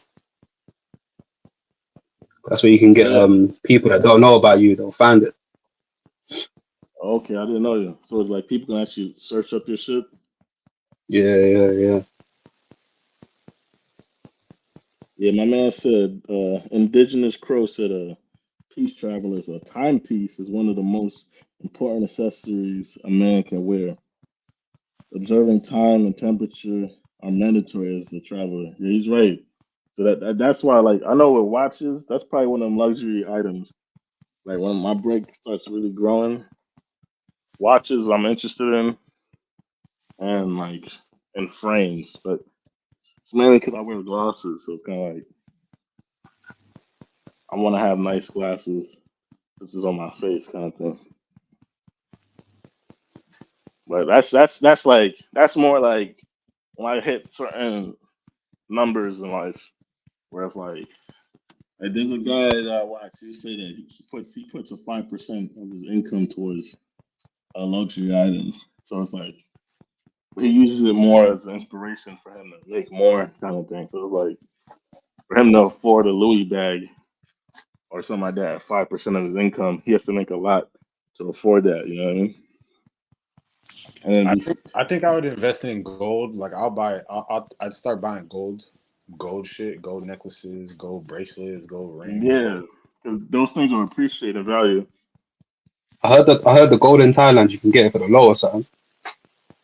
Yeah, gold is big. I got a gold ring from Thailand. A girl actually gifted to me before I left. I still have it. But yeah, gold is big out there. Like Thai people love gold for some reason. Hmm. I don't wrong them for it. So like I'm into watches and frames, but I don't own anything right now. 'Cause right now I'm on my minimalist shit right now, Mm, and mm, mm. I'm more focused on growing. Before I buy a watch, I'm gonna buy a house. You know what I mean? Yeah, bro, that's good, bro. Ain't nothing wrong with that, bro. Are you That's trying good. to are you trying to get one in the States or overseas? Nah, right now I'm looking at Malta and I'm looking at Southeast Asia for like places I want to own Your house will properties be in. safe in Southeast Asia though. Well, that's why I might make Malta my base. Like I see properties between like 2 and 400,000. Where like the like for example, some for 230 in Malta will probably run you about 800 a month, and they don't have property tax out there. So you just literally just pay your mortgage. I wonder if they have homeowner insurance. So even if you have let's say you have homeowner insurance, that's probably not gonna be that expensive. You know what I mean? Mm, But in the U.S., you got property insurance, and you got property tax, homeowners insurance, and then mortgage to cover. I know in the UK, you got mortgage, and then you got council tax. But mm, if you're mm, renting, mm, if you're renting it out, the council tax gets paid by your renter. And the U.S., you just incorporate that into the rent, but technically, you're on the hook for it as the owner, not the renter. That's the only difference. So it's like I kind of want to buy something in London, but it's like I just don't know if I'm. I mean, I just need to put myself in a position to buy something in London at the end of the day. Why do But they say London is so dangerous? I mean, certain parts of London is dangerous. yeah, London is So more time. It's more time safe, man. It's only dangerous, yeah. If it's only dangerous, like if you're involved in something and you're a very active person, if you know what I mean. But more yeah, time Word, not to is spread no propaganda or nothing like that. I just be seeing it's, like shit on like TikTok and shit. it's dangerous to be a roadman. Let's put it that way. Like yeah, yeah. Like if you're involved in criminality, it's dangerous for you and your life, and maybe a few of your loved ones, depending what you're meddling in. But for the average, it's not like America where you could just be walking down the street and then a bullet just randomly hits you. You're just a random person. Yeah, you gotta hear them things. It happens, but it's very rare that it happens that an innocent woman gets caught in a crossfire. That's like a to be once every two honest, years thing. even in America, like the hoods are like most people don't want to say it, but hoods are generally safe. Like the only thing you gotta like in the hood is just like don't have your cell phone out. Don't be looking flashy. Like you're not gonna walk down. You're not gonna walk through high bridge projects and like in some like designer and a Rolex on your wrist and you're not from there Right, just and people don't common know you, sense. yeah, like they gonna take your shit. But like if you just look like a regular dude and you walking through, nobody really gonna press you like that. So it's just like, yeah, if you got common sense, you're surviving that. I would say like you don't have common sense. If you're looking scary, It's it's probably not for my you. algorithm, but it's like it's just like so weird. I see people make London seem like a Are these dangerous UK people that are saying these things? Well, London's probably the more a mix. I'll tougher say it's a city mix, 50-50. out of Right, like yeah, that's what it is. It's probably like it's probably just people being dramatic. Yeah, yeah, they're being dramatic. Because people could Because be dramatic even about New York City, but like I'll go to New York City and not really feel like it's dangerous. That's like dramatic shit. yeah, I lived in New York most of my life, and I've gotten into situations. But the times I got into situations because I was doing something dumb. You know what I mean? Like, so it's like as I get older and I learn how to move and traverse, it's like for example, like where I live, it's generally safe throughout the day. But if you stepping outside like 2, 3 in the morning, the likelihood of you getting robbed increases tenfold. So it's like they like to take people's bikes out here, like like mopeds and shit, because a lot of we're delivery in New York as guys. well. Yeah, what? Yeah, bro, they'll run up on you at gunpoint and take your shit. Like, it's Yeah, I thought that was dumb. just London. Yeah, but the thing is, you're not outside 3 in the morning, you're not gonna encounter the type of energy. So it's like depends on how you move, like, and that's what I like about like Bangkok, cause like I would wake up, I'd take a nap, wake up 2, 3 in the morning, and just go outside, and there's still a party going on. You know, what I mean? Like people still outside, and you feel safe just to go outside, and I think that was the difference. It's like I'm used to going outside 2, 3 in the morning wherever I'm at, but I just feel safer to do it in Bangkok. Mm. Like, Bro, that's exactly why I love Bangkok, bro. It's ridiculous, man.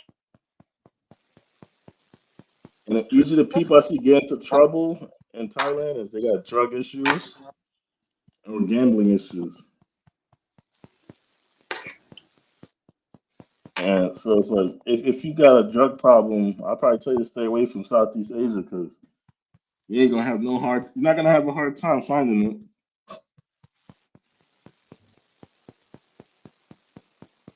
especially places like Cambodia. And I watched this Crazy. interview. This dude, he was into opiates and heroin and things like that. And he said he went to Cambodia to teach English, and it was like they were just selling it right outside, like it was nothing. He would go to the like the drugstore, like a literal pharmacy, and buy it. So it's like then his habit got worse because he it was easier for him to get it, and then he started owing people money and shit, and then he had people like following him, and he had to leave. So if you got a drug problem, it's probably not the best place for you to be out here. No, for real. Yo, it's funny. You're not the first person I heard say that before, It's real. That's why. You see, they sell Viagra right on the block. bro. You can get anything on the block. What you mean? Yo, and it's crazy because when you see somebody strung out, so I went West Bangkok. I went West Bangkok City, like deep into the city, just straight on foot. When you see somebody strung out on drugs, you might see somebody on the states strung out on the drugs, but they got a whole cardboard set up, and you see they got drinks around them in a tent, blah blah blah. Bro, when you see somebody out in Thailand, bro, all they got is like a pair of shorts, and you see their feet black as shit. You see that, like, the fucking their whole body is just, you know what I mean? It's just, it's real, like, bro, that is some crazy strung out, like, They got some and shit so called Yaba. I'm in Maryland. I live in Maryland. I've been to Baltimore. You know what I'm saying? I see crackheads, but it's like, bro, it's like in those countries, it's like crackheads like times four. For some reason, it's just fucking just 10 times bad out there in those other countries, man. There's some shit called Yaba in Thailand. I don't know if you heard of that shit. Never. Was it like? Yeah, Is it kind of I seen documentaries about that. fentanyl? It's like meth and caffeine.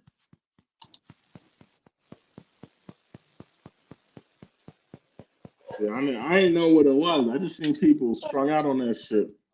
I mean, what the fuck? You see it late night. I'm Jeez, bro. trying, I'm trying to figure out what the fuck is wrong with these people. You see the pupils But dilating and shit. it's just Southeast Asia that's like that. Innit? The rest of Asia, like China, Japan, Korea. Yeah, yeah, they don't do those things. Like to Mm-hmm. get weed in Japan, it's like $50 a gram. Like, That's crazy. I wasn't buying no weed out there. Yeah, that's too much. Too risky. It's too risky. And then you could get like real jail time for a spliff in some of these Yeah, countries. I know Japan ain't playing no games. Yeah, I'm not playing no games with that. Neither is China. But there was a Canadian guy that was selling meth in China, and they gave him the death penalty. And like the media made this big deal about it. And I'm like, this guy is fucking trafficking meth into their country. Like, and it was like he was the only one that got the death penalty. It, that whole crew did, but they made a big deal because one of the dudes there was Canadian. So it's like if you're in these countries, I would try to stay out of trouble for one. I mean, there's certain crimes that they look over that they're not really gonna bother you, and they're not gonna really go hard on like the P for P thing, for example. That's a whole economy out there. So for the most part, they're not really going hard on it. I've never seen anybody get in trouble for it. But it's technically not legal, right? Mm. The drugs, if you're doing it in moderation and you're not outside with it, you probably get away with it, I guess. But like, I wouldn't be like creating ruckus and things like that. Cause they're always gonna choose their own people over you. 100%. There was some guy in Japan. There was some dudes harassing some girl, and this story you can find on the Black Experience Japan. There's an interview, and the dude like he ended up defending one of the Japanese girls from a Japanese dude, cracked him in his shit, and then the dude pressed charges, and then he's back and forth for court for like 5 6 months. And instead of them like analyzing the situation, they were like, "Yo, you got to pay this guy a certain amount of money." First, he got locked up for like couple months. Then after the investigation, even with the report of the woman that was getting harassed by the dude, they still said this dude had to come up out of his pocket couple $1,000. So it's like you could be defending yourself and end up in problems. So it's like Yeah, it's that's better dead. to That's dead. yeah, you get into one of those situations, better to walk away. And then what was it, Alpha Bay? I think it was Alpha Bay or one of them dark markets. No, it was Alpha Bay. The guy who created Alpha Bay, he was living in Thailand when he was doing all this shit, and he got arrested in Thailand. And then apparently they said he committed suicide, but I don't think so. I think I don't know who did it, but I think he got bodied in that prison.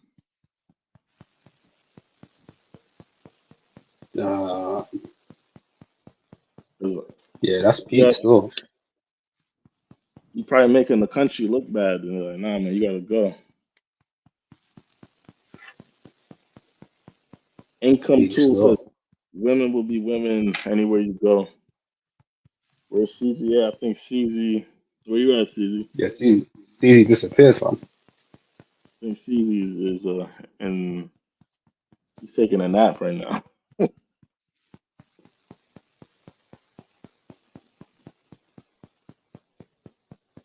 Yeah, I think he's taking a nap. So, oh, CZ like somebody was snoring. That was probably me snoring a little bit ago. I do that from time to time. It's all good, So, man. It happens to the best of us, man. it'd be like 5 minutes too, and then I just get back up and then start doing shit like nothing happened. Yeah, What, you're a power nap kind of person? I be What'd trying you to act say? like I wasn't sleeping and shit. Yeah. Sometimes I don't even notice. I was say, you're a power nap kind of person, or do you go to sleep, or do you just take, are you a like 2 hour nap and then you wake up and then you're back to it again, or are you more of a 7 hour sleep kind of person? Nah, I sleep like 3, 4 hours at a time, 2 hours. I do it Mm. multiple times throughout the day. Yeah. I really try to do 2 4 hours, but sometimes you got shit you got to do. You know, take the kid to school or something. So it's like you just more time. I try to just stay up, take them to school, then pass out because it's quiet. Then when they come in, chef something up real quick, take another nap, and then oh, when it's nighttime, get work done, kind of stuff. But even now, I gotta edit the CZ video. That's probably what I'm. This is the interview. Yeah, what happened to that interview? I see you post that interview like a month ago, but you ain't even put it out yet. I posted one short, and then like right now, I'm gonna eventually put out some content. Just that I was working on some of this business stuff. I'm trying to get up and running. Mm-hmm. So now I just I don't talk too much about this business I'm about to do, but I just inked the deal for something I'm working on. I got to go to Europe to set it up. So,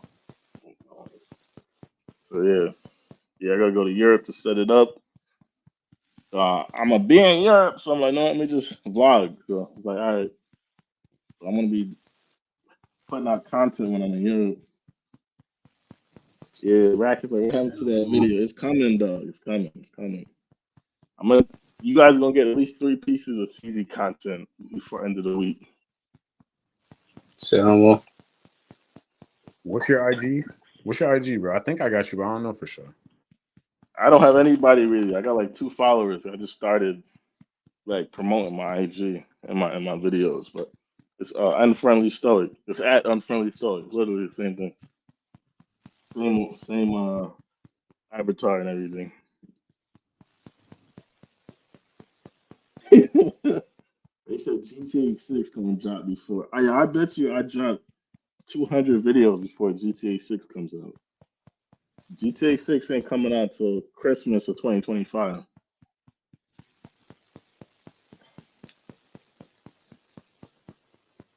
I know I can they make even pushed it moves. back. Or they might be What the pushing hell? it back still. Are you gonna push it back? Yeah. So I'm gonna definitely drop 200 Yeah. pieces of content. Some article about all the remote workers. I think they're all slacking. They're all slacking off. They're all trying to call all the remote workers to get back in the office. True. Yeah.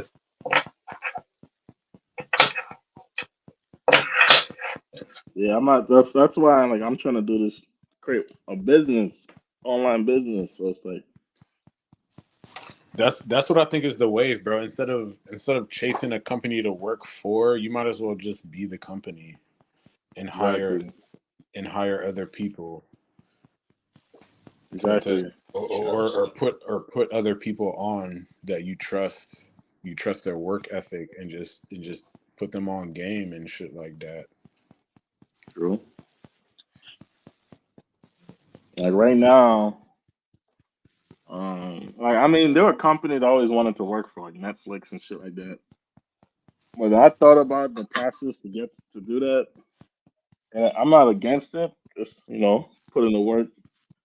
But I think to myself, I see people making the same type of salary, but like they work for themselves, and these are developers. I know one guy doing it through affiliate marketing, so he has a good chunk of his bag coming out of affiliate marketing. So he built like 20 sites and in target niches with low competition. So he did his SEO after a year or so, ranked in Google, and then he has affiliate uh, partners like they're his affiliate links in all these websites. So he's making income off of that because he's getting free traffic from Google, and then Mm-hmm.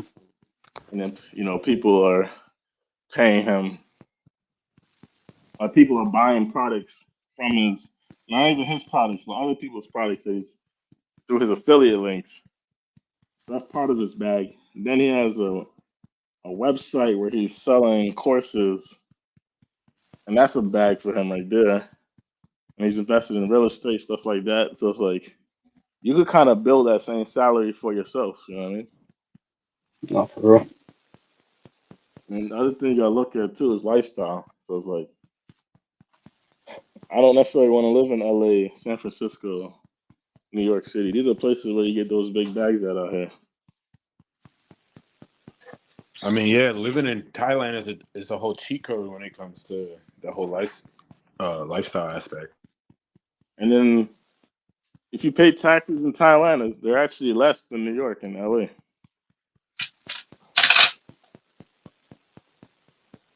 You Yeah, I save a followed bit of you on money. I followed you on IG, bro. Yo, other man's what's your IG, bro? I'll follow you too. But Appreciate I it. even got IG. Yeah, I yeah, got just like a little IG. Twitter thing, but it's like Okay, so you got the Twitter. I got a Twitter, yeah, that I just set up like a thingy, but it's for my web development. When are you gonna? But obviously, Well, I not when, but you ever thought about doing content, especially since you plan on going to like Asia? no, no, I'm gonna set up a YouTube, but it's not nothing to do with travel though. What's it gonna be about? Uh, it's a couple of things still. Okay, so like just personal life stuff, or like are you? Is it like a hobby thing, or are you trying to do something where you could turn into a business? Yeah, yeah, it's for my service, isn't it? Got you. Yeah, like for me, I got a plethora of services I could offer, so I'm thinking like, but a lot of it encompasses the stuff I'm into, which is like tech and travel. But And what's the name? What's the other brother's name?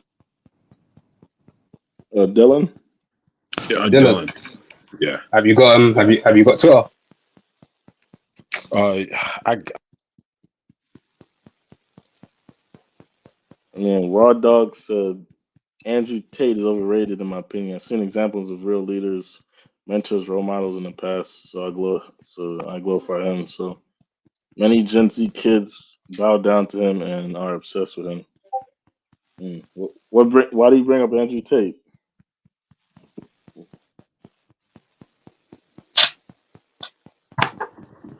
I think someone compared him to Andrew Tate. Who? You compare who to Andrew Tate? I mean, I look at Andrew Tate as like Andrew Tate's a master marketer. You know what I'm saying? Yeah, he So is. He was a good marketer, and I don't think the world realized that until like after he came out of jail. You know what I mean? Like I don't think, and that just goes to show how media works. Like you don't realize that like every single thing on the media is propaganda until after the whole campaign is finished. Yeah, the ad campaign. He basically. You know what I'm saying? Like, you don't realize that shit was a whole fucking gimmick until after the fucking ad campaign was finished. Like, oh shit, we fucking fell for it type shit. He has I forgot what it's called, but he has the War Room, and then he got what's that shit called? The Real World. Yeah, the Real World. He charges $50 a month for the Real World. There's 300,000 people that pay $50 a month. Do the math on that.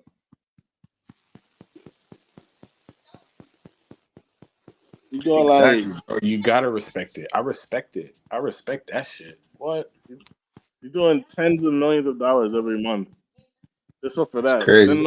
Then the War Room costs like 5 bags to get into that. So you're talking like between him and his whole operation is bringing in at least 100 M's a month. I mean a year. Like it or not. Like it or not. So it's like he's on a different type of time when it comes to money, you know? So it's like either you could hate on him. I wouldn't even say hate on him, and I wouldn't say even like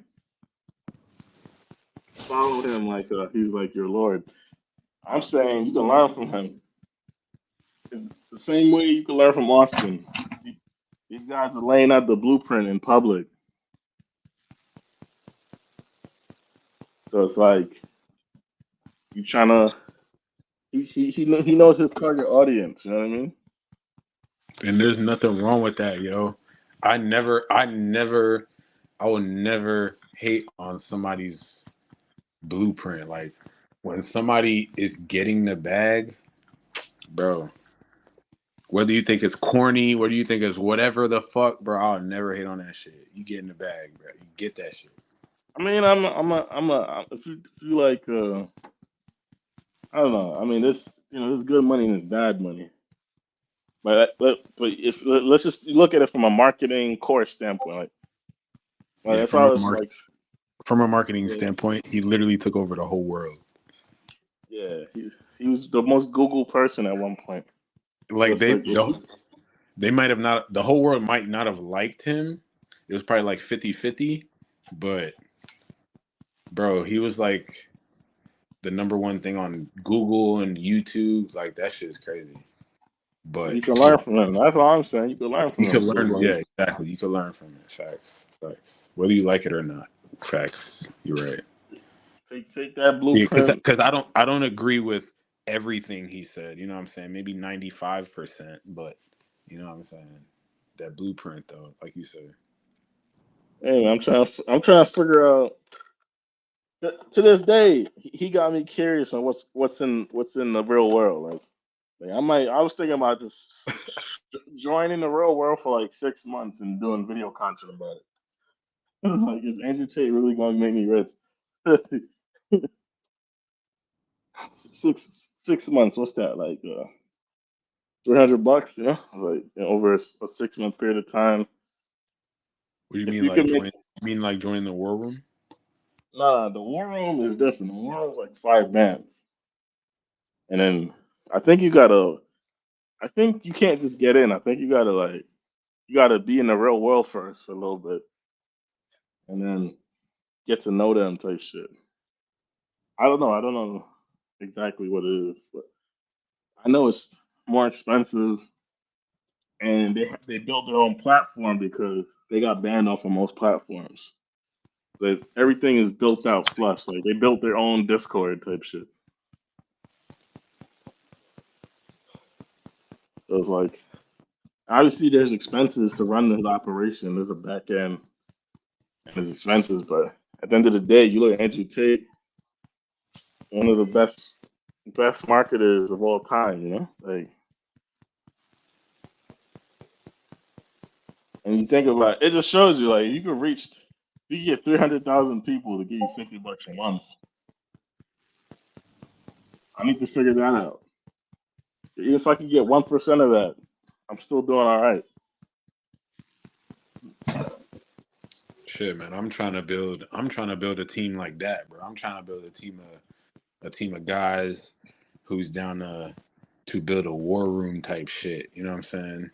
Like a black something for black people. You know what I'm saying? Like shit for black people who's really about it type shit. Who Yeah, man, is Yo, the black room. yo, yo? You Stoic. like what's good? What are you gonna do about Savage Chat? Uh, why?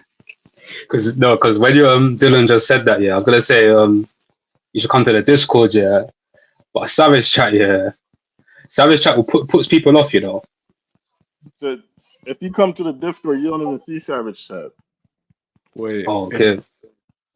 Yeah, when new people join the Discord, Savage Chat is only for people that join by a certain date. After that, you don't even see it anymore. So it's Oh, okay, okay. like if you left the Discord and came back, you wouldn't even have access to Savage Chat. You'd have to contact me to get access. Oh, okay, okay, okay. I leave it there for the savages. Man, Dylan's probably what the hell is Savage Chat? No, because the Discord. No, Dylan, the Discord. But guys are chopping it up. Guys are trading game. So, all right, still. Savage Chat. These niggas is just about fuckery and debauchery and shit. Kind of like Fight Club.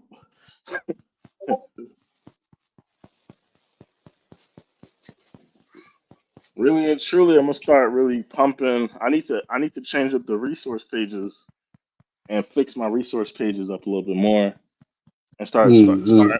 starting more conversations in the main section. Yeah, I think you need to niche it down. You know, you need to close it in, if you know what I mean. Yeah, I'm definitely gonna be. If you notice, I've changed it quite a bit. Like every week or Yeah, so, I'm yeah, kind of yeah, yeah, yeah, yeah, yeah, yeah. I see it. yeah, yeah. So now I got I'm a moderator in a lot of big Facebook groups and in the travel space with thousands of followers and shit. So I could easily pump the shit. But it was like I need to gauge what I'm doing with the channel and stuff like that. And kind of find my audience before I start promoting the Discord more. But we got a good amount of people in it right now, but I could easily get 1,000 people in there. But I'm just like trying to organize certain things before I start pumping it. Yeah, make sure it's smooth before you can start letting other people in. Yeah, exactly. And then but when you see me traveling more, put out content more, then you're gonna see I'm gonna start pumping it more. Like I posted in the videos that I put out recently, but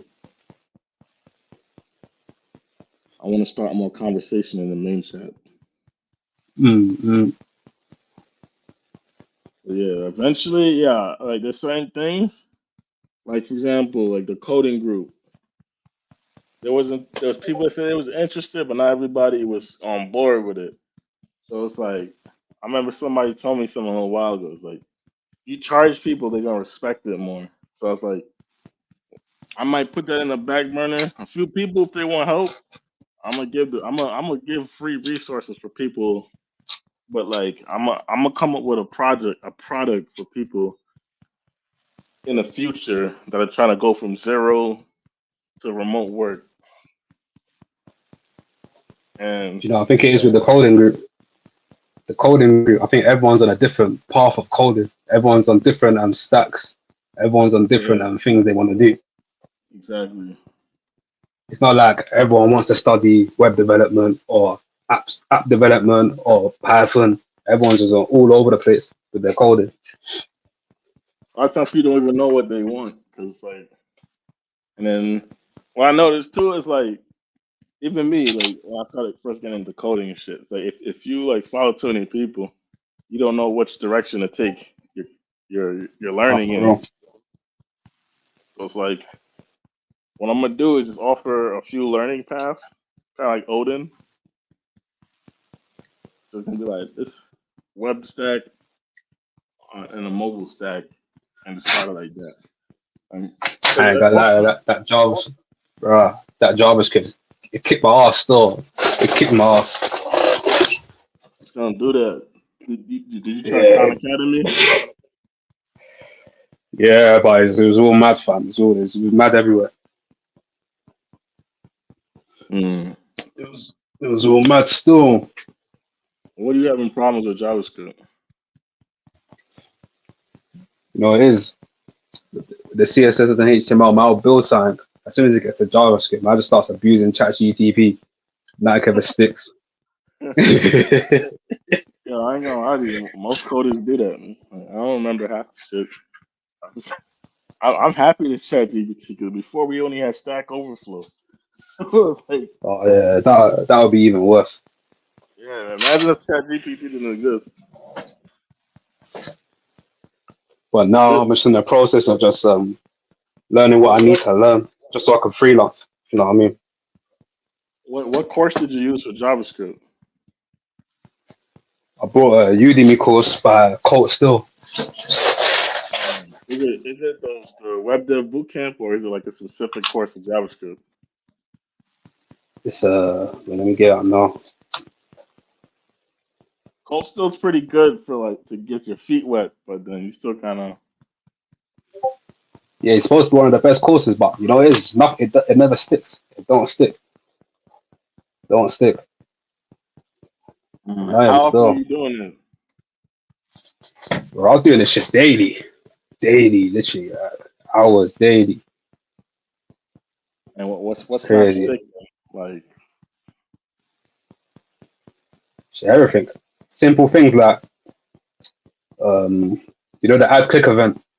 Just the most yeah, simplest things that I won't be able to do it by myself. I'll have to use ChatGTP. I'll always have to go back to ChatGTP all the time and start using it.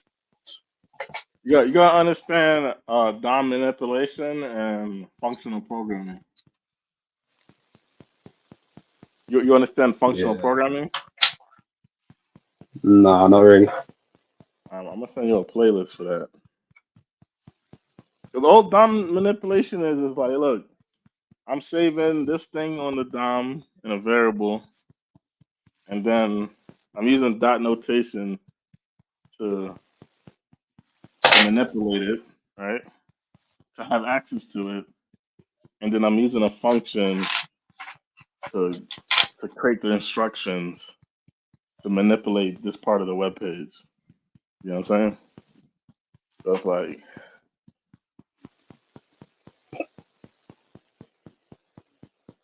but No, yeah, I know what you mean. But when you actually put it into practice, when you're actually trying to put this shit into practice, that's when it's all haywire. but do you understand the concepts behind it at least? Some of them, yeah. I understand the concepts, but putting the concepts into practice, that's what it is. I mean, that's just practice. You just got to get your reps in. But as long as you understand the concepts behind it, then But as I can tell you, learning this is gonna be it's gonna be to at least to the end of the year. So that's why, mm, I just have to fall back a bit, and just double down more on things that I know that can make me money within the next 2-3 months. If you know what I mean? got you. Are you have you Y'all built trade? anything in Y'all trade JavaScript yet? forex? No. My bad. My bad. I was gonna say, do Uh, any of y'all trade forex? look, No, I don't even trade for it. it's something I want to get into, but I'm only traded crypto. But it's the same principle, so it's like it's not something I don't think I could do. It's not Right. something I think I could do it, but it's just that I haven't. I don't know. And I kind of like the volatility in crypto. You say you're on this forex thing, then I mean, my cousin trade forex. He actually he put me on the trading in general. Like I thought it was bullshit, and then he introduced me to this guy named Silicon, and then from there I started learning. This is like 2017, 2018, and then I kind of realized like I could read charts, like, but it's like I realized that like for me right now, like my best thing is to look at it from a long term perspective and read the charts the time like long term holds, like time buys for long term holds, because like the crypto market is kind of somewhat predictable because of how Bitcoin is built, because of the halving event. You know what I mean? There's a halving event every 4 years, right? So and that creates a price. It creates a price shock the amount of Bitcoin gets released into the market gets split in half every 4 years. So I fuck with trading, yo. I fuck with forex. I fuck with options trading, and I fuck with options are good. long Do you term fuck with holdings too. I do you do, fuck with dividend stocks? bro. I wish I had somebody to give me more knowledge on dividends. But all stocks, bro. All terms of investing, I believe in it. Mm-hmm.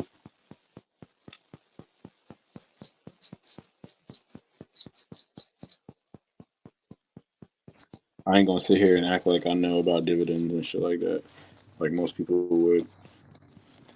But like forex and crypto, I could sit here and talk about that. Forex, I used to trade forex heavy. I stopped the after I started my business. I stopped.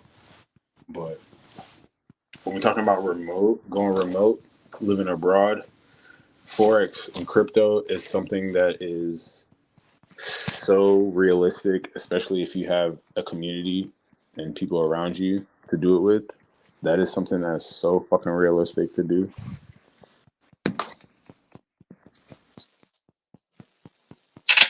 It's like forex, yeah.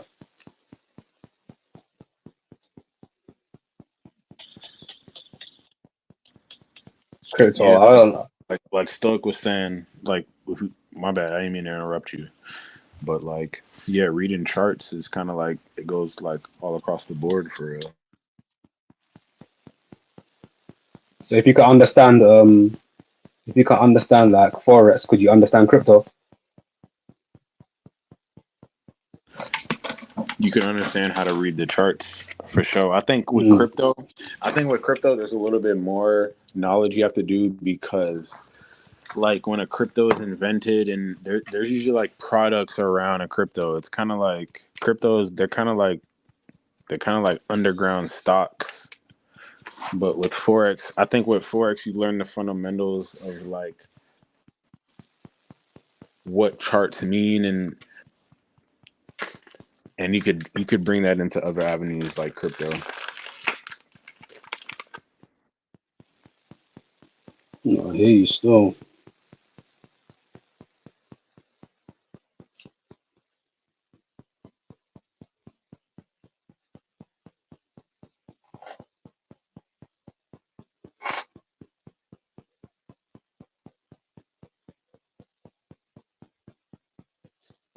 Yo,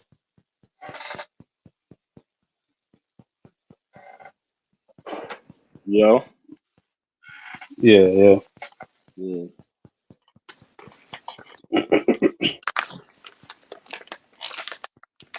How much money would you say to get involved to start in forex? Like minimum.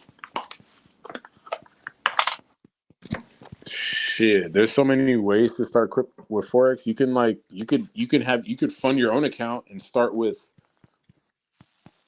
like $100, and then there's like you can get funded. You can go through like a prop firm and get funded. Like there's ways they'll like if you're actually nice at trading, there's ways that like you can basically pay to get you can pay like 50 bucks or $100 and like they'll put you through like a little test to see if you can actually like trade. And then once you pass the test, they'll give you like a $10,000 or $100,000 account to trade with and shit like that. It's called prop Damn. firms. Yeah, so it's really just all about your ability and shit. Or if you just want to trade Mm-hmm. money straight up, because like if you're trading with the prop firms, you're gonna have there's like rules to follow and shit like that. They kind of like hold you to certain standards and shit. But if you want to trade with your own money, you can just trade with your own money and shit. I'm interested in the dividend stocks, but you're just waiting for your money, just get more money to invest into it. Yeah, like it depends on how you trying to play the game. If you're trying to like invest long term to set Yeah, I want yourself up the for long success, term. yeah, then like I mean the easiest thing is you got ETFs that follow the S&P 500, for example. S&P 500 is historically on average gives you a return of like 8% a year. But it's not like some years you might be up 20, the next year you might be down 10. But if you do an average over like a span of 10 to 20 years, it'll average out to about like 8% a year kind of thing. So it's like What's what the a lot of best way people of do. trading? What's the Say it best way of again. trading for long term for like 10 to 20 years, like long term trading like that? Well, I wouldn't even say trading. I'd say investing. Like you just buy and hold. Like you buy like me. One of the things I'm looking at is like dividend stocks. Like just like get a diverse bag of dividend stocks and then drip your dividends. Like so you just reinvest them, buy more dividends, and then your bag will exponentially grow because you're investing more and then you're reinvesting your profits, and then like What's VU? 20. Pardon? What's VU? Raw Dog TV said VU. Blue? VOO. Yeah, VOO. VOO. I'm not sure. He said ETS is the way to go, and then he wrote VU. Okay. I'm not sure what VOO is. Even I'm still learning about this ETF stuff, but when I look at ETFs, I'm looking at the ones that follow the S&P, and I think then it's when I look at Vanguard. I think okay it's Vanguard Vanguard. S&P. Okay, okay. So yeah, like there's a bunch of them, but yeah, any ETF that follow S&P 500 is like what a lot of people do for long term investments, and then like certain stocks that uh that have decent dividends. You just do a diverse set of stocks that pay decent dividends and have historically paid their dividends. You want to buy into older companies that have a track record of paying their dividends and paying their dividends on time and stuff like that. Another thing I'm looking at is real estate, like rental income and that whole process. So like I mean that's kind of I where my bought, mind is long term. I bought some crypto a while ago, but it wasn't even that much. It's like only like a little 150. It was off Yeah, the like fucking It was but my plan was to just keep putting in little change all the time. Would you reckon that's a smart move? It was in the what's it called? Hold on, I done it off the eToro. Hold yeah, I on. mean I would definitely buy it and hold it myself. I wouldn't keep it on one of those platforms. But yeah, dollar cost averaging at the right times is good. Like if you're doing it during a bear market, it's probably the best strategy you can ever do. I wouldn't do it during a bull run. That's when you stop buying and you wait to exit your position. And that's kind of what I was telling you about the 4 year cycles in crypto. It's like that the Bitcoin halving is what is the catalyst for every bull run, or at least the last three bull runs, right? Every bull run has existed so far in crypto. It was the catalyst was the Bitcoin halving, and then you see a bull run within like 6 to 8 months of that. And then it usually leads into the following year. The last bull run hit its peak, like what? So the halving was what in March 2020, and then it ran up to like 70 bands in like mid 2021, right? Then we pulled back to 15,000. So like when you hit 15,000, that would have been the best time to start. Like now, I think in the next, the probability is super high because the Bitcoin halving's coming up again, around April 22nd, around there. So it's like if you're just dollar cost averaging, I say over the next 6 months, I'd probably stop towards the end of Q3, and then whatever you got in there, just let it ride up, kind of thing. And look to make an exit like sometime within mid 2025 kind of thing. If you're trying to play the game right now in crypto, like that's the like imagine if you bought in at Bitcoin at 2020 in 2020 when it was like 3,500. When it pulled back crazy during COVID, like 3,500, and then the following year in April it hit like 65,000, right? What about So you could, XRP? I mean, see the game with this crypto shit is less to do with like which project to buy, and it's more like which one got the most hype during that bull run. Whatever's hyped up the most is gonna launch the most. XRP has good long term like long term value in the market because of the products they provide, because banking services and shit. But ultimately, like there might be some other coin that 10 years or even I say even 3 years down the line ain't gonna be shit, and it's never gonna be shit. But it's gonna 100x during this bull run just because of the hype train. So it's kind of like you want a mixed bag. Like you want to Bitcoin, Ethereum is gonna be your safest bet, but you're gonna see the least amount of return with those type of coins. But like a coin like Solana was $17 the other day.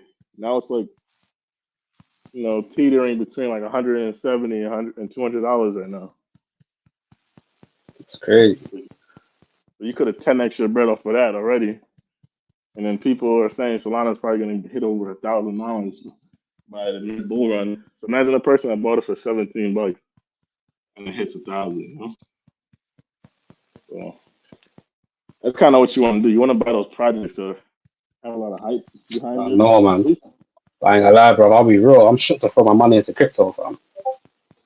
I don't even yeah, really man. even know about it like that either, but man, it's just shook, fam.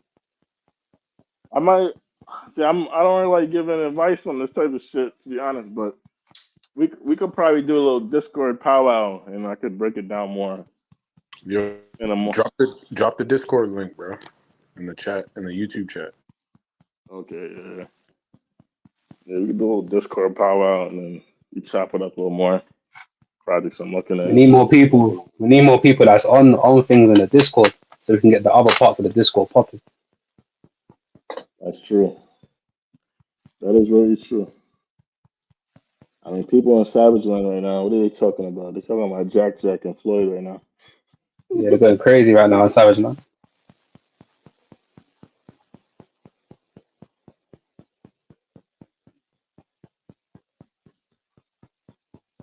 They talking about yeah. So, but yeah, I'm gonna drop the Discord line. Give me a second. Yeah, we definitely we got a finance page. There's a couple people talking in there, but it's like not too many.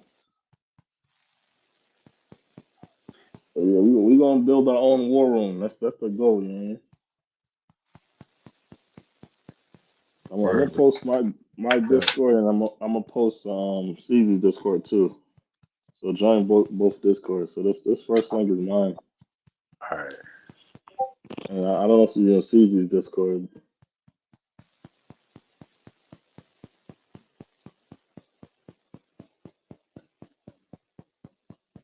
Uh, so I'm gonna give y'all two Discord links. Join both of them. That's the first one is the Unfriendly Stoic Discord, and then the second one is the Ceezy the God Discord. So you definitely tap into both. I'll be in both of them. Yeah.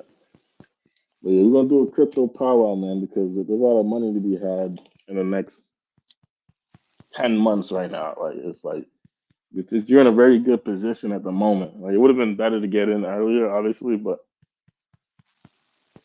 the market's about to heat up, and I'm thinking we might see a pullback in April. To be honest, that we might see a little pullback before the eventual parabolic move to the upside. You know what I mean?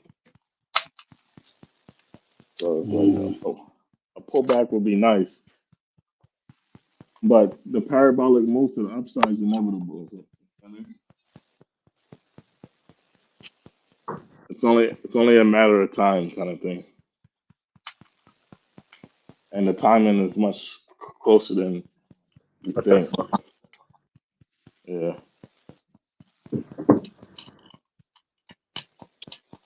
come, throw some. What you doing? Bedtime. Ah, yeah, like you said you install TVs, right, Dylan? Where, yeah, I'm out TVs. Okay. Well, I seen somebody on YouTube that does that. You work with like high end clients. I do, yeah, I do. How'd you get into that business? See, I've been doing fucking curtains and blinds since I was like started doing that when I was like 21. And when you learn that, you basically learn how to just mount anything in walls and shit. And you just learn. So I just know construction and shit. So I can mount anything. I can mount a TV, anything. You want a fucking a home gym? I could mount shit. I can mount anything. I could do anything to the walls. I can mount anything. You want a stripper pole in your room? I could mount anything, I anything de- I definitely to some high end anything. What? client stuff. The average man is not mounting blinds and curtains. That's a rich man kind of thing. They're What, not you gonna even do that called blinds overseas? and curtains. They're called window treatments. Window treatments. Okay, okay. What is it? But Are you gonna do that nigga, overseas? I mean, bro, there's no money in labor work overseas unless it's something that's newly invented that like the world has never seen. But there's nothing new under the sun. So there's only really money in like remote work and technology work overseas. But like, nah, bro. I'm not about to go to Thailand and start mounting TVs. What for like 50 baht a T? Like, you know what I mean? Like, like you can't. It doesn't cost that much money to fucking drill into fucking studs through the wall. But in America, motherfuckers are stupid. They don't know anything. So that's why I'm able to leverage that. But like overseas, no, bro. You How can't much? really. How It's a much? low. It's a low competition keyword as well. Professional TV mounters. How much do you charge for the service? I mean, I'll talk to you about that shit off. You know what I mean? I'll talk to you Oh, about that. Shit, you know. all right. The reason why I'm saying is like, let's say, all right. The better question: what's the barrier to entry into a job like a starting your own business? Like, how much money you need to start something like this? Bro, and this is why I love talking to young guys that are like in their younger 20s. It is all about what you fucking know versus what somebody doesn't know. You can charge whatever the fuck you want. It doesn't matter what I charge. It doesn't matter what Dylan charges. You can charge whatever the fuck you want when the customer doesn't know what the fuck is going on. And I know All that right, sounds grimy. I know that sounds grimy, but that is no, that's literally business. That's business, America. bro. That is literally The, Looking at business. You feel me? That is I'm all looking right, at it literally right business. now. the reason why I say it right, and there's a good example. There's a guy right now in Thailand. His name is Isaiah. He's a YouTuber, and he's a travel vlogger. But I was trying to figure out how this guy made his money. And before he went to Thailand, he had a power washing business where you know power washing, right? But what he did was he created another YouTube channel, and that's how he started making internet money in the first place, teaching people how to create and build their own power washing business. And he sells a course on teaching how people to start and create their own power washing business. And now he's able to live full time in Thailand on a business model that essentially requires you to be in the States. So if you know something other people don't know, you know what I mean? Exactly. And Boom. it's like, you know what I'm saying? I don't know if you get where I'm going with it. Exactly, bro. And it's like, yeah, you could, yeah, sure, you could charge what like other people are charging, but it's like when you're face to face with the client, you're charging whatever you want, bro. So yeah, the market may have its price, but like you're charging whatever the fuck you want to charge at the end of the day. So Well, it's like, I'm saying that, like, let's say this business a low barrier to entry, right? So it's like you, or at least I'm assuming, because it seems like it's just knowledge and tools, right? I mean, that's any labor business, bro. I mean, we're speaking specifically about something that I'm doing. But like that is literally any labor business, and on top of that, that is any remote business. Any one of us can start any fucking agency that we fucking want, especially with the knowledge that we have as Americans. We can just hire all people from overseas and have a whole business overnight just like that. So So, we're talking about something that I literally have years of experience doing. Yeah, sure, I can make money here in America, but the goal is to live over the goal is to live abroad. And that's what I'm saying, man. I'm gonna show you the guy's channel right now. That name was Isaiah. I don't know if you've seen him. He was in Patia before. I think you might even bump shoulders with this man. Yeah, see, he knows Raw Dog knows him. The Isaiah Ashley show, right? I know he lives in Bangkok right now. But if you look, he talks about how does he make money online. He literally teaches people his old business model that he was doing, and that's how he's making his bread. Let me see if I can pull it up. So it's like you got a yeah, bro, skill. knowledge, bro. Yeah, teaching people your old skill. Yeah, man. Hell yeah, bro. Hell See, yeah, bro. that's what I'm trying to say. It's like, and then like R2, It's- we were just having a conversation earlier. He knows the whole SEO thing. Boom, bro, and to boom, we about to 10x it. Boom. So us as black men, right? So us people that are on this live stream talking right now, rare breed. Everybody who's interested in what we're doing, rare breed, right? Mm. So we're going overseas, but there's a whole generation that hasn't gotten to that point of inspiration that we gotten to. So you teach them the old skill that you have here in the States, and that'll allow you to go abroad and live abroad. Boom. Free ass game. Exactly. And then you think about it, like and that's Bro, why like you could run up a bag, right? Teaching a skill, and instead of blowing your income, you take that income, you invest into something like property, dividend paying stocks, stuff like that. That's gonna pay you for eternity. Like there's a guy I watch. He's called the Gen X Investor. For eternity. Uh, and there's a guy named the Gen X Dividend Investor. Right? And he was a software engineer, and what he did was he started investing into like stock market, and he did over like a 15-year period of time. And now he has about 2.6 million total within that 15 years in the stock market, and he gets paid about over $100,000 a year in dividend stock, just off the dividend. So he's at a point now where he just lives off his dividend. And then if you know anything about capital gains tax in America, you don't pay you pay zero tax on the first $47,000, and then there's like 15% from 47,000 all the way to like a half a million. So like let's say he's making 120, you're only gonna be paying like 10 bands a year in taxes. You know what I'm saying? So it's It's like, like a cheat code. It's like a life cheat code, low key. yeah. So it's like I'm learning from these older guys what they're doing. I'm like, okay. So I understand the retirement bag. Now I'm like, how do I get my retirement bag up? Realistically, I don't need a crazy amount of money. 'Cause some people think you need like 10. I ask people like, how much money you think you need to retire? And they're like, I need 20 million. Da, da, da. Like, realistically, you don't really need that much. And then I was like, I didn't have a conversation with my son's mother the other day, and I sound like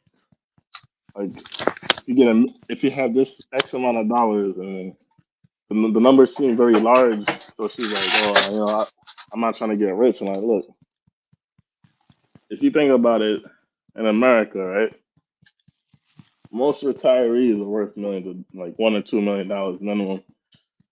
Off of the plain fact they just was investing into their 401k. If you invest into a 401k for 30 years, you know what I mean? Okay, yeah. 20 million dollars. I'm not gonna lie. Yeah, we're talking about outrageous, luxurious lifestyle at 60 No, we're just plus. talking. Yeah, we're talking about like high end, like a high end middle That's class out. lifestyle in America or UK. Now, if you have That's out 100k, 20 million. now you can make 20 million. I'm not trying to tell people God. trying to make 20. I'm just Yeah, saying that realistically, every yeah, person on planet Earth can reach $1 or $2 million in a couple years. Not a couple, but like over a span of like 10, 20 years by A, working a high paying skill job, B, saving yeah, most of your income, yeah. and then C, investing it into like low risk things. Like you could buy treasury bonds right now, 5% interest rate, and just compound that interest.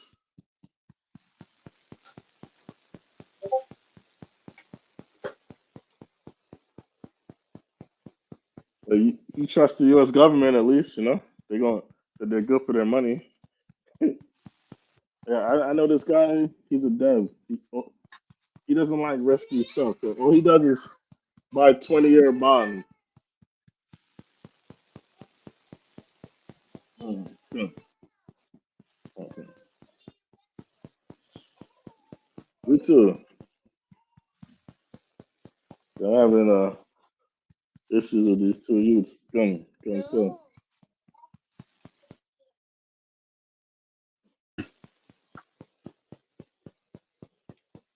But yeah, there's many. It's like I think like when I was younger, I didn't realize like how how these people are doing it, like how they get how they becoming. Hold on, 1 second.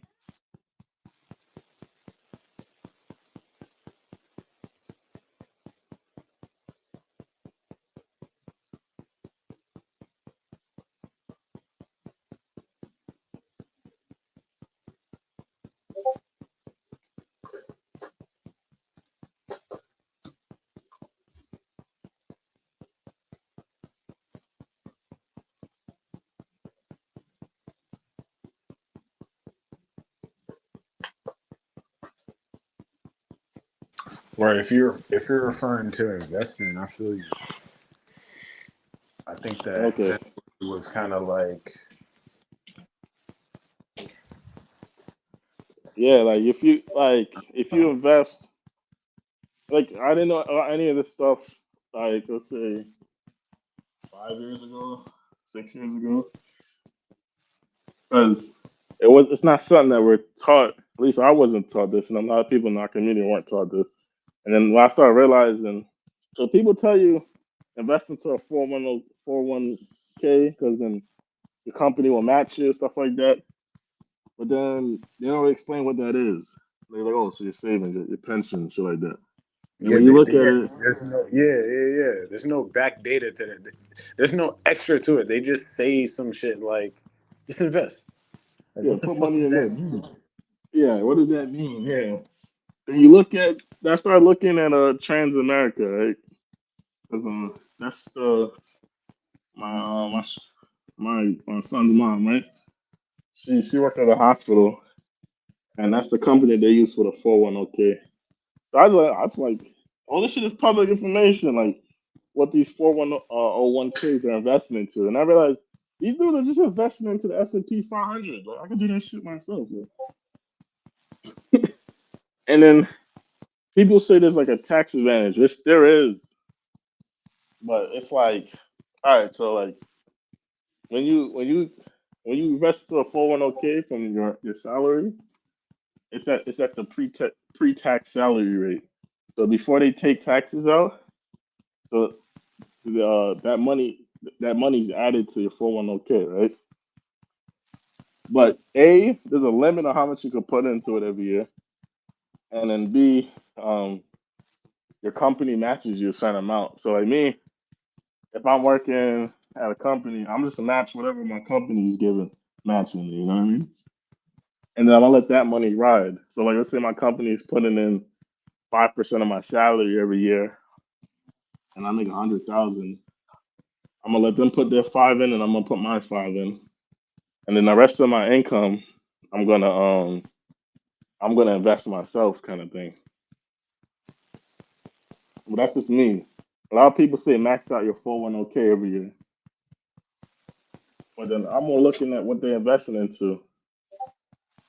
And then, because you could make like imagine you took that thing, because they'll say that you don't get the tax advantage, so you get your money post tax, right?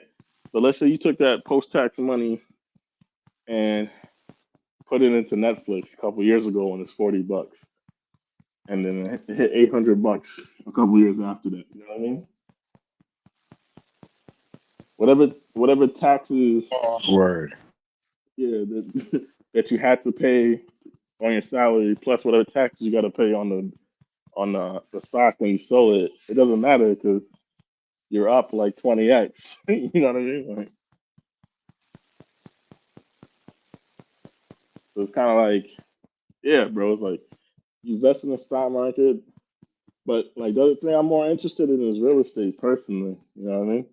Because like, all right, what a lot of people is doing. Think of it this way, right? Let's say you I save think up it's for a more down payment. reliable too. Yeah, the real estate, right?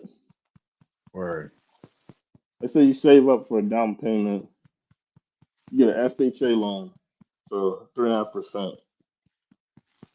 So like, let's say the property is $500,000. 10% is 50,000, so 1% is 5,000. 3% is 15,000. So 17,500, right? 17,500 down payment on this $500,000 home. You probably got some closing costs. So let's say you round up to like 25 bands. So that like you save all your 25 bands, you put it down. You got another savings for like emergency funds, like just like you just want to have some bread aside just in case you need extra money type shit. A lot of times people will just take out a loan, like they'll take out like 550. You know what I'm saying? So let's say the mortgage is 500,000, or the cost of the house is 500,000. They might take out 550,000 just to have an extra 50K sitting in the bank account type shit. You know what I mean? For emergencies, and then you rent it out, and you let that rent money pay your mortgage. And let's just say there's a couple of months every few years where your tenant leaves or you got to find a new tenant. There's gonna be some months where you're just not collecting rent, right? Have some bread put aside to cover that. Make sure you get insurance on all your appliances and shit. So like, if shit break, you can get it replaced.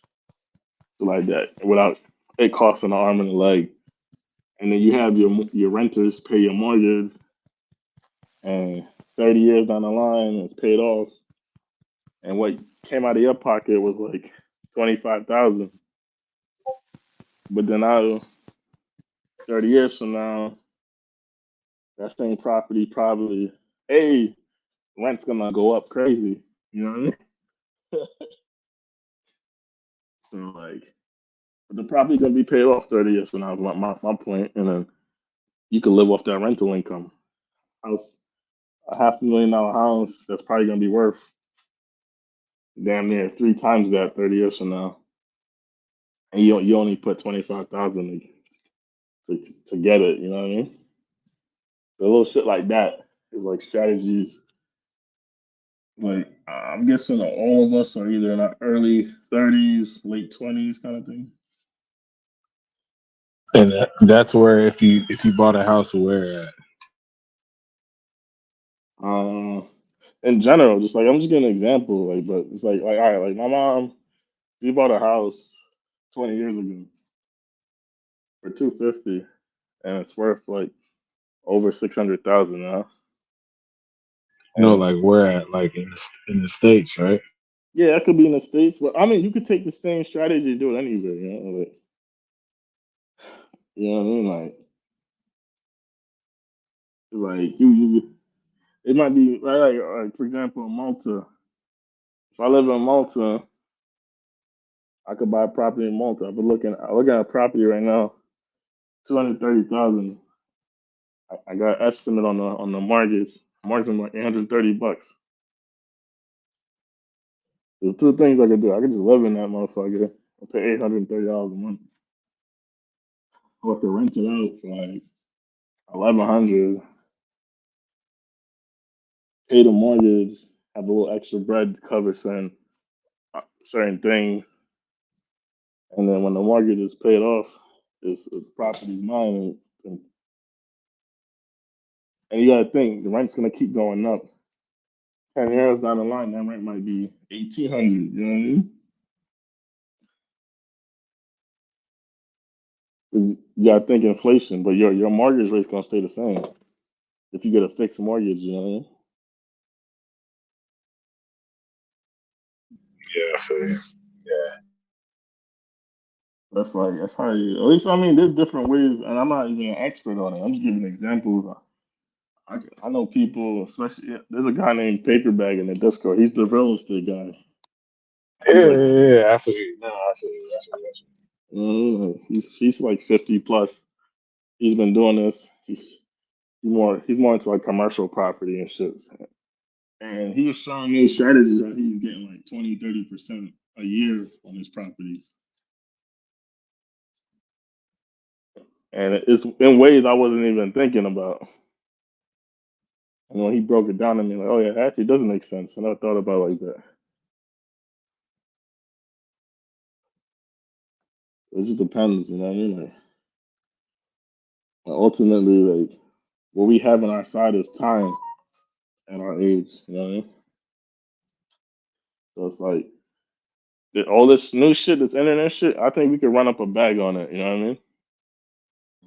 That's what it's made us. That's what it's made here for. You know what I'm saying? Yeah. I Yeah, mean, like 100, the 100. generation that was born inside of it, they may or may not have an advantage depending on how much they take advantage of it. But Mm. I feel like I don't know how old you are, but I was born right when IG came out. Not when IG came out, type shit. I was born in the 90s. I'm 29. I was born in 94. Or we're right about the same age. I'm a little older, So but right about the same age. so it's like this shit that was I've been popping on literally every single platform that came out since social media was invented. So Mm. it's just we know how this shit works more than the kids do, but they they love they have an advantage more because they live on it more. I don't know. I don't I know. I say just millennials are in a sweet spot because we seen this shit like we was like fucking in diapers when the shit started. You know what I you know mean? And then we was little kids, watching oh, yeah. Barney and shit when the shit started taking off. And then we was like in our early teens when Facebook was a thing, like so now like these kids they don't know a world without it type shit where it's like we kind of had time to absorb and see the changes and see like how it's evolved and how people can utilize it. Type shit. Yo. Yeah. So I was like, I feel like if you're a millennial, you kind of have like you don't got no excuse really. It's like we seen the whole thing. Like we seen, so it's like you could utilize this internet shit and then take it to the next level. I don't even say because not think about it. Millennials are pretty starts like at 81 or some shit. Right? Even I'm talking about like late millennials and like early Gen Zs. So like people born like in the early '90s to the like early 2000s kind of thing. You pretty much seen the whole situation. Like if you're a Gen Xer, for example, like the internet, you was already living life type shit when the internet came out. You know what I mean? Like you was already in your mid 20s and you wasn't really tapped in like that. So yeah, you born in like the '70s and shit. You know, you're not really tapped into the internet like that. But if you're born in the '90s and then you remember AOL and dial up, you know what I mean? Like, Exactly, bro. now, now keep in mind, the funny part is the people that built all this shit is boomers. The people that built all this shit is boomers. But they were like the boomers that were ahead of their time. You know what I mean? Like, think about it. Like, everybody, the whole internet is built off people my mom's age. But yet, my mom is like, she could damn near, she's gotten past the basics of emails at this point, and she knows how to use Facebook and shit. And she made an Instagram for the first time like 3 years ago. You know what I mean? Like, things like Snapchat, she's not even looking at it. Like, that's beyond her, you know.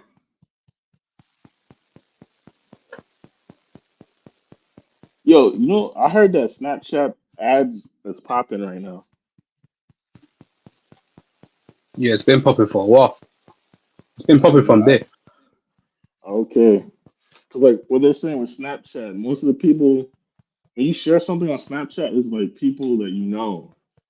So like if you share it, you're more likely to trust it because the people that you share it to is like people you know, like in your real life type shit. Where Instagram, a lot of times you have followers where you don't really know them type shit, you know. But like That's the same. That's the same with Twitter as well. yeah, or even like a Telegram, like anything or WhatsApp, something like that. But I don't know if you, yeah, I don't think you can sell ads on those things. I don't think they have ads yet on those. So it's like I heard TikTok is popping too for ad too. You know what I mean? So it's It like is, but the best one, in my opinion, is always gonna be Google. okay, so you're saying the search engine optimization is still where it's at. But the problem with that is Yeah. it takes time though to rank on Google. Now You that's talking if you're about doing like it organically, but Google ads. If you do Google ads, that's probably the best in my opinion. That's my opinion though. I don't really know about TikTok and that, but in my opinion, I personally think Google for more higher ticket. If you want higher ticket clients yeah. as well for your business. You took a digital marketing course? No, I'm I've thinking done about Google ads like a taking. few years ago. I'm thinking about taking on Coursera. They got a digital marketing course, and Oh yeah, that's another strategy people could come in with if they want to go to Thailand. Because a lot of people think you need degrees to get jobs in Thailand. You only need a degree to teach English. But like if Dylan say Dylan was to run ads on his business on his yeah, say he was still in America, say he was in America doing it and he ran ads yeah, in it, you probably get hella higher ticket clients. true. Yeah, Okay, so oh yeah, you know why? Because the type of business he has, these yeah, people yeah. are It's not using perfect for using Google. TikTok. Yeah, yeah. Yeah, it's perfect for Google and Bing as well. Yeah. Mm. Yeah. Yeah, so I think Dylan, you should learn. I know Paper Bag is into that. I think digital marketing son has been taking my interest recently. Type shit. I'm I mean, realizing. I use Google, my website, and I use like other third party services to Mm, get like clients. Yelp, Um, Yelp. would you mind? Yelp. I'm gonna be honest. What? Yelp is terrible. Yelp is Terrible. personally, Yelp has been terrible, but it might be very profitable for other people. But me, Yelp only just takes money from me. I don't really make money marketing through Yelp, but that's just me. But Google is awesome, and other third party services that don't charge have been great. But at the end of the day, marketing my business, um, I'm only successful if I'm here in America. You know what I mean? Yeah, Marketing my yeah, business. yeah. You know what I mean? I'm the person that works my business. Yes. But can't you pay So an apprentice? Can't you pay like an apprentice to handle it for you? exactly.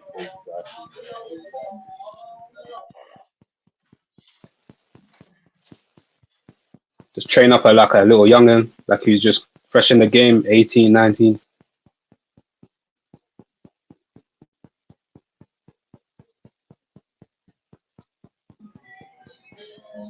Yeah, eventually that's how the business will, you know what I mean, develop.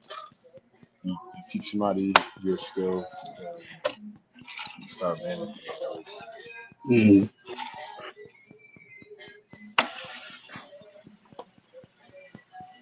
Most definitely. And it's so crazy, and it's so crazy as well. If you did that, you would literally make. It will sound like you won't, but you'll actually be making more money because you'd be more focused on getting clientele and marketing.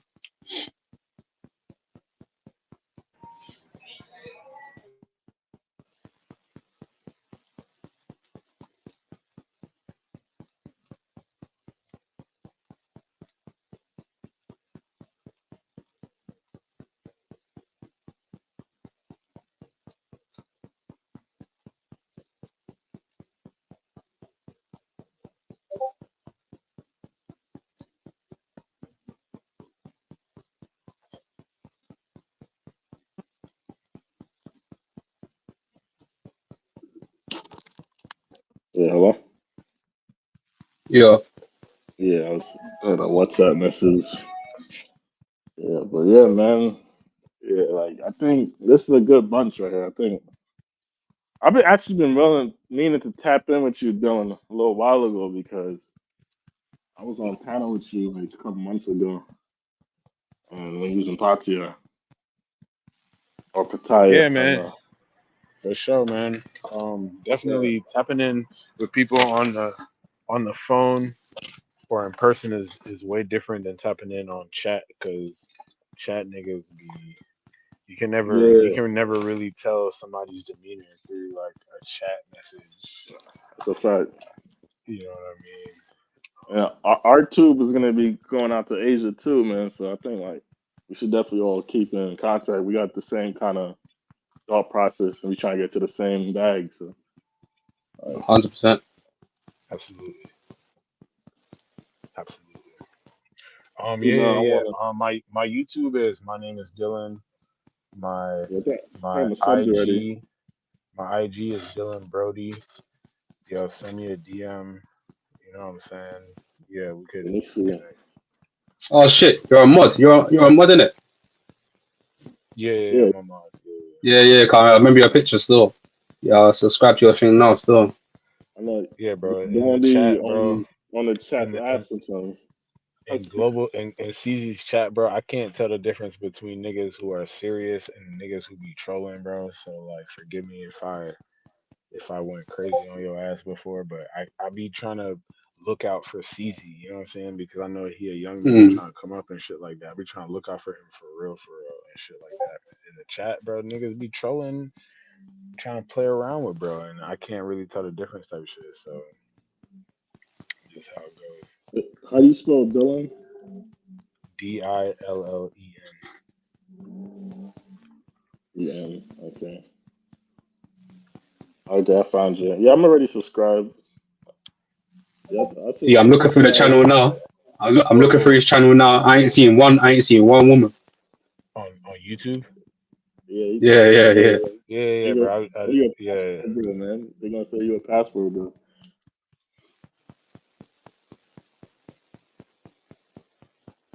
Just I'm normal just adding content. them to my YouTube. My name is Dylan. I'm just adding them to my YouTube, my IG, TikTok, same shit. I see you still pumping content. But yeah, you could send me a message on IG. But yeah, we chop it up. You know what I mean? Okay, okay.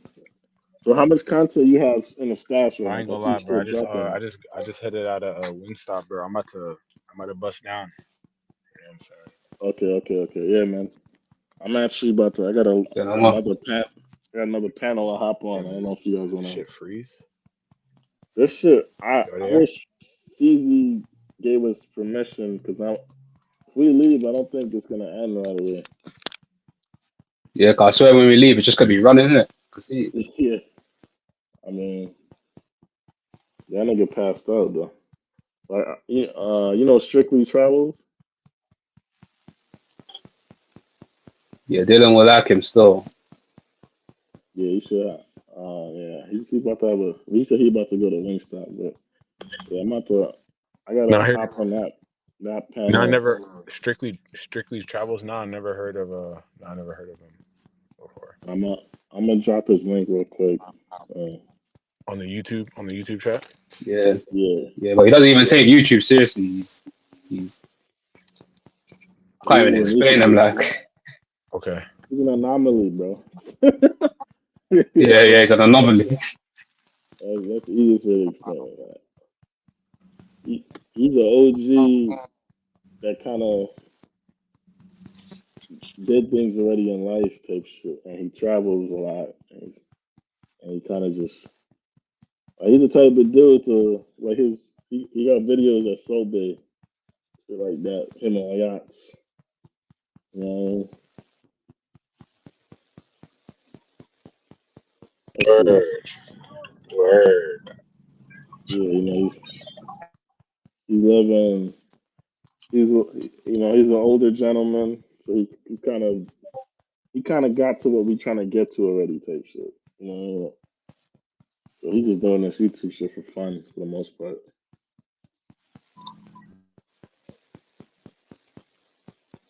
But yeah, he's putting us on some game the other day about the precious metal No, markets.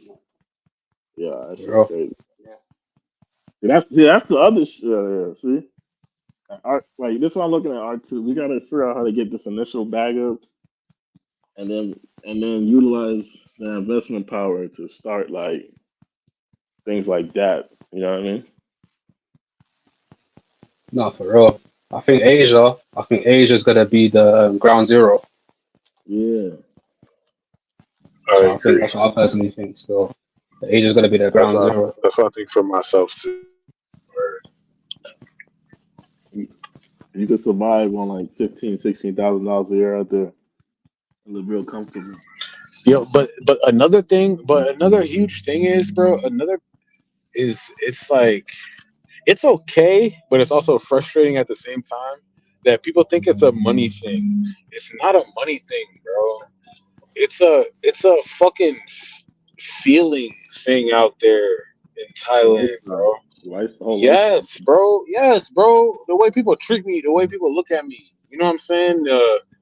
Yeah. The rarity that I am. You know what I'm saying? The sauce that I bring to the room. And it's so Yeah. funny because even here in America, when I walk into Target, yeah, I'm the only black person, but it's a different only kind of black person. You know what I'm Yeah, saying?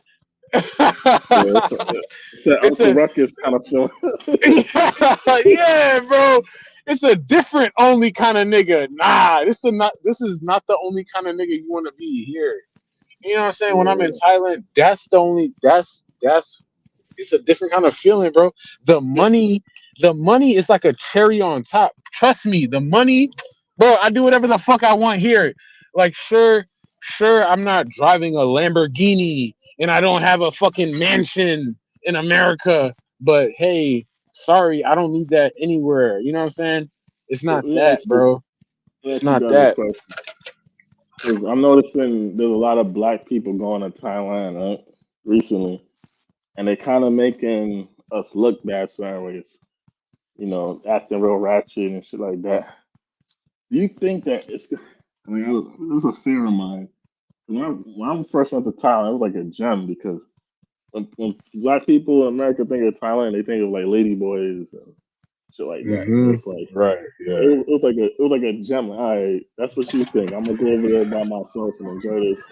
Uh But now huh. we got these Catholic young guys that are kind of exposing the beauty of the country. And you're seeing more people go out there, and I guess I don't know. Like I feel like these guys are gonna spoil. They're gonna spoil shit, and then people are gonna start looking at us like the same way we're looked at in the states. I don't know. It's like, yeah, I do, yeah. You know why? Because it's like, unfortunately, um, us as like, I don't want to say young, because this is like a trait that it's like we just have as an ethnic culture. We just like to showcase a little bit, right? Mm, And unfortunately, our ops are gonna come and investigate.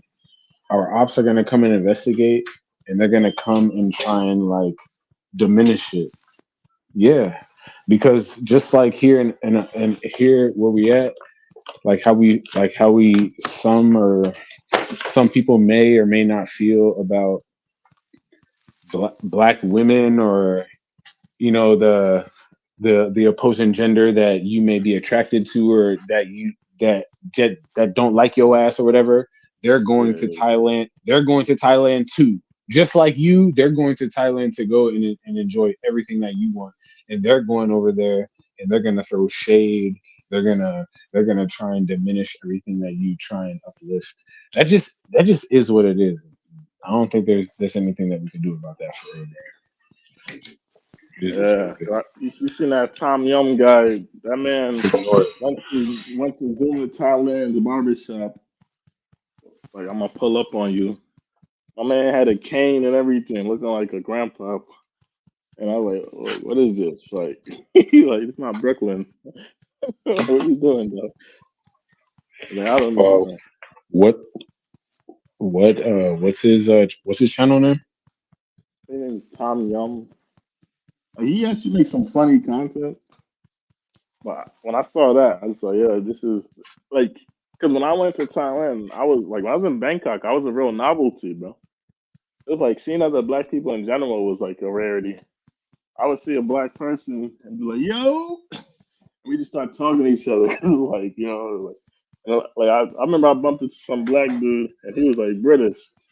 And I was like, but it was like we was the only two in the neighborhood. So it's like, but I feel like now if I go there now, It's there's gonna be a lot automatically more. friends.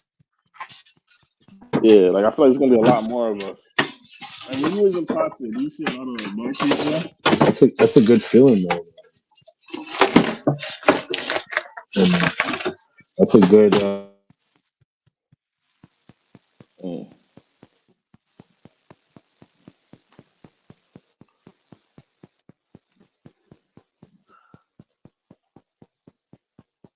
so, oh my God.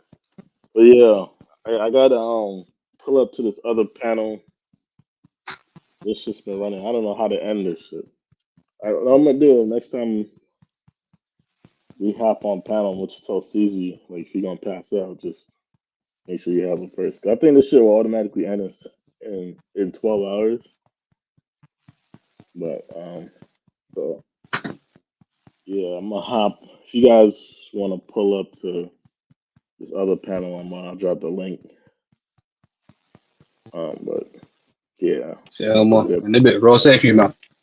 Do your thing, Yeah, bro.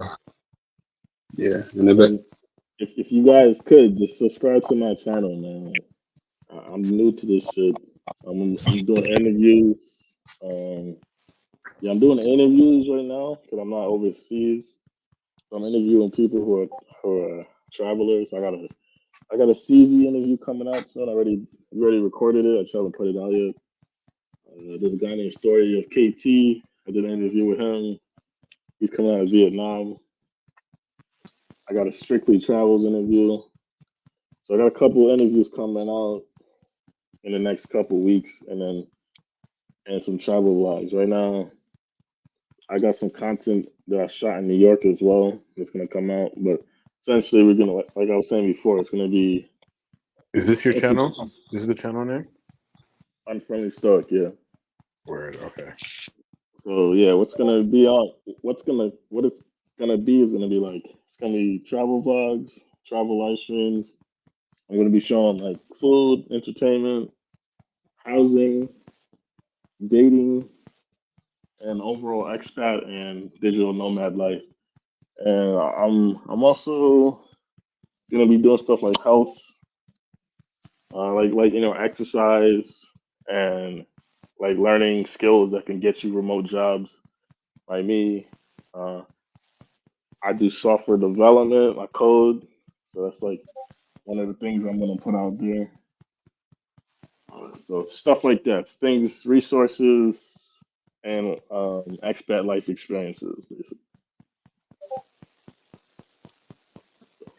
So yeah, but yeah, man. Here I'm about to bust down this wing stop and shit, man. I just got Yeah, home man. and shit. Yeah. Say no more. Have a All good right, night, man. y'all boys. Take care. Have a good one. None of it. And bless, bless.